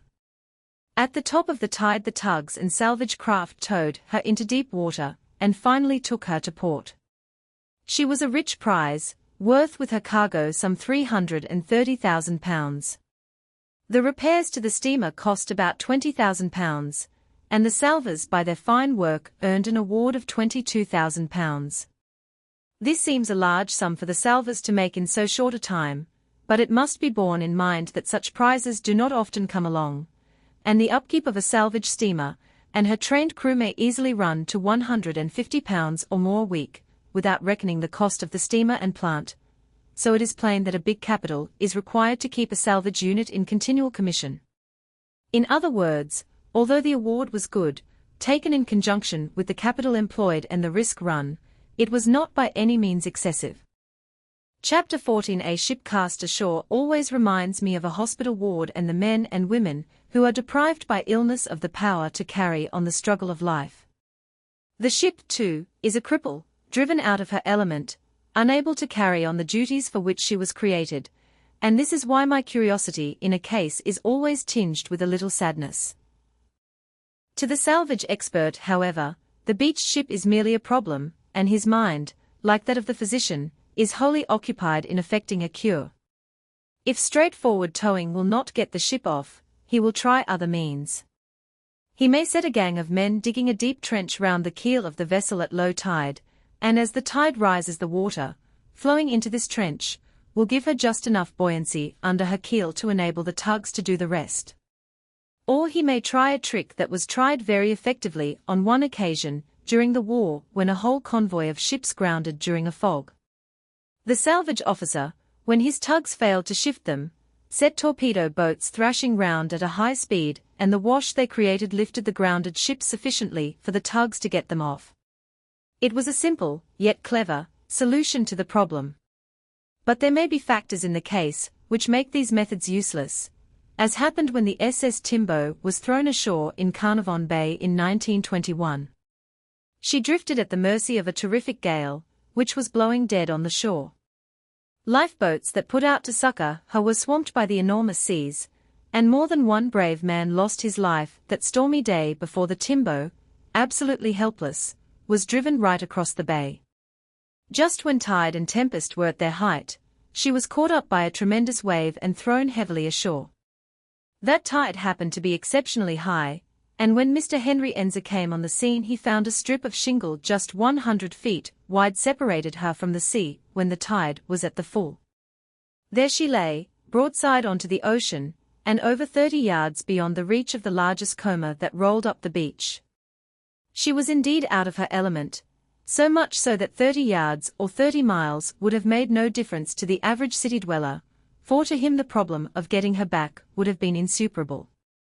By digging a deep trench round this wreck, the salvors managed to tow her off into deep water. To tow her off on a beach like that was not to be thought of, for if tugs had been set to work they would merely have added to the difficulties. Directly they began to haul, the stony beach would have heaped up under the weight of the steamer, and the more they pulled, the deeper the wreck would have burrowed into the beach. By courtesy of H. Enzer and Sons the Timbo, cast ashore 100 feet above high water mark, where she was thrown during a terrific gale. Salvers propping up her bilges to prevent her from falling over before they started their stern struggle in the dark. The first thing the salvage expert did was to put timbers under the bilges of the steamer to prop her upright and prevent her from falling on her side. Then, using lifting jacks, he gradually raised her and placed launchways beneath her keel to prevent her from burrowing into the shingle when the tugs started to pull her off. This work was completed just before the highest tide there was likely to be for some time, and rather than miss this tide, the salvers started to get the steamer back into the sea in the dark. Inch by inch they hauled that steamer across the intervening shingle until half the space was covered, until the seas lapped the launchways, splashed the keel. It was a tremendous fight. The tugs were hauling to their last pound. Slowly the launchways disappeared into the water, and at last the salvers felt the timbo tremble. Another long, strong pull and the steamer rose to the swell. Success had crowned the efforts of the salvage specialist. Refloating the timbo was a fine piece of work, just as was the raising of the steamship Fleswick with compressed air by the same expert, many years ago. But in raising the Salurus, Mr. Enzo accomplished a feat that ranks with the finest wreck-raising feats ever accomplished. The Salurus was a dredger, one of the most powerful ever constructed. Built for duty in the port of Bombay, she was completed about 18 months after the outbreak of war. As it was considered far too risky to attempt to tow her out to India at that time, she was taken to the Gareloch, where enemy submarines were not likely to penetrate, and anchored until such days as peace returned. She had been serenely sheltered in that haven on the Scottish coast for nearly a year, when dirty weather sprang up. In the ensuing gale, she dragged her anchors and was driven hard ashore. Had she remained upright, a tug might have remedied the matter in a simple fashion when the tide rose again. But unluckily she grounded on a very steep shore, which shelved away rapidly, and as the tide dropped she capsized and buried her funnel so deeply in the mud that she was all but upside down. The top of the tower carrying the dredging buckets was thrust into the bottom of the Gareloch, and while the tower tended to pull her over, once she had overturned, it no doubt prevented her from finishing with her keel right in the air. As in the cases of the Onward and the liner St. Paul, the problem was to right the ship before she could be pumped out and raised. But with the Salurus, the difficulties were increased by the top hamper, consisting of the tower with the dredging buckets. By courtesy of H. Enza and Sons, the capsized dredger Salurus, with timber framing erected on her hull to prevent the steel ropes from cutting right through her. By courtesy of H. Enza and Sons, the wonderful tangle of wire ropes and great blocks that were used to pull the Salurus onto an even keel again. Mr. Enza, as unlike a miracle worker as anyone could imagine, went to the Gareloch and quietly looked over the sunken dredger. She was a big problem, but not too big for him to tackle. Moreover, he had the courage to back his ability with his own money. Calmly he offered to salve the vessel on the usual no cure, no pay principle. It meant risking quite a fortune, but this did not worry him. Then he began to get out his plan for righting the vessel, the intricate calculations such a plan involves being not only amazing, but perfectly incomprehensible to the average man who is not possessed of engineering ability. He calculated on obtaining 1,000 tons of lift by pumping compressed air into some of the compartments of the overturned vessel, and looked to pontoons attached to the tower and other parts of the structure to aid him in his plans. But for the real work of pulling the ship over, he determined to rely on the power of steam engines operating on the shore and hauling on a series of giant steel cables attached all along the ship. The risk of pulling the ship to pieces in a job like this is so great that the novice would drag the ship apart far quicker and easier than he would drag it upright. If a cable were placed round the hull and a powerful steam engine given full play ashore, that cable would crumple up the steel plates and gradually cut through them like a wire through a cheese, instead of moving the ship. These were the risks that had to be avoided. Divers started to strengthen the ship with gigantic logs, 12 and 14 inches square, in order to withstand the terrific strain. A huge, strong frame of similar logs, protected by steel grooves, was fixed to the hull, to prevent the cables from cutting the ship to pieces.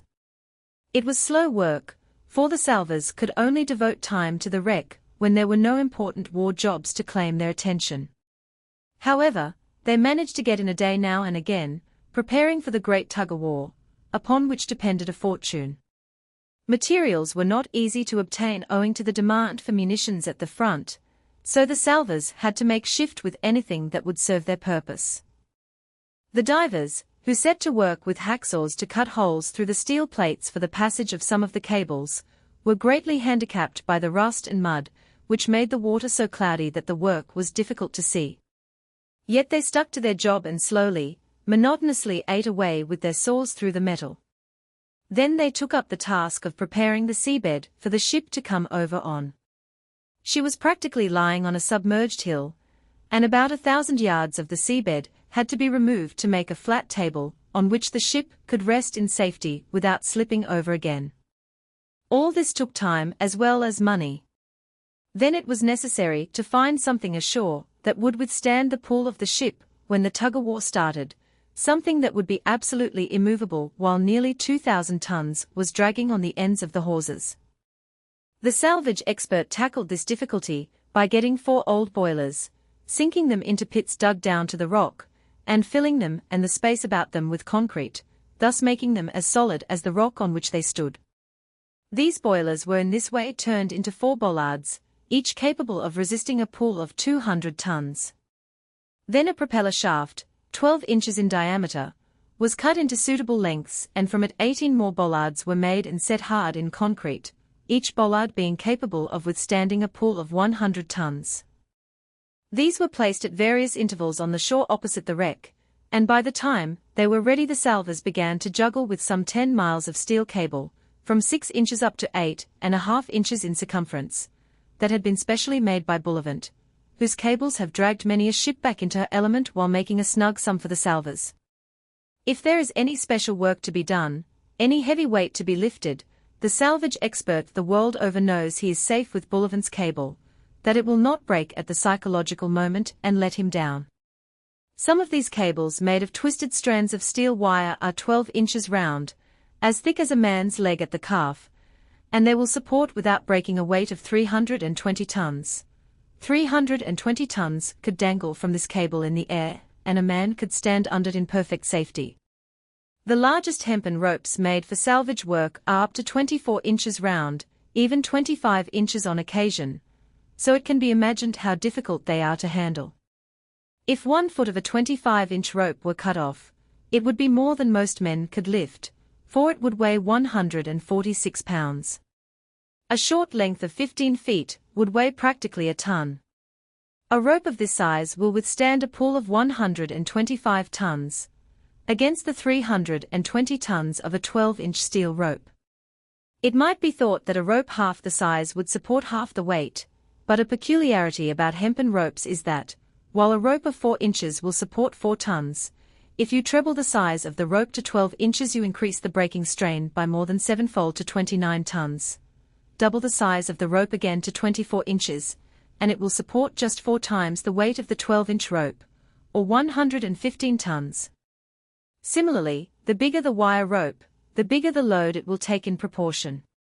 Whereas a 4-inch steel cable will support 35 tons, an 8-inch cable will carry 150 tons, or nearly 5 times as much, while a 12-inch cable will support 320 tons, or nearly 4 times as much as the 6-inch cable, which takes 88 tons. By courtesy of H. Enza and Sons the Silurus raised, with the pontoons, which proved of the utmost assistance, floating near by. Few people know that such wonderful ropes exist, but the salvage expert has full knowledge of where to get them when he requires them, as he did in the case of the Silurus. The ropes were all fixed in place on the edge of the gearlock, 2 batteries of boilers were set up to supply the power, but before they could be used it was necessary to arrange a series of signals owing to the fact that the boilers were out of sight of each other. For one lot to haul faster than the other would have been fatal. It was absolutely essential that each rope took its share of the load and that all were hauled on at the same time.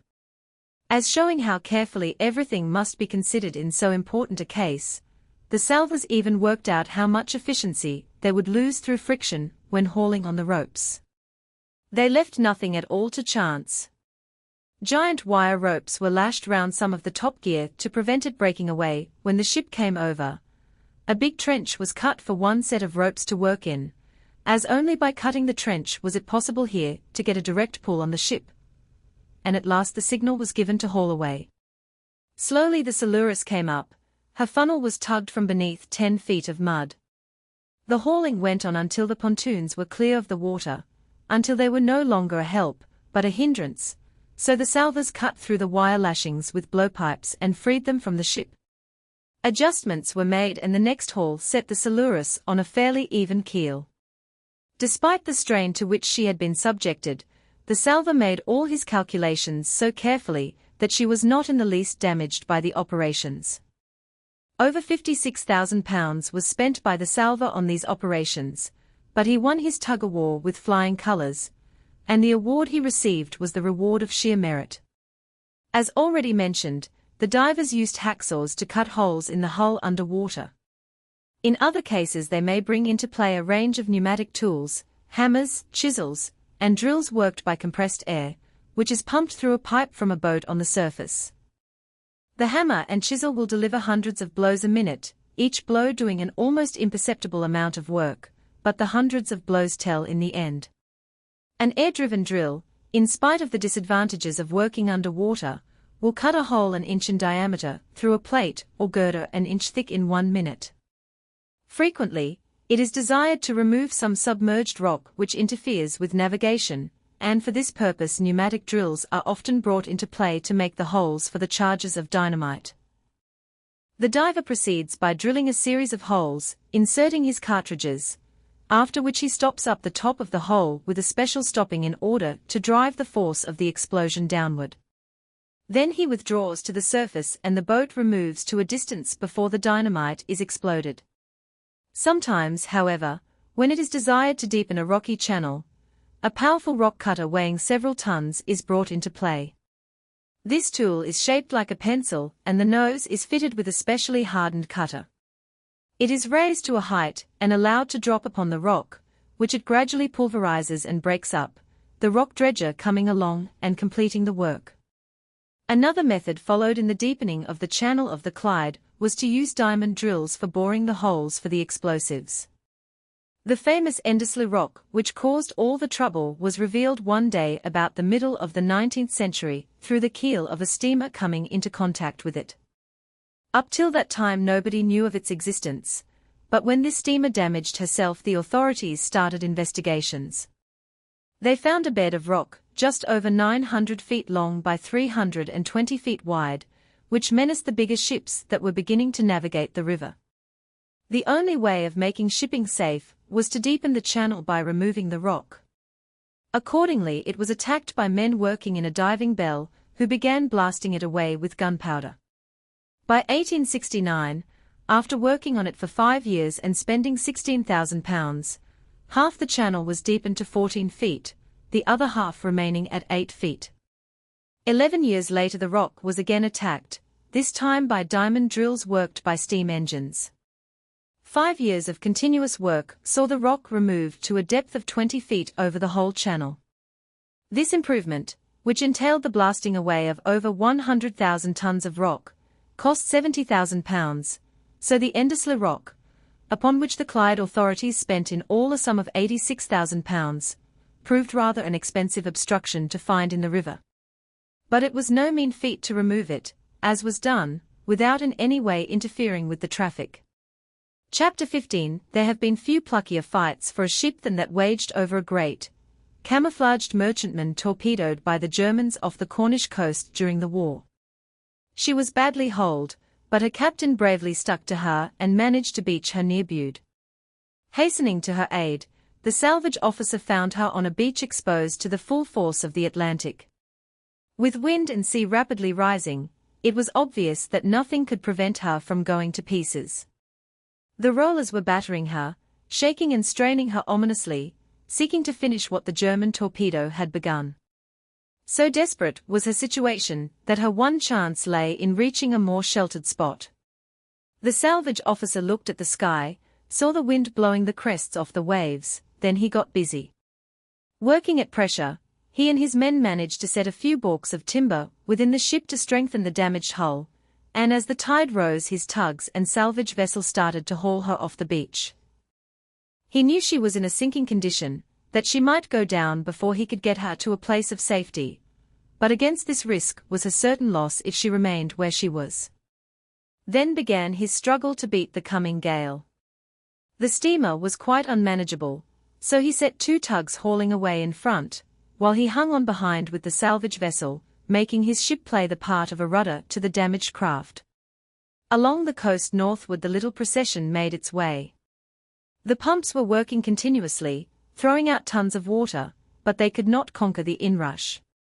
The captain and crew were still aboard, fighting hard to keep down the water. But all their efforts were useless. Gradually the ship sank lower and lower in the seas, and by the time they had reached Heartland Point, one of the most dangerous spots on that exposed coast, her end seemed but a matter of minutes. Her decks were practically awash. Heavy seas rolled right over them, and it became imperative to take off the men aboard. A dozen attempts were made in those heaving seas before the crew were rescued, and as the last man left he cast off the towing hawsers. Only the Ranger, that famous salvage ship, hung on, still straining at the stern of the sinking steamer. A man stood by to slip the cable as she foundered, and the rescued crew crowded round to see her go, all waiting tensely for the end. The ship, which was given up for lost, after her men had been rescued with difficulty. The tugs, to avoid being dragged down by the foundering vessel, cast off their hawsers, but the salvage steamer still hung on to the stern, and 7 gallant men gambled with death, in a last effort to salve her. For a few moments the salvage officer watched the torpedoed ship. A few miles along the coast was Clovelly and safety. He wondered if he could make it in spite of everything, if there was yet a chance of snatching a victory over wind and wave, not to mention the Germans. After a close scrutiny of the ship, he determined to try. In the face of incredible difficulties the salvage men triumphantly beached the sinking steamer. At Clovelly, turning to his men, he called for volunteers to help him make one last attempt. Half a dozen men stepped forward. All knew the odds were against them, that a watery grave probably awaited them. Yet none hesitated. Watching their opportunity, they brought their boat alongside the sinking ship and scrambled aboard. Then they took up the fight again. By great good fortune she had a donkey engine on her upper deck, and the salvors succeeded in starting it up and getting the pumps working again. That donkey engine proved their salvation, just enabled her to keep afloat. But it was touch and go all the time. These 7 gallant men in the end brought the ship to Clovelly harbour, and put her ashore, on that stony beach right under the picturesque village. She was nicely sheltered, and the salvors were able to fit her with a standard patch before taking her to dry dock. Thus the salvors wrested a victory out of the very jaws of defeat. Several successful dramatists have staged a thrilling fight between divers. Many a novelist penned vivid descriptions of similar encounters to make the hearts of his readers beat a little faster. Yet such struggles between real divers in the depths of the sea are so rare that it is doubtful if more than one authentic case exists. This historic fight between divers took place at the bottom of the Solent during the recovery of some of the relics from the Royal George. The 2 divers, Jones and Girvan, were keen men, proud of their skill as submarine workers, each a little jealous of the other. One day Jones came across a cannon buried in the sand, and being unable to deal with it, marked it for a future occasion.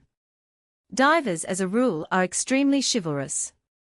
They would scorn to take a mean advantage, and they would never think of breaking the rule that what one finds, the finder salves. Whether Girvan, coming on the cannon, thought it a new find that he was entitled to salve, or whether he deliberately made up his mind to try to salve the other diver's find, is not known. All we know is that Jones, who had been working some little distance away, came on Girvan trying to get out the cannon. Naturally, Jones was indignant, and indicated to Girvan by energetic dumb show that the latter had no right to deal with the piece. Girvan was by no means inclined to relinquish the cannon, and further remonstrances were followed up by blows. The divers began a rough and tumble fight at the bottom of the sea, striking at each other savagely with their fists. They were by no means equally matched, for Jones was much the smaller man of the two. Realizing that the encounter might cost him his life, he took the first opportunity of trying to get to the surface. Reaching the shot rope, he went up at about 5 or 6 feet, closely pursued by Girvan who, grabbing his legs, did his utmost to pull him down again. The divers fought desperately in their rage, Jones to get away from those clutching hands that gripped his legs, Girvan to drag him to the seabed again, and that dramatic fight reached its climax in the greatest disaster that can overtake a diver. The glass of Girvan's helmet was smashed by a blow, and as the water swept in it seemed that his end was nigh. Luckily, however, the men on the surface, unable to explain the violent agitation of the lines and feeling that something serious must be wrong, dragged both men to the top. Girvan's smashed helmet told its own tale, and set them working frantically to pull him round. He was at his last gasp. Another minute, and they would have been too late. He was removed to hospital, where his splendid physique, coupled with excellent nursing, enabled him to pull round.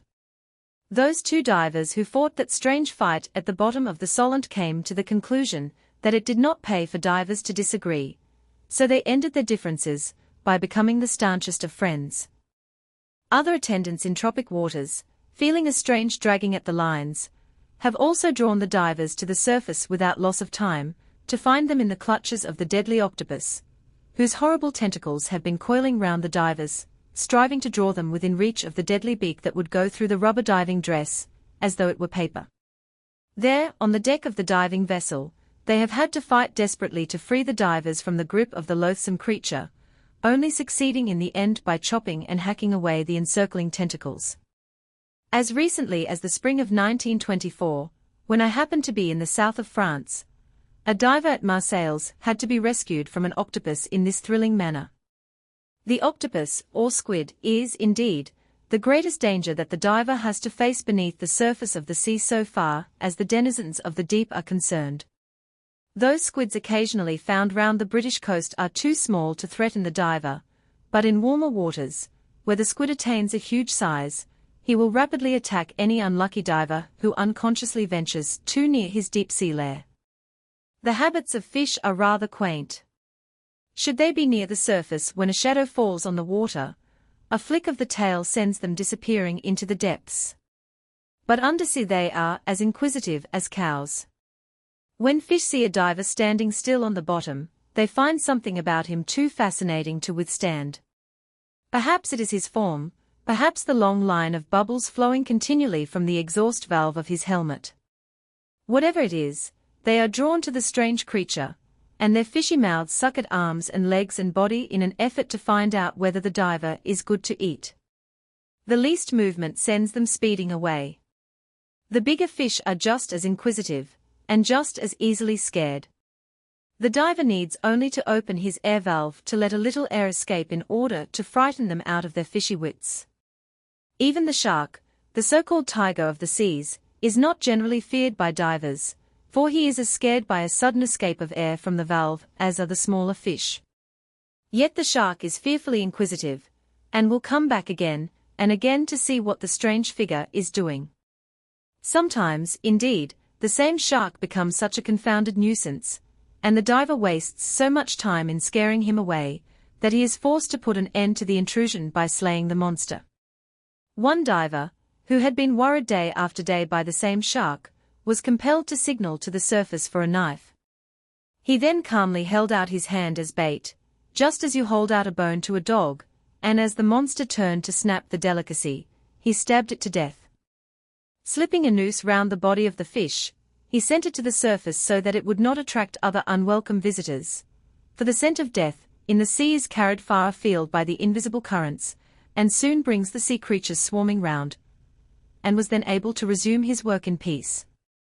As already mentioned, it is often difficult for divers to see owing to the sand and mud suspended in the water, especially near the mouths of big rivers. A few feet down, and the light is quite shut out by the clouds of mud and sand floating about. Sometimes the divers work up to their armpits in foul slime. I recollect some years ago, when a racing yacht was recovered from underneath 20 feet of mud, At other times the mud is so deep and thick that they spread eagle themselves on its surface and manage to work in this recumbent attitude. But when the diver gets to a hard bottom, he is not handicapped in this way, and in sunnier climes and seas he can easily see at a depth of 100 feet. The sea growths around Great Britain are not to be compared in size and coloring with the lovely tropic growths of coral and fern-like weed found in the warmer waters. Out, for instance, in the Pacific the depths of some of the lagoons are just like fairyland, filmy forests of ribbons and ferns, inhabited by fish of the most gorgeous and dazzling colors, butterflies of the deep. This submarine scenery, in its way, is as beautiful as anything to be found on Earth. More than one salvage man in the past has made a snug fortune salving ships on the distant coasts of South America and the Pacific, often in the most simple manner by patching and pumping. Until comparatively recently the salvage man, if he wanted to lift a vessel, generally bought up a couple of old hulks and used these for slinging the wreck inshore. By the time the wreck was beached, the hulks were about smashed to pieces. The principle of lifting a ship by means of a cofferdam has already been indicated. It was a principle of which Mr. Tom Armite was a brilliant exponent. He raised several ships this way, building timbers all round to extend the hull upward, and then timbering all this over, virtually adding another deck to the ship. This cofferdam, covering the whole ship, was made watertight, and as it was pumped out, the added buoyancy refloated the ship. If leaks happened to manifest in the cofferdam during pumping operations, the salvors calmly fed spun oakum into the water which carried it into the leak and soon stopped it. On occasions during a collision at sea, mattresses and clothes have been thrown into the water, which has carried them to the leak, where they have become wedged, enabling the sailors aboard ship to tackle the damage from the inside. Collision mats are specially made for such emergencies so that they may be lowered over the hole, the pressure of the water holding them tightly against the side of the ship and enabling the carpenter to get to work on the inside as the inrush of water is stopped. Another salvor's trick is to stretch a tarpaulin over the hole to hold back the water. It is but temporary, yet it enables him to gain time to get timbers in place inside so that the pumps can then deal with the water that finds its way in. There are also special patches that may be pushed through the hole in the hull from the inside of the ship and opened out like an umbrella, after which they are drawn tightly against the hull by screwing up from the inside. Pontoons alone have raised more than one little wreck in the manner already described. Other small ships have been raised by filling their holds with airtight bags which, upon being blown up, have striven to rise to the surface, carrying the wreck with them, much to the delight of the salvors. Vickers, the great armament firm, have their own patent system of raising wrecks by means of canvas containers. An American concern has a submarine machine, something like an army tank in appearance, for drilling holes in the hull of a sunken ship. These holes are drilled in line and large hooks are inserted, to which are attached strong, airtight containers, one to each hook. The intention is to drill holes along each side of the hull of a wreck, attach the airbags, blow them up and lift the craft. Whether the plates composing the hull of a ship are strong enough to support the entire weight of a ship in this way, or whether they would collapse under the strain of raising the ship from the bottom remains to be seen. It must be borne in mind that the backbone of a ship is the keel, that the whole ship is built up from the keel, which is its strongest part, the foundation of the ship.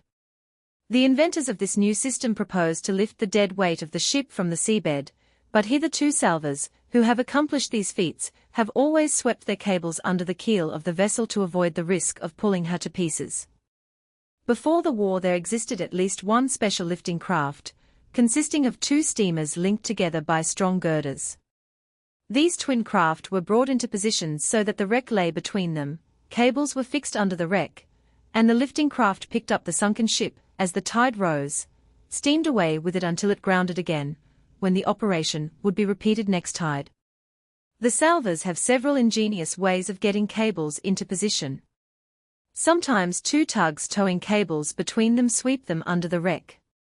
At other times the end is let down to a diver who digs or scrapes a hole under the keel and forces the cable through. Another rope is then let down from above.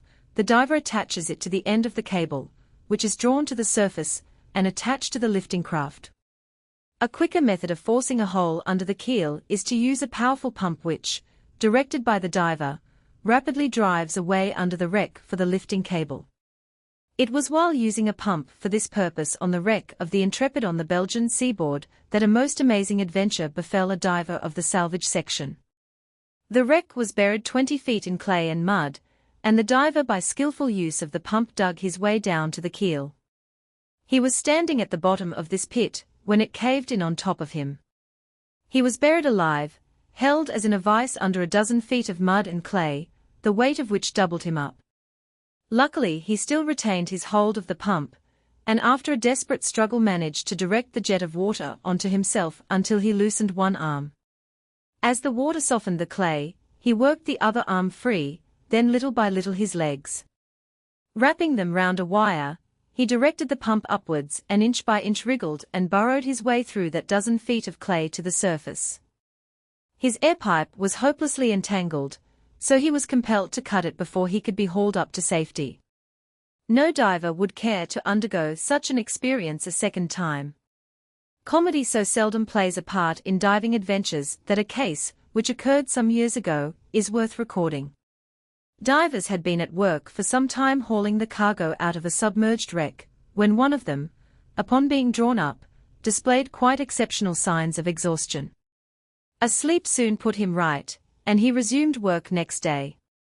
Again he showed signs of acute fatigue, which passed away after a night's rest. The following morning he went down as usual, and this time, when he came up he was quite unable to stand. He collapsed on the deck, while those aboard crowded round, very concerned about his safety. Hastily unscrewing his helmet, one of the salvors sniffed in a puzzled sort of way. A familiar smell came to his nostrils. He sniffed once more, the others looking at him queerly. "What's wrong?" "Whiskey," muttered the kneeling man, thinking his sense of smell must have betrayed him.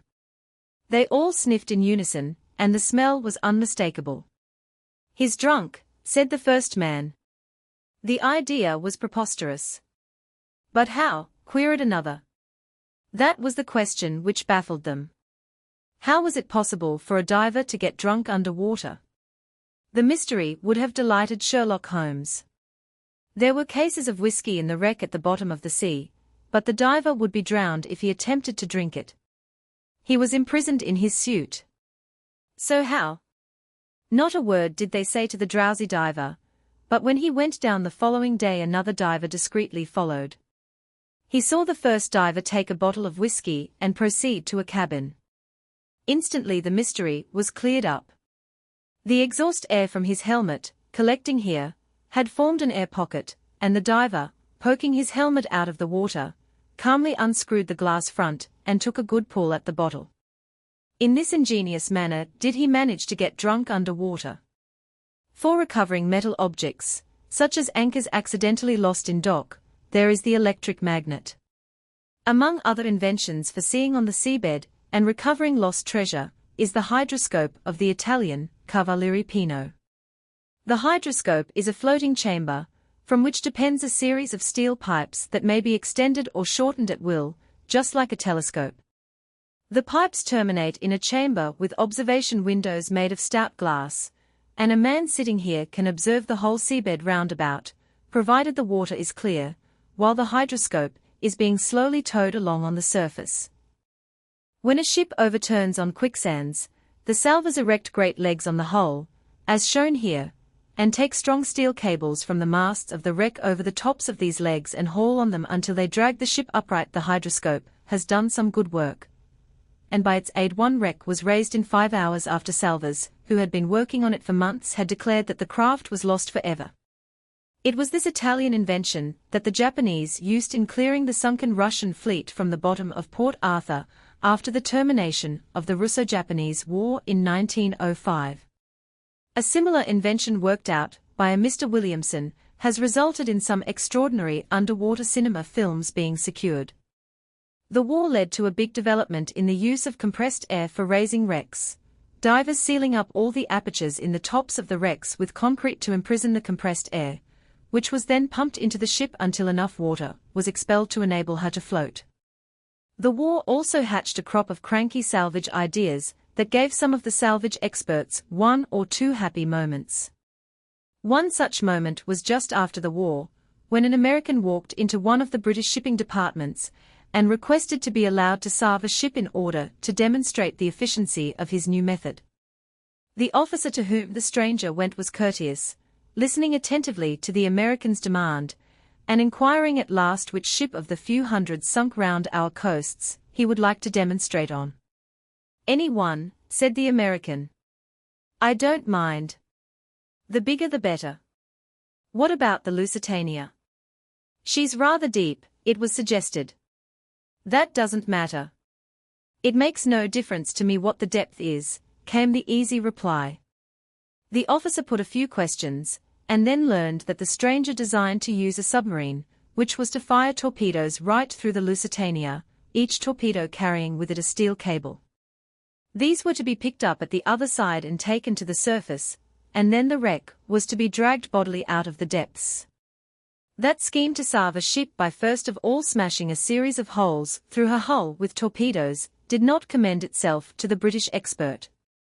It was, indeed, quite impracticable. Nonetheless, there are people who still wonder if it will ever be possible to salve the Lusitania, which was torpedoed off the Irish coast on May 7, 1915. From time to time the matter keeps cropping up.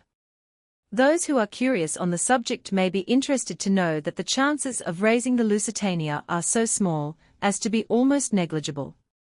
The sheer weight of the sea quickly obliterates man's handiwork, and the Lusitania probably ceased to be a ship years ago. It is extremely likely that the tremendous pressure, to which she was subjected at the depth of 288 feet long ago, crushed her flat.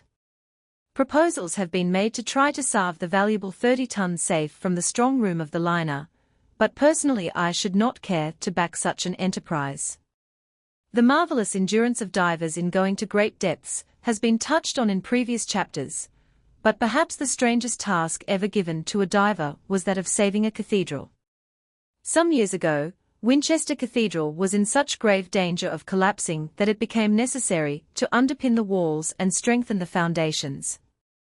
The whole cathedral stood upon a waterlogged peat bog, the ancient builders upon reaching water having laid logs of beach to take their foundations. The modern architect, Mr. T. G. Jackson, and his engineering collaborator, Mr. Francis Fox, knew that to pump the water out would be practically to pump the cathedral to destruction, for the drift of the water was bound to carry the silt and gravel away from other portions of the building to where the pumps were working, and so bring about the collapse of the famous edifice. After careful study of the difficulties, the engineer called in one of the crack divers of Sib, Gorman and Company to carry out his plan. It was found that the beach logs put in by the ancient builders at water level were resting on 6 feet of clay, which in turn covered a depth of just over 8 feet of peat, this in turn resting on a bed of gravel. To save the cathedral it was essential to excavate all the clay and peat down to the gravel, and replace it with concrete up to the foundations of the building. The walls of the cathedral, properly supported, were treated in small sections of about 5 feet. The clay was dug out, then the diver entered the hole, and, working in absolute darkness, removed the peat down to the level of the gravel. Bags of dry concrete were lowered to him and packed in tightly, a layer at a time, the diver splitting them open and spreading the contents evenly. In this way the hole was completely filled. The water soon turned the concrete into a rock-like mass, upon which the masons were able to build solidly right up to the foundations, from which the beech trees were carefully removed. Nothing like it was ever attempted before, so Winchester can boast that its cathedral is the only one in the world that has been given a solid foundation by a diver. Just as the torpedoing of the Lusitania by the Germans stirred the whole world, so the sinking of the American flagship Maine in Havana Harbor on February 18, 1898, stirred the people of the United States and led to the war with Spain. A giant explosion in the middle of the night carried the American battleship to the bottom with 266 officers and men, and it was asserted that the Spaniards had deliberately blown her up. The result was a war in which Spain lost Cuba and the Philippines. Long years afterwards, in 1910, Congress voted a sum of £60,000 and the work of investigating the wrecked battleship was put in hand. Tackling their task in a most masterly manner, the engineers decided to enclose the whole wreck in one huge cofferdam built of steel piles driven down through the mud until they were embedded 13 feet in the solid clay. As the wreck lay in 37 feet of water, with 20 feet of mud below that, the piles would emerge 5 feet above the surface of the sea, providing a wall too high for the water to wash over. Knowing full well that they would find it difficult to create a plane circle of piles round the ship to withstand the pressure of the sea, the engineers decided to build what really amounted to a series of gigantic barrels, standing on end in the sea with their sides touching. These barrels, 22 in number, varied between 40 feet and 50 feet across. The staves of the barrels were formed by the steel piles, which were made to interlock as they were driven in side by side, and where the barrels, or caissons, touched, further piles were driven to enclose the space and strengthen the junction. 4 months the hammer blows of the pile drivers resounded over the harbour, and at last the cofferdam, a most marvellous piece of work, was finished and filled with dredged clay. Within a year the salvage operations were completed at a cost of £135,000. The experts watched with keen eyes as the pumps lowered the water within the cofferdam, and the wreck slowly emerged from the slime. There the battleship lay, a twisted mass of metal, and before patching up the afterpart and taking it out on March 16, 1912, to bury in the broad Atlantic, the specialists held their inquest, striving to discover whether the explosion that sank her was caused from inside or outside. Such a thing after a ship has been at the bottom for over 12 years is almost impossible to determine. It was said that the explosion came from outside, but the doubt will always exist that the Spanish-American War may have been due to a grave error on the part of America, and that the Maine, instead of being blown up by the Spaniards, was destroyed by the spontaneous combustion of the explosives in her magazines, just as French, Japanese and British warships have been destroyed in the same accidental manner. Index: Aberdeen, Milwaukee wrecked near, 181. Accidents rare in salvage work, 8. Admiralty divers and Laurentic, 65 to 78. Admiralty list of wrecks, 112. Admiralty salvage section, formation of, 95. Admiralty salvage section, ships salved by, 111. Admiralty salvage section, work on Belgian coast, 115. Adventure aboard American submarine, 149. Adventure of diver, 208. Airbags, ships salved by, 206. Air keeps back water, 85. Airlock, 85, 87. Air pressure blows man to surface of sea, 151. Air versus water, 35, 36. Allies and shipbuilding program, 113. Alfonso 12, treasure recovered, 57. American line, 165. American salvage records, 156. American submarine, discovery of drifting, 144. American submarine F.4, tragedy of, 152. American submarine O.5 sinks, 151. American submarine S.5, ordeal of, 141. Amsterdam, 31.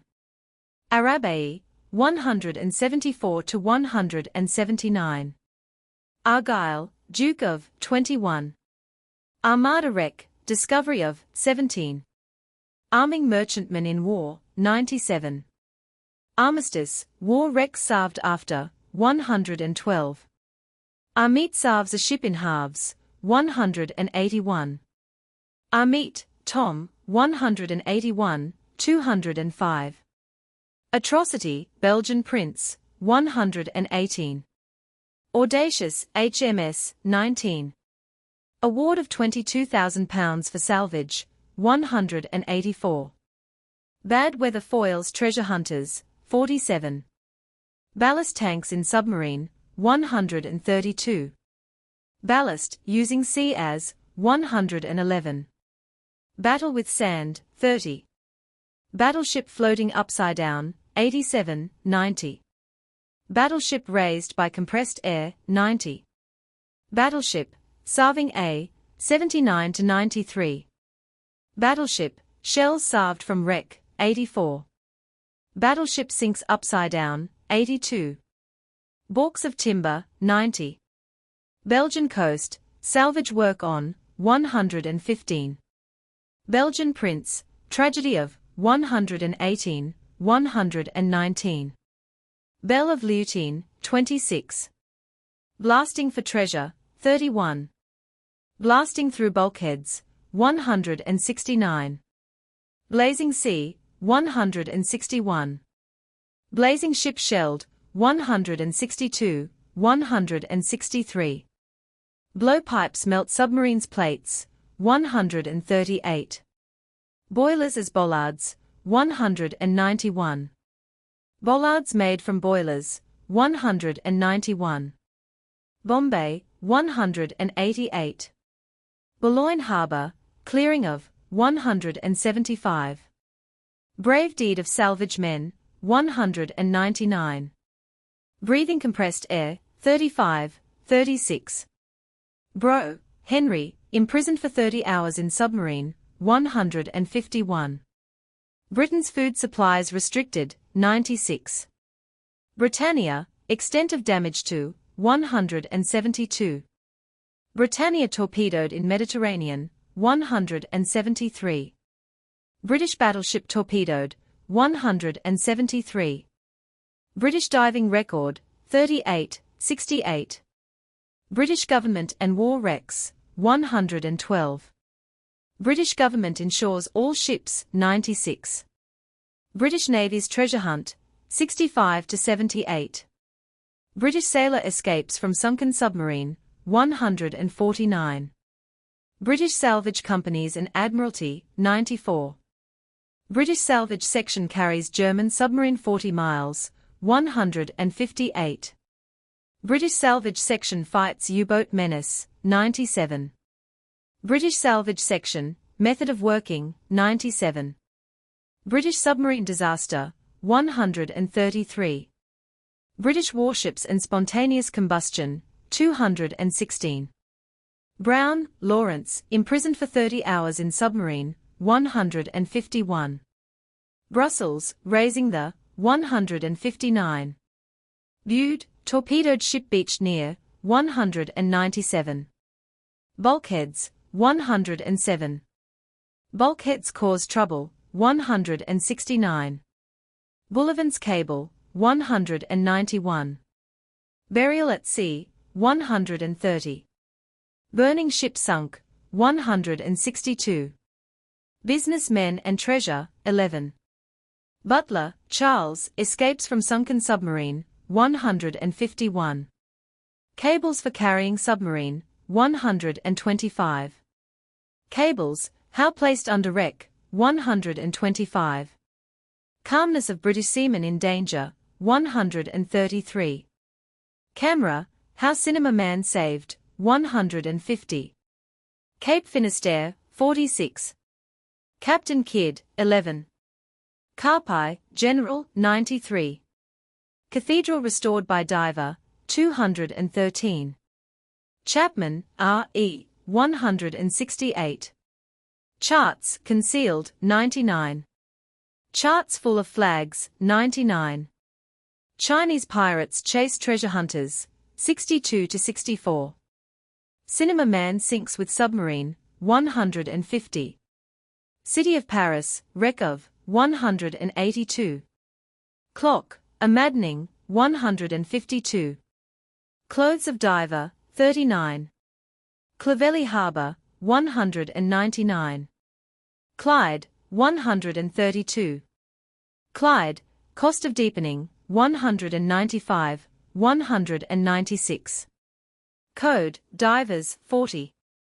Cofferdam round main, 213. Cofferdam, used on St. Paul, 170. Cofferdam, use in salvage work, 166.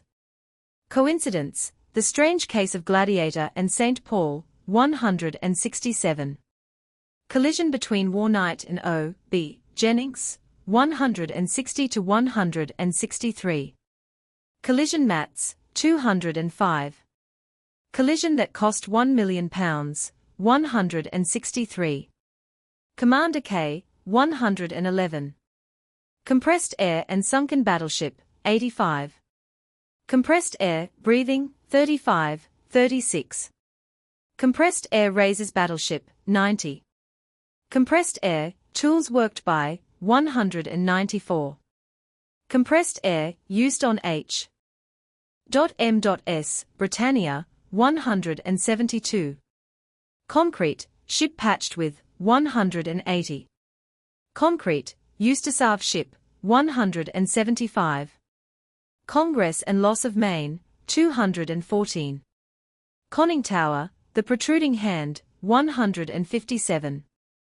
Continental markets destroyed, 114. Convoy, accident to, 161. Cork packed into battleship to give buoyancy, 88. Cost of salvage operation on HMS Gladiator, 167. Cradle of cables for U.44, 125. Craft, lifting, 126, 127. Crew drowned by Germans, 119. Crime, a German submarine, 120. Cunningham, Commander, 183. Currents hinder salvage operations, 30. Currents play pranks, 29. Damage to HMS Gladiator, 165. Damant, Commander, 68. Davis, Commander G, and U.44, 123. Davis, Commander, raises minesweeper, 124. Davis, Commander, wins DSC, 129. Davis, R.H., 41. Deepening channels, method of, 195. Deepening Clyde, cost of, 195, 196. Depth beats divers, 47. Depth charge, 117. Depth, greatest, ever reached by diver, 155, 156, 157. Derricks, floating, 170. Detectives, deep sea, 117. Diamond drills used on Clyde Channel, 195. Director of Naval Salvage, His Calmness, 98. Disaster of K.13, 132. Diver and sea pressure, 35. Diver attacked by octopus, 202. Diver buried alive, 208. Diver caught at 200 feet, 156. Diver crushed by pressure, 154. Diver, difficulty of movement at great depths, 155. Diver explores flooded Severn Tunnel, 54. Diver Girvan, his fight on seabed, 200. Diver, how clothed, 38, 39. Diver Jones, his fight on seabed, 200. Diver Lambert, 50. Diver offers his hand to shark, 203. Diver Penk helps to salve specie, 61. Diver restores a cathedral, 213. Diver Rudyard salves treasure from a depth of 156 feet, 61. Diver, sea plays with, 72. Diver, why he cannot whistle, 73. Diver works in darkness, 214. Divers an inquisitive fish, 202, 203. Divers in mud, 204. Divers beaten by depth, 47. Divers boots, weight of, 39. Divers breathe compressed air, 35. Divers code, 40. Divers communicate with submarine prisoners, 137. Divers discover the lost K.13, 136. Divers, fat and slim, 34, 35. Divers feet in 7 tunnel, 50 to 55. Divers feed submarine prisoners, 137. Divers fight on seabed, 200. Divers gassed, 178 to 179. Divers lash pontoons to wreck, 89. Divers luck, 15. Divers palsy, its cause, 36. Divers physique, 34. Divers risks of, 49. Divers share nearly £6,000, 78. Divers strange experience, 69. Divers survey wreck of Leonardo da Vinci, 82. Divers use hacksaws, 190. Divers use pneumatic chisels, 165. Divers wear masks, 170. Divers work at 190 feet, 157. Divers work in mud, 168. Divers work on Belgian coast, 116. Diving bell crushed by pressure, 154. Diving code, 40. Diving dress, 39. Diving dress, all metal, 42. Diving dresses, ancient, 41. Diving, rate of ascent, 37. Diving record, British, 38. Diving record, British, date of, 68. Diving, science of, 34. Diving strains, 34, 35.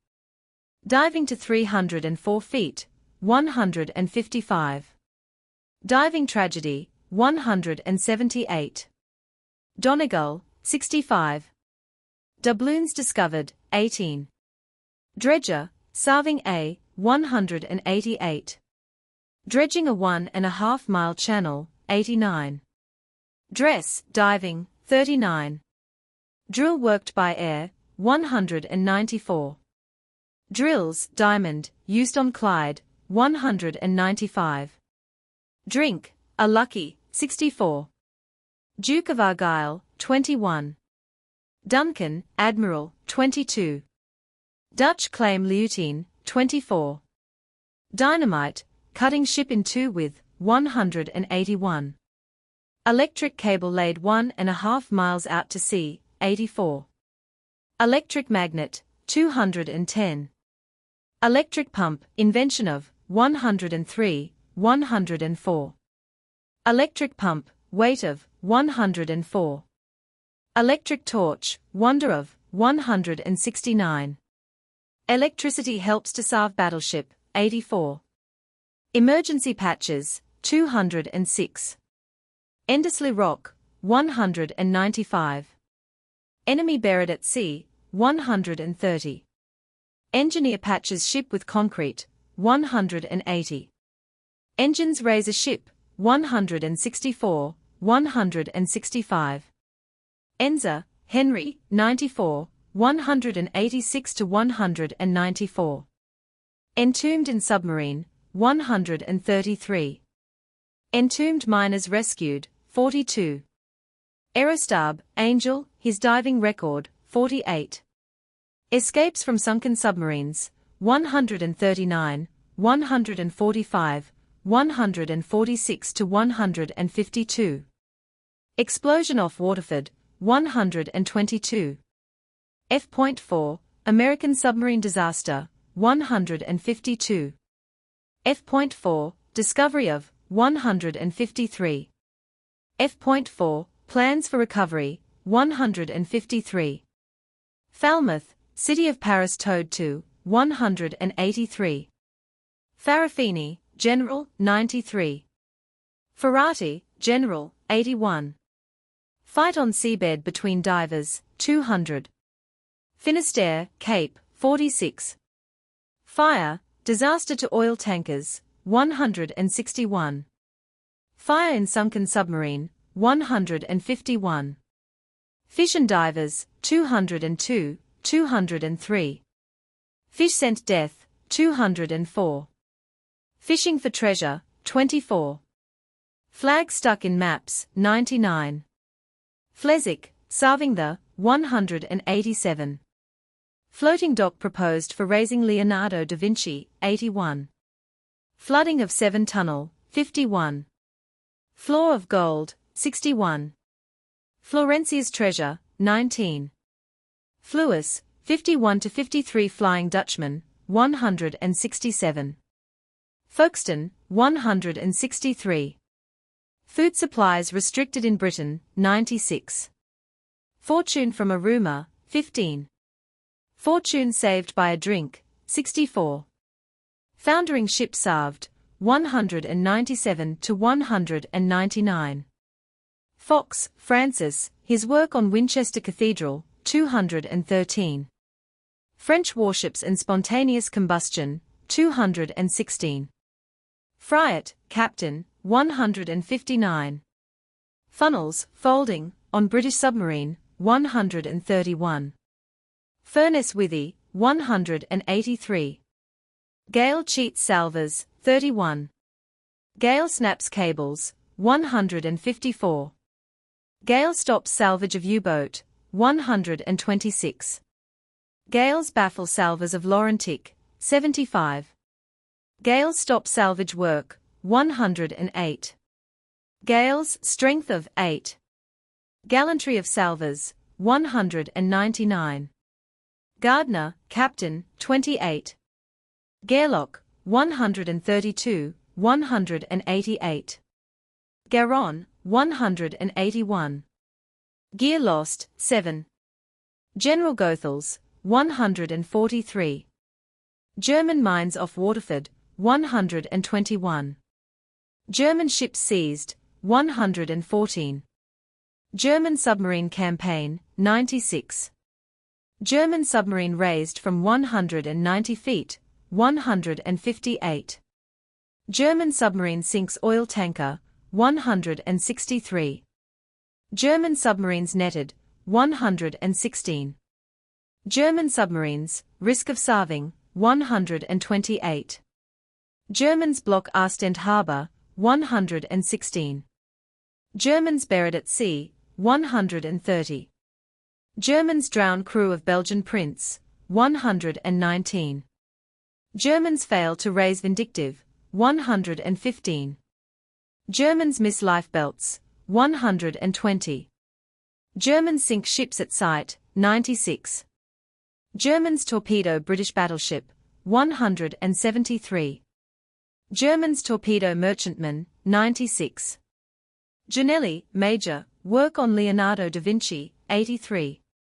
Giant bollards made from boilers, 191. Giant wooden frame supports battleship, 91. Girvan, diver, dramatic fight on seabed, 200. Gladiator, wreck of HMS, 165-167. Goeben, 180. Gold, floor of, 61. Goodhart, Commander F. H. M. DSO, 134. Goodhart, Commander, his heroic death, 135. Grain, action of sea on, 178. Grapnels, 124. Great War, salvage work in, 94-116. Great War, ships salved and their value, 111. Gun turrets, detaching submerged, 87. Gwyn pumps, 104. Hacksaws, used by divers, 190. Hamilla Mitchell, wreck of, 58-64. Hammer worked by air, 194. Havana Harbour, loss of main in, 214. Herbert, Commander Godfrey, DSO, 133. Herbert, Commander, his escape from sunken Cape Point 13, 135. Honolulu, 152. Honolulu, tied at, 153. Hydroscope, 210. Hypatia, wreck of, 9. Imprisoned in submarine, 146-152. Incas of Peru, 11. Inchkeith, 172. Inquisitive fish, 202, 203. Intrepid, Rec. 208. Invention, an American salvage, 206. Invention of electric pump, 103. Invention of modern diving dress, 41. Isle of Mull, 19. Italian Naval Engineering Corps, 81. Italian salvage feat, 79. Italians dredge 1.5 mile channel, 89. Jackson, T.G., his work on Winchester Cathedral, 213. Japan raises sunken Russian warships, 211. Jellicoe, Lieutenant Colonel R.V., 175. Jones, diver, his fight under the sea, 200. Junks, chased by, 62. K.13, loss of, 131 to 140. K.14, 134. K, Commander, 108. K, Commander, and K.13, 137. Kid, Captain, 11. Lagoons, scenes at bottom of, 204. Lake Huron, treasure hunting in, 154. Lambert, Alexander, 50. Lambert and Severn Tunnel, 50 to 55. Lambert explores flooded Severn Tunnel, 54. Lambert finds treasure of Alfonso XII, 57. Lamps, submarine, 157. Launchways, their use, 187.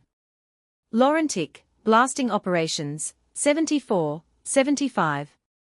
Laurentic crushed by sea, 72. Laurentic, depth of wreck, 67. Laurentic, difficulties of salving treasure, 72 to 78. Laurentic disaster, 65.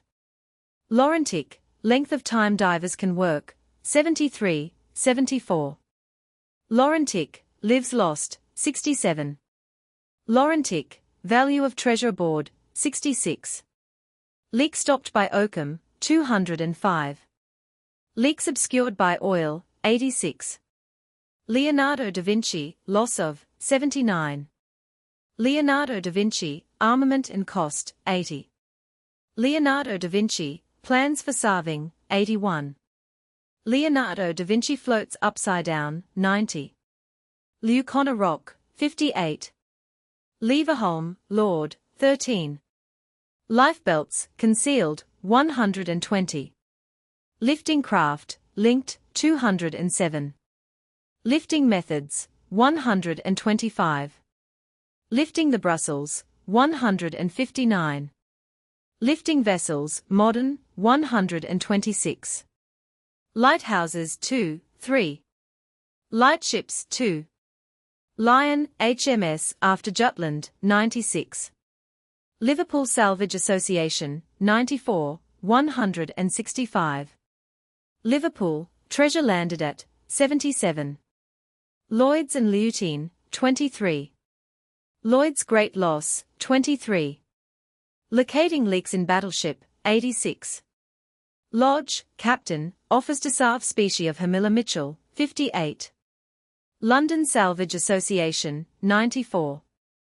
Lucky escape of salvers, 128, 129. Lucky treasure hunt, 15.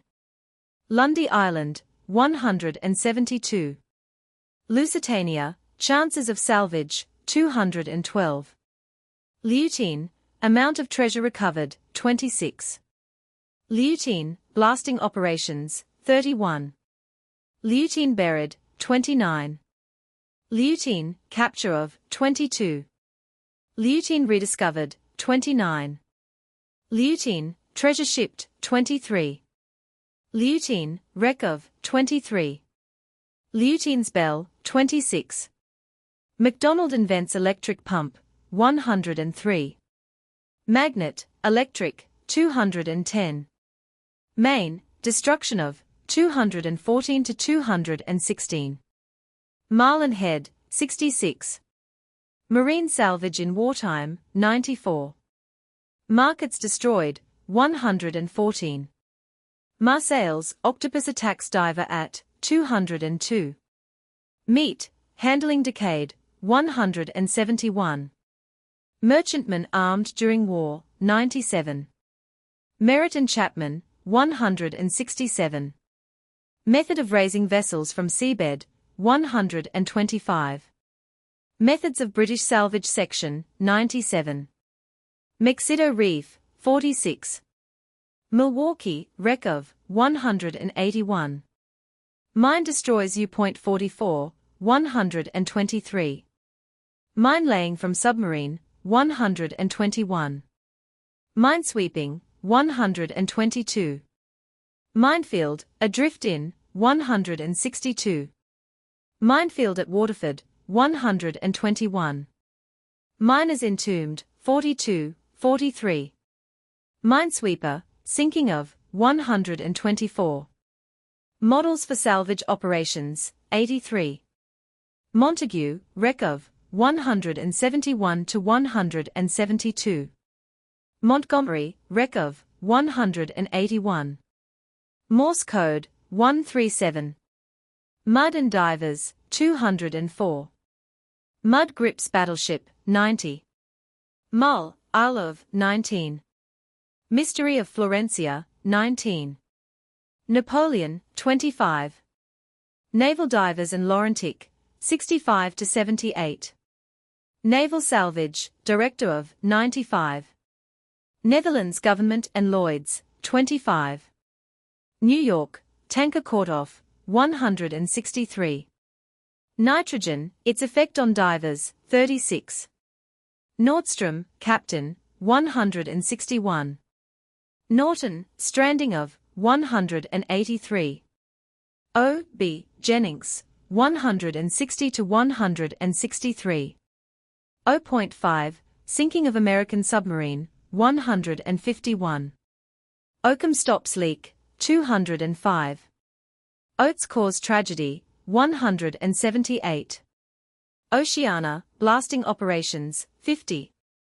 Oceana, difficulties of salving treasure, 50. Oceana, wreck of, 49. Octopus attacks diver, 202. Oil hinders divers, 84. Oil obscures leaks in battleship, 86. Oil salved from tanker, 163. Oil tankers take fire, 161 to 163. Onward, scuttling of, 163. Ostend, 115. Ostend, how Germans bottled up harbour, 116. Overturned ship, methods of salvage, 164. Ownership of war wrecks, 112. Palsy, divers, 36. Patch, standard, 100. Patches, emergency, 206. Patching battleship, 85. Penk, diver, 59. Periscope, 137. Peru, gold of, 11. Peruvian treasure, 11. Philadelphia, sea city of Paris. Phosphate, island of, 14. Pino, Cavalieri, inventor of hydroscope, 210. Pirates, chased by, 62 to 64. Pit disaster near Falkirk, 42. Pizarro, 11. Pneumatic chisels used by divers, 165. Pomeroy, Captain H, 176. Pontoon raises 800 tons, 177. Pontoons, 116. Pontoons and Arabai, 177. Pontoons and salvage operations, 89. Pontoons, assist to raise the Gladiator, 166. Pontoons, how used, 89. Pontoons used in salving F.4, 153. Port Arthur, raising Russian fleet at, 211. Portsmouth, 167. Pressure and divers, 35. Pressure crushes diver, 154. Pressure, how it affects diver, 155. Propeller shaft cut into bollards, 191. Pumps, electric, weight of 104. Pumps keep ship afloat, 105. Pumps, sand, 29. Pumps, types of 103. Pumps versus torpedoes, 103. Pumps, wonderful reliability of 105. Key, threatened destruction of Folkestone, 163. Queenstown, 94. Racer, salvage vessel, 65. Racing yacht salved, 204. Railway engines raise a ship, 164, 165. Recompression chamber, its uses, 70. Record depth from which treasure has been recovered, 48. Record, diving, 38. Record, 12-hour diving, 137. Record weight raised, 158, 159. Record, world's diving, 155. Reading pit disaster, 42. Refloating HMS Britannia, 172. Refloating the Timbo, 186, 187. Refrigerator, unpleasant task in A, 171. Rescue of crew of submarine S.5, 145. Rescue of survivors of K.13, 139. Rudyard, diver, 59. Righting a battleship, 92. Risk of salvage work, 8. Risk of salving German submarines, 128. Rock cutter, 195. Rock reveals a fortune, 13. Rocks blasted away to salve ship, 183. Ropes, breaking strains of, 192. Ropes, giant, 192. Ropes, steel, 191, 192. Rosyth, 159. Royal Exchange, 46. Royal George, salvage operations, 200. Rust handicaps divers, 190. St. Bees Head, 105. St. Helena, 25. St. Paul, collision with HMS Gladiator, 165. St. Paul converted into troopship, 167. St. Paul overturns, 167. St. Paul, salvage operations on, 168. S.5, discovery of, 144. S.5, rescue of crew, 145. S.5, strange accident to the American submarine, 141. Salvage and Towage Company, 183. Salvage award of £22,000, 184. Salvage concerns, 94. Salvage idea, a strange, 212. Salvage invention, an American, 206. Salvage lighter nearly founders, 128. Salvage men, lucky escape of, 128, 129. Salvage of Arabae, 174 to 179.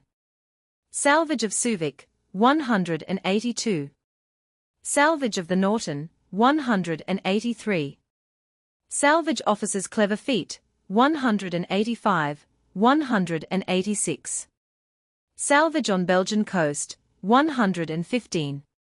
Salvage operations aided by pontoons, 89. Salvage operations on St. Paul, 168. Salvage operations on Westmoreland, 108 to 111. Salvage problem, 4. Salvage records, American, 156. Salvage section as detectives, 117. Salvage section, laying mines, 95. Salvage section, method of working, 97. Salvage section, nets English Channel, 96. Salvage section, ships salved by, 111. Salvage stations round Britain, 97. Salvage steamer, cost of upkeep, 184. Salvage work, risk of 8. Salvage work stopped by gales, 108. Salved by blasting operations, 183. Salved 5 times, 10. Salving a battleship, 79 to 93. Salving a battleship by compressed air, 85. Salving a racing yacht, 204. Salving a ship in halves, 177, 181. Salving battleship upside down, 90. Salving £500,000 from Laurentic, 73. Salving HMS Britannia, 172. Salving HMS Gladiator, 165. Salving K. Point 13, 131 to 140. Salving Leonardo da Vinci, cost of 93. Salving oil from tanker, 163. Salving overturned ship, 164. Salving shells from sunken battleship, 84. Salving ship with concrete, 175. Salving the Flesic, 187. Salving the Maine, 214 to 216. Salving the Silurus, 187 to 194. Salving the Timbo, 186, 187. Salving treasure, diver's reward, 58. Salving treasure of Alfonso XII, 57. Salvers balance ship, 111. Salvers carry submarine 40 miles, 158. Salvers chased by pirates, 62 to 64. Salvers foiled by bad weather, 47. Salvers, gallant feat of, 199. Salvers of Laurentic's treasure baffled by gales, 75. Salvers, tricks of, 205. Sand, battle with, 30. Sand pump, 18-inch, used on Laurentic operations, 76. Sand pumps, 29. Sand pumps, when they choke, 76. Sandbanks, submerged, 29. Sandown Bay, 162. Science of diving, 34. Sea ablaze, 161. Sea crushes Laurentic, 72. Sea growths, their beauty, 204. Sea plays with diver, 72. Sea pressure, effect on divers, 35. Sea water as ballast, 111.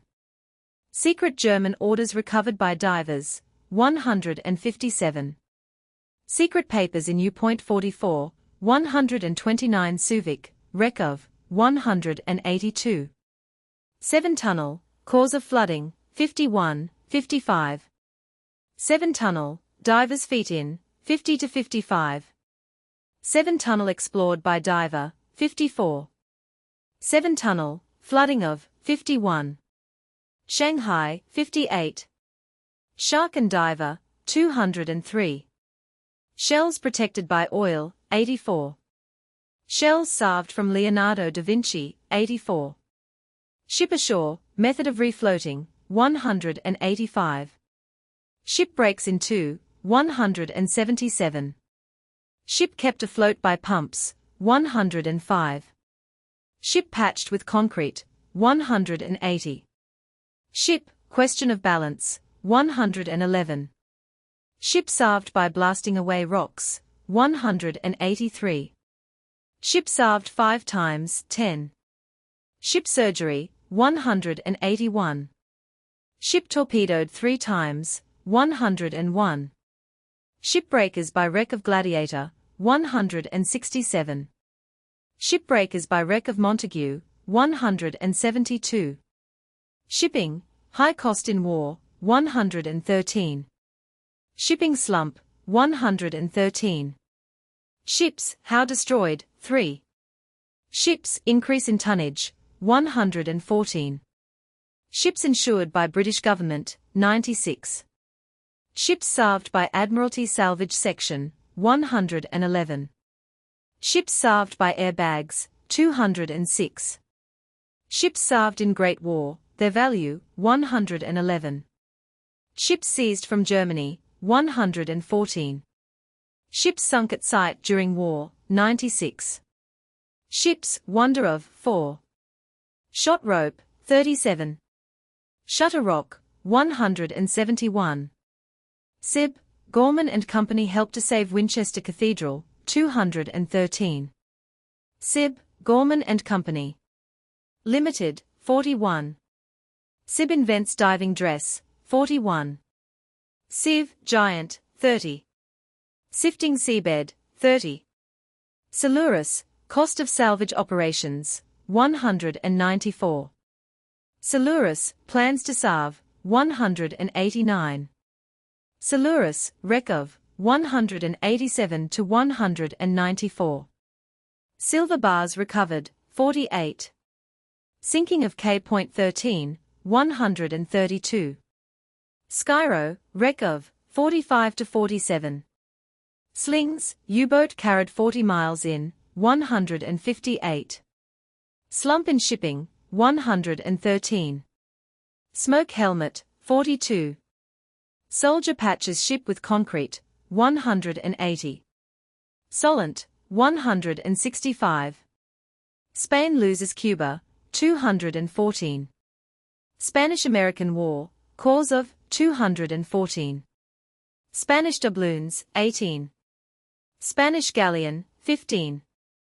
Spanish galleon destroyed, 20. Spontaneous combustion and main disaster, 216. Spy and burning troopship, 163. Stag rocks, Subic Recton, 182. Standard patch, 100. State as underwriters, 96. Steel cable, giant, 191. Steel cables, breaking strains of, 192. Steel cables snapped by gale, 154. Steel plates, cutting under sea, 169. Steel tombs, submarines as, 118. Storms defeat salvage, 5, 7.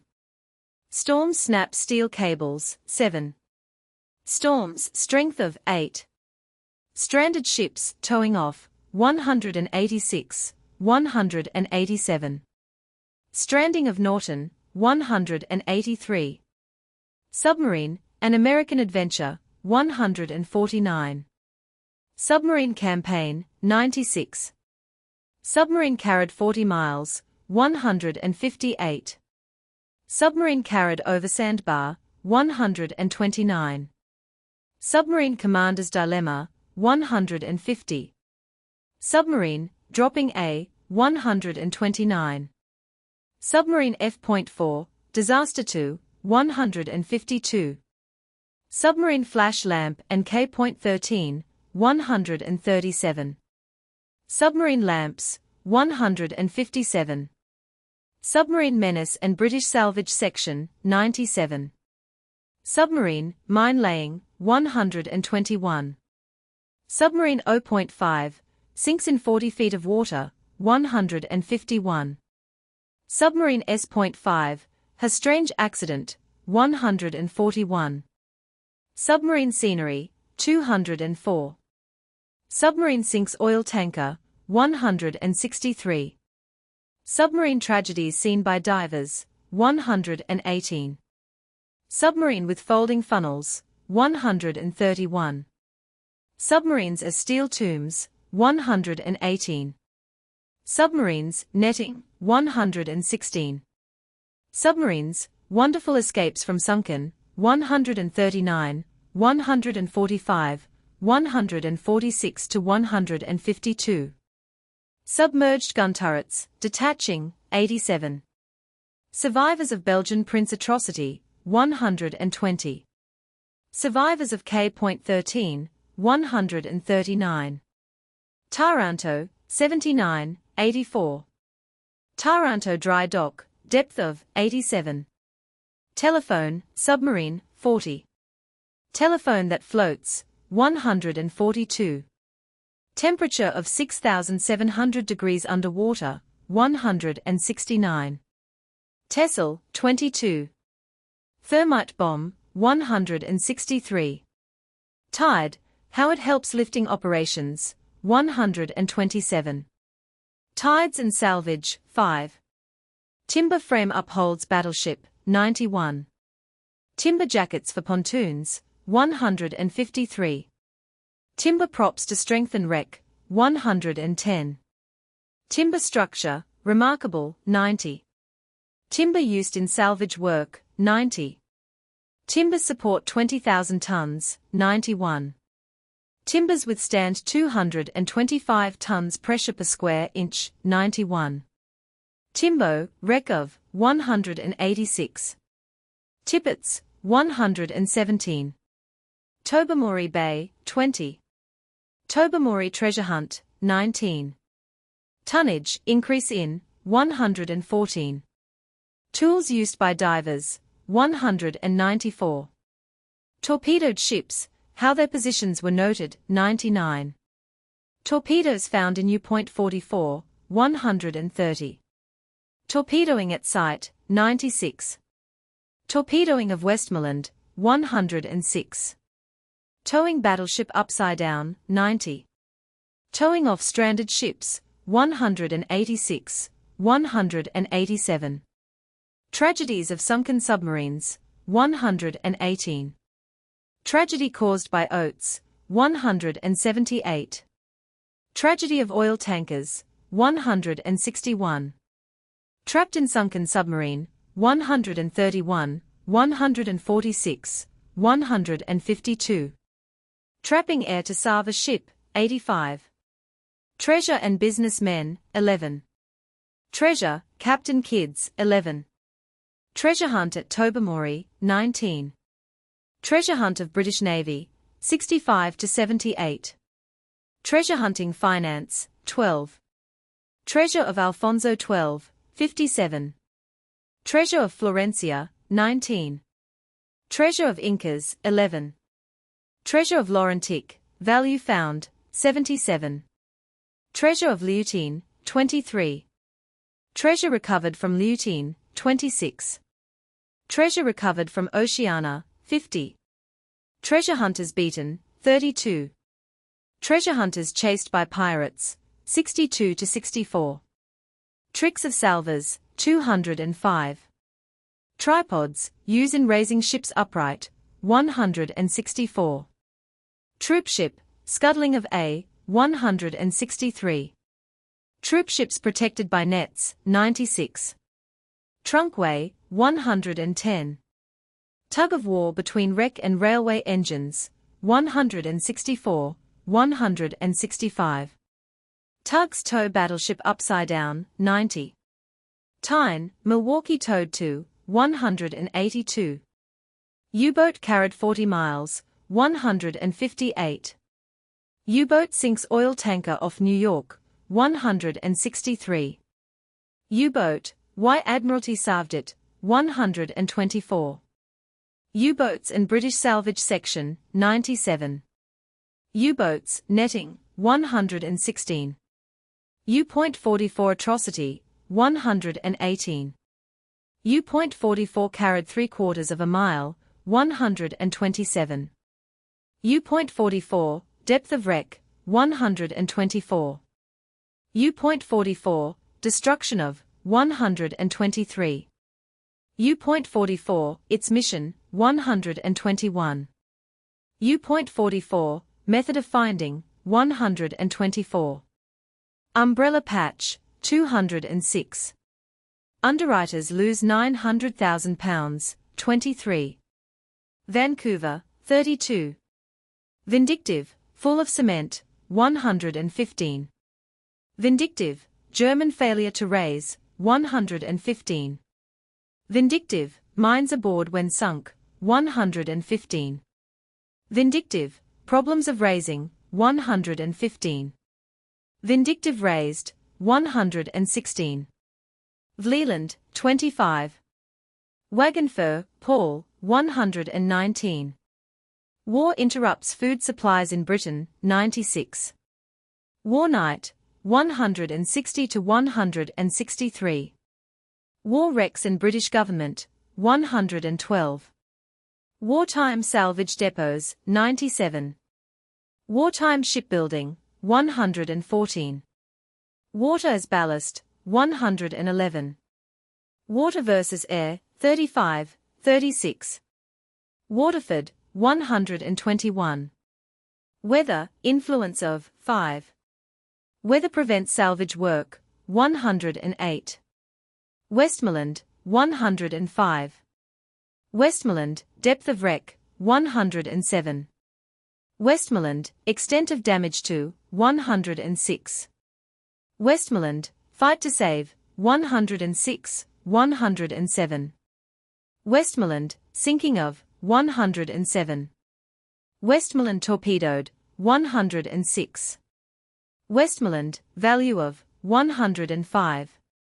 Williamson, Mr., his invention for filming seabed, 211. Winchester Cathedral saved by diver, 213. Wireless mast shot away, 118. Wireless romance, 145. Work stopped by gales, 108. Wreck, balancing A, 111. Wreck, method of finding, 124. Wreck of Alfonso XII, 56. Wreck of Arabai, 174. Wreck of City of Paris, 182. Wreck of Florencia, 19. Wreck of Gladiator, cost of salving, 167. Wreck of Hamilla Mitchell, 58. Wreck of HMS Britannia, 172. Wreck of HMS Gladiator, 165. Wreck of HMS Montague, 171. Wreck of Hypatia, 9. Wreck of Intrepid, 208. Wreck of Laurentic, 67. Wreck of Leonardo da Vinci surveyed, 82. Wreck of Leutine, 23. Wreck of Maine, 214. Wreck of Milwaukee, 181. Wreck of Montgomery, 181. Wreck of O. B. Jennings, 163. Wreck of Oceana, 49. Wreck of Onward, 163. Wreck of Subic, 182. Wreck of Silurus, 187. Wreck of Skyro, 45. Wreck of Timbo, 186. Wreck of Viewpoint 44, depth of, 124. Wreck of War Night, 162. Wreck of Westmoreland, 107. Wreck patched with concrete, 180. Wreck upright by railway engines, 164, 165. Wreck, working cables under, 125. Wrecks, annual value of, 3. Wrecks, destruction of, 3. Wrecks, effect of sea on, 114. Wrecks indicated by flags in maps, 99. Wrecks, method of raising, 125. Wrecks salved after armistice, 112. Wrestler, HMS, 77. Young, Commodore Sir F. W., 95, 98, 115, 156. Zebraca, 115. Zogria Island, 183. Zuida Z, 26. B.Y. The same author. The Romance of Excavation, a record of the amazing discoveries in Egypt, Asssyria, Troy, Crete and elsewhere, with 29 illustrations in halftone. 2nd edition. Crown 8 Vo. 6. 6d, net. Some Press Opinions Daily Telegraph. A most useful and popularly written introduction to one of the great subjects before the world today. It is a stupendous and inspiring story. Sunday Times. A most fascinating book. Mr. Masters tells the story of these pioneer excavators in a remarkably vivid way. The numerous photographs add considerably to the value of his book. Mr. Masters has done his work very well indeed. Daily News. A book that will equally delight the grown-ups and the small fry. New Statesman. An imaginative boy, into whose hands this book chanced to fall, would in all probability start digging up the garden within a week. Mr. Masters adds to the learning of a scholar the enthusiasm of a schoolboy. The book may confidently be recommended to readers of all ages. Evening Standard. There is adventure and romance sufficient to satisfy the most eager spirit in the pursuit of the science of excavation. Times Literary Supplement. Pleasant and readable. Graphic. It enables the reader to capture the thrill of the romance of digging up the world's history. Review of Reviews. Tales of treasure trove and adventure are always attractive, and Mr. Masters has made good use of the innumerable romantic adventures of archaeologists. Castles Weekly. A most entrancing book. We turn over the pages with eagerness, and everywhere we find something that attracts us. Illustrated London News. A useful and pleasant book. Guardian. A quite delightful survey of the history of excavation. Near East. It is a difficulty to overpraise this elegant little picture story in the space at our disposal. The little book is really a champagne to the most jaded mind. The story is so simply told, the author's gentle enthusiasm is irresistible, his shop window is full of jewels, you should not pass it by. Glasgow Herald. The task which Mr. Masters has set before him he has splendidly accomplished. No school library should be without this book. Sphere. Popular and readable. Gentlewoman. A book of pure delight. Contemporary Review. A book that will interest all those on whom the law of discovery has taken hold. Public Opinion. A handy book on this subject should find a large market. Scotsman. Told in a popular form that should render it comprehensible to a wide audience. Court Journal. A book that fathers can read and discuss with their growing sons. Education. Admirably fitted for prizes for intelligent students. Egyptian Gazette. So much interest and value to the great public. John Lane The Bodley Head Limited, Vigo St. W. 1. Transcriber's notes punctuation, hyphenation, and spelling were made consistent when a predominant preference was found in the original book. Otherwise they were not changed. Simple typographical errors were corrected, unbalanced quotation marks were remedied when the change was obvious, and otherwise left unbalanced. Illustrations in this ebook have been positioned between paragraphs and outside quotations. In versions of this ebook that support hyperlinks, the page references in the list of illustrations lead to the corresponding illustrations. The index was not checked for proper alphabetization or correct page references. Asterisk. End of the Project Gutenberg ebook. The Wonders of Salvage. Updated editions will replace the previous one, the old editions will be renamed. Creating the works from print editions not protected by U.S. copyright law means that no one owns a United States copyright in these works. So the Foundation, and you, can copy and distribute it in the United States without permission, and without paying copyright royalties. Special rules, set forth in the general terms of use part of this license, apply to copying and distributing Project Gutenberg electronic works, to protect the Project Gutenberg concept and trademark. Project Gutenberg is a registered trademark, and may not be used if you charge for an ebook, except by following the terms of the trademark license, including paying royalties for use of the Project Gutenberg trademark. If you do not charge anything for copies of this ebook, complying with the trademark license is very easy. You may use this ebook for nearly any purpose, such as creation of derivative works, reports, performances, and research. Project Gutenberg ebooks may be modified and printed and given away. You may do practically anything in the United States with ebooks not protected by U.S. copyright law. Redistribution is subject to the trademark license, especially commercial redistribution. Start, Full license. The full Project Gutenberg license. Please read this before you distribute or use this work to protect the Project Gutenberg mission of promoting the free distribution of electronic works. By using or distributing this work, or any other work associated in any way with the phrase Project Gutenberg, you agree to comply with all the terms of the full Project Gutenberg license available with this file, or online at www.gutenberg.org/license. Section 1. General Terms of Use and Redistributing Project Gutenberg Electronic Works 1.a. By reading or using any part of this Project Gutenberg electronic work, you indicate that you have read, understand, agree to and accept all the terms of this license and intellectual property, trademark or copyright agreement. If you do not agree to abide by all the terms of this agreement, you must cease using and return or destroy all copies of Project Gutenberg electronic works in your possession.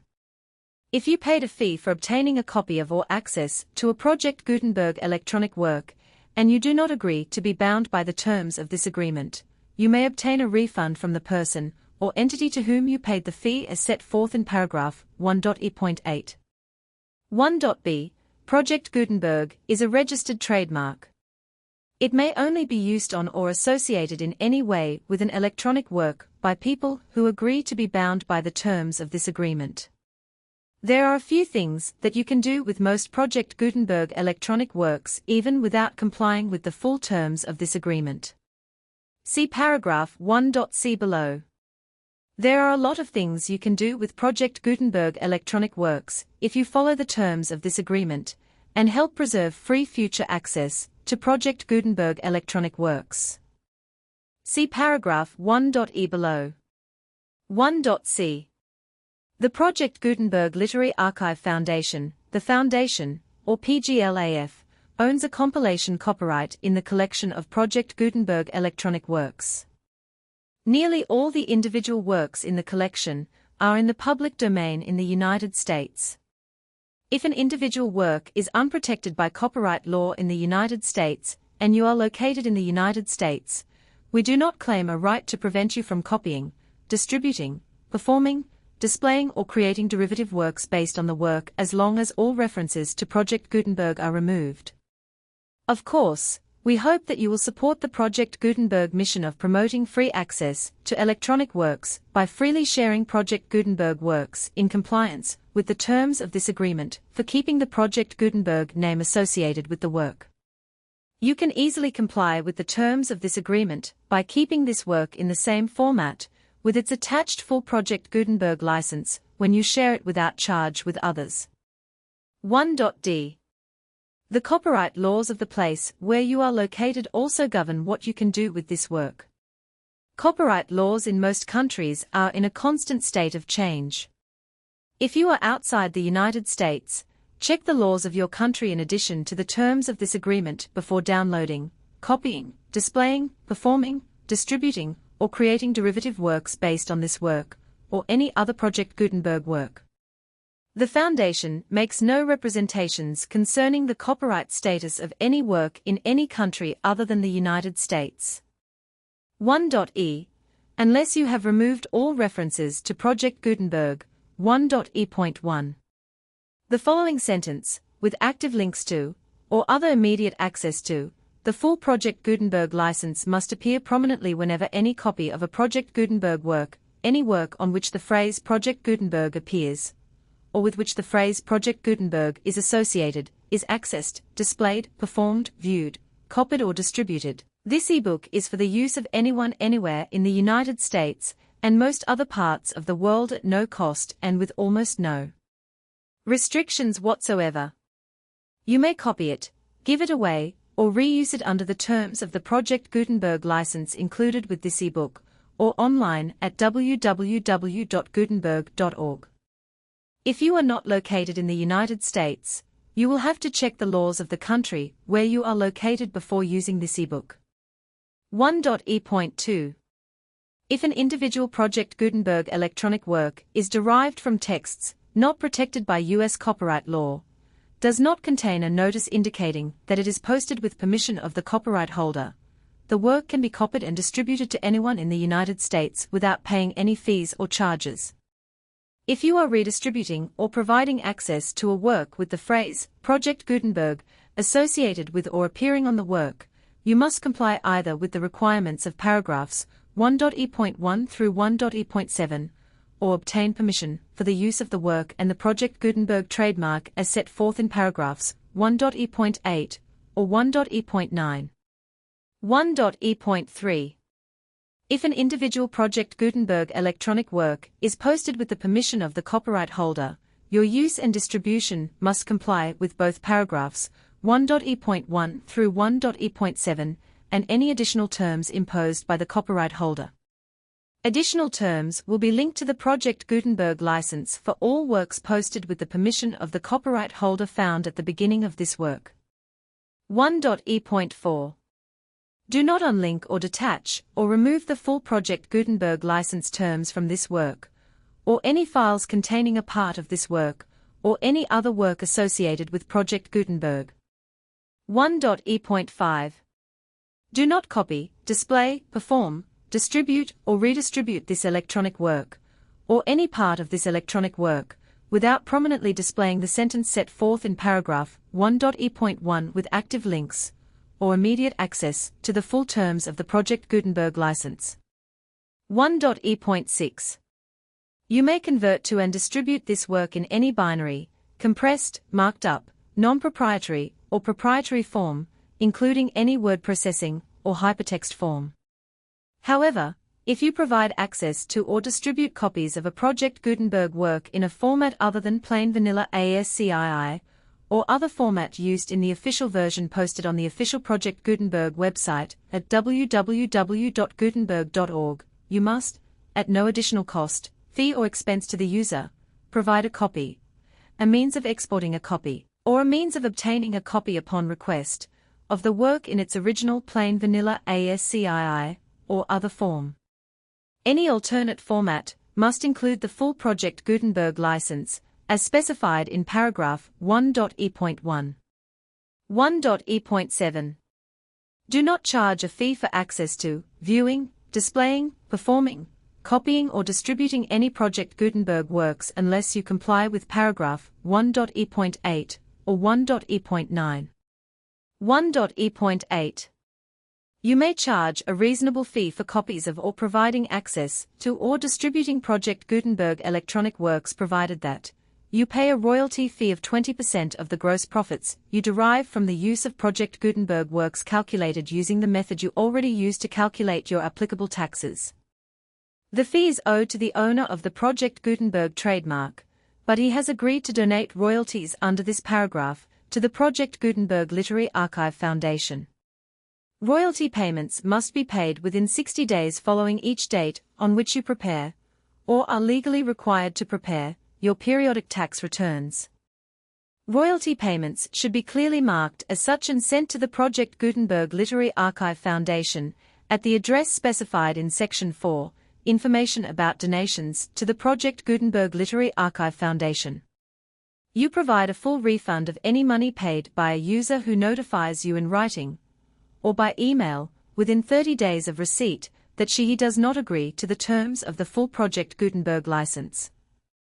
You must require such a user to return or destroy all copies of the works possessed in a physical medium and discontinue all use of and all access to other copies of Project Gutenberg works.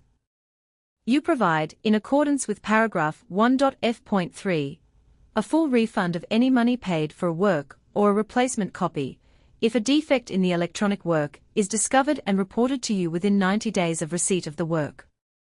You comply with all other terms of this agreement for free distribution of Project Gutenberg works. 1.e.9. If you wish to charge a fee or distribute a Project Gutenberg electronic work or group of works on different terms than are set forth in this agreement, you must obtain permission in writing from the Project Gutenberg Literary Archive Foundation, the manager of the Project Gutenberg trademark. Contact the Foundation as set forth in Section 3 below. 1.f. 1.f.1. Project Gutenberg volunteers and employees expend considerable effort to identify, do copyright research on, transcribe, and proofread works not protected by U.S. copyright law in creating the Project Gutenberg collection. Despite these efforts, Project Gutenberg electronic works, and the medium on which they may be stored, may contain defects, such as, but not limited to, incomplete, inaccurate, or corrupt data, transcription errors, a copyright or other intellectual property infringement, a defective or damaged disk or other medium, a computer virus, or computer codes that damage or cannot be read by your equipment. 1.f.2 Limited warranty, disclaimer of damages except for the right of replacement or refund described in paragraph 1.f.3. The Project Gutenberg Literary Archive Foundation, the owner of the Project Gutenberg trademark, and any other party distributing a Project Gutenberg electronic work under this agreement, disclaim all liability to you for damages, costs and expenses, including legal fees. You agree that you have no remedies for negligence, strict liability, breach of warranty, or breach of contract except those provided in paragraph 1.f.3. You agree that the Foundation, the trademark owner, and any distributor under this agreement will not be liable to you for actual, direct, indirect, consequential, punitive or incidental damages even if you give notice of the possibility of such damage.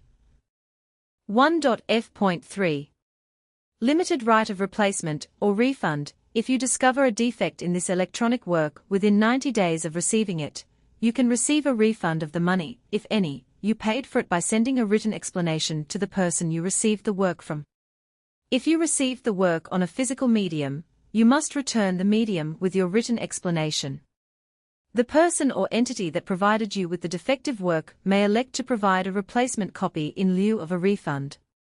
If you received the work electronically, the person or entity providing it to you may choose to give you a second opportunity to receive the work electronically in lieu of a refund.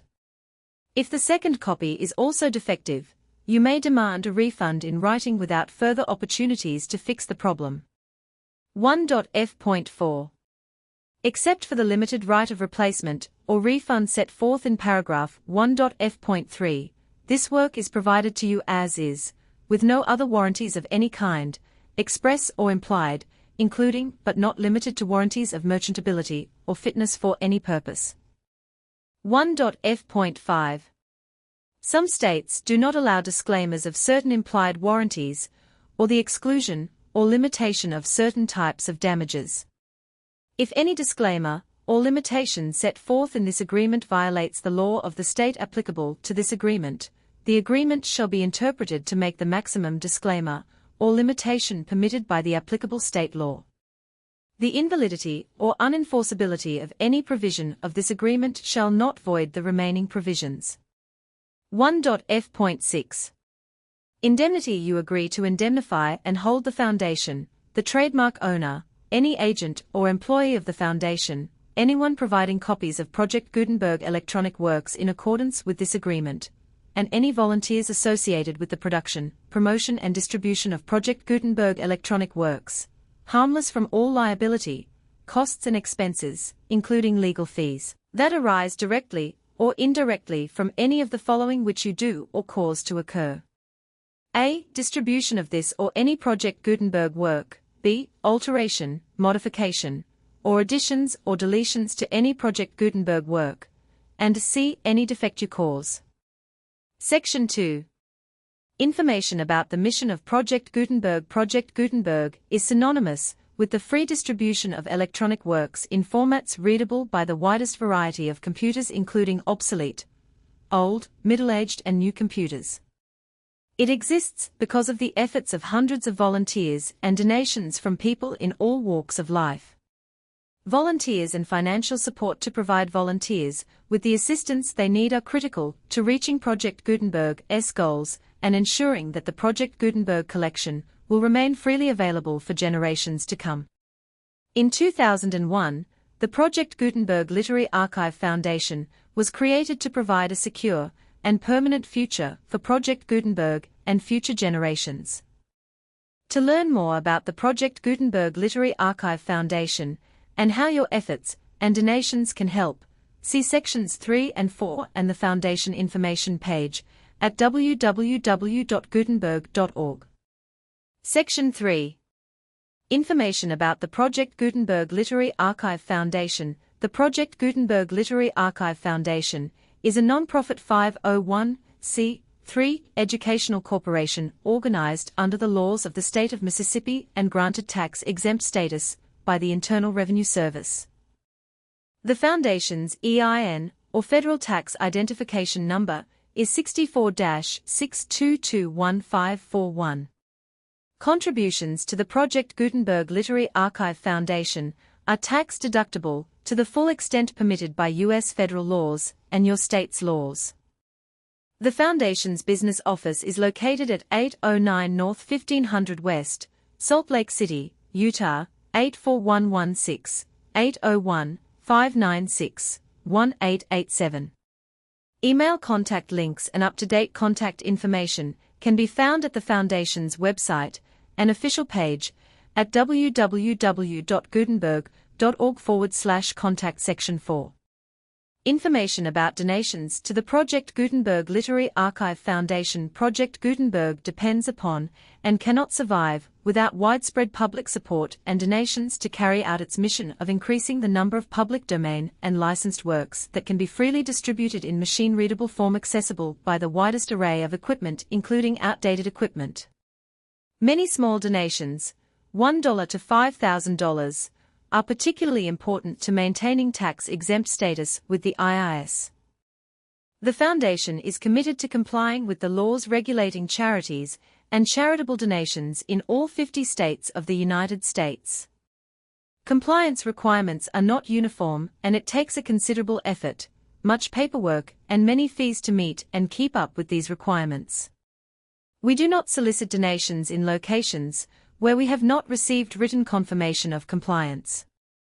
To send donations or determine the status of compliance for any particular state, visit www.gutenberg.org/donate. While we cannot and do not solicit contributions from states where we have not met the solicitation requirements, we know of no prohibition against accepting unsolicited donations from donors in such states who approach us with offers to donate. International donations are gratefully accepted, but we cannot make any statements concerning tax treatment of donations received from outside the United States. U.S. laws alone swamp our small staff. Please check the Project Gutenberg web pages for current donation methods and addresses. Donations are accepted in a number of other ways, including checks, online payments, and credit card donations. To donate, please visit www.gutenberg.org/donate. Section 5. General information about Project Gutenberg Electronic Works. Professor Michael S. Hart was the originator of the Project Gutenberg concept of a library of electronic works that could be freely shared with anyone. For 40 years, he produced and distributed Project Gutenberg ebooks with only a loose network of volunteer support. Project Gutenberg ebooks are often created from several printed editions, all of which are confirmed as not protected by copyright in the U.S. unless a copyright notice is included. Thus, we do not necessarily keep ebooks in compliance with any particular paper edition. Most people start at our website, which has the main PG search facility, www.gutenberg.org. This website includes information about Project Gutenberg, including how to make donations to the Project Gutenberg Literary Archive Foundation, how to help produce our new ebooks, and how to subscribe to our email newsletter to hear about new ebooks.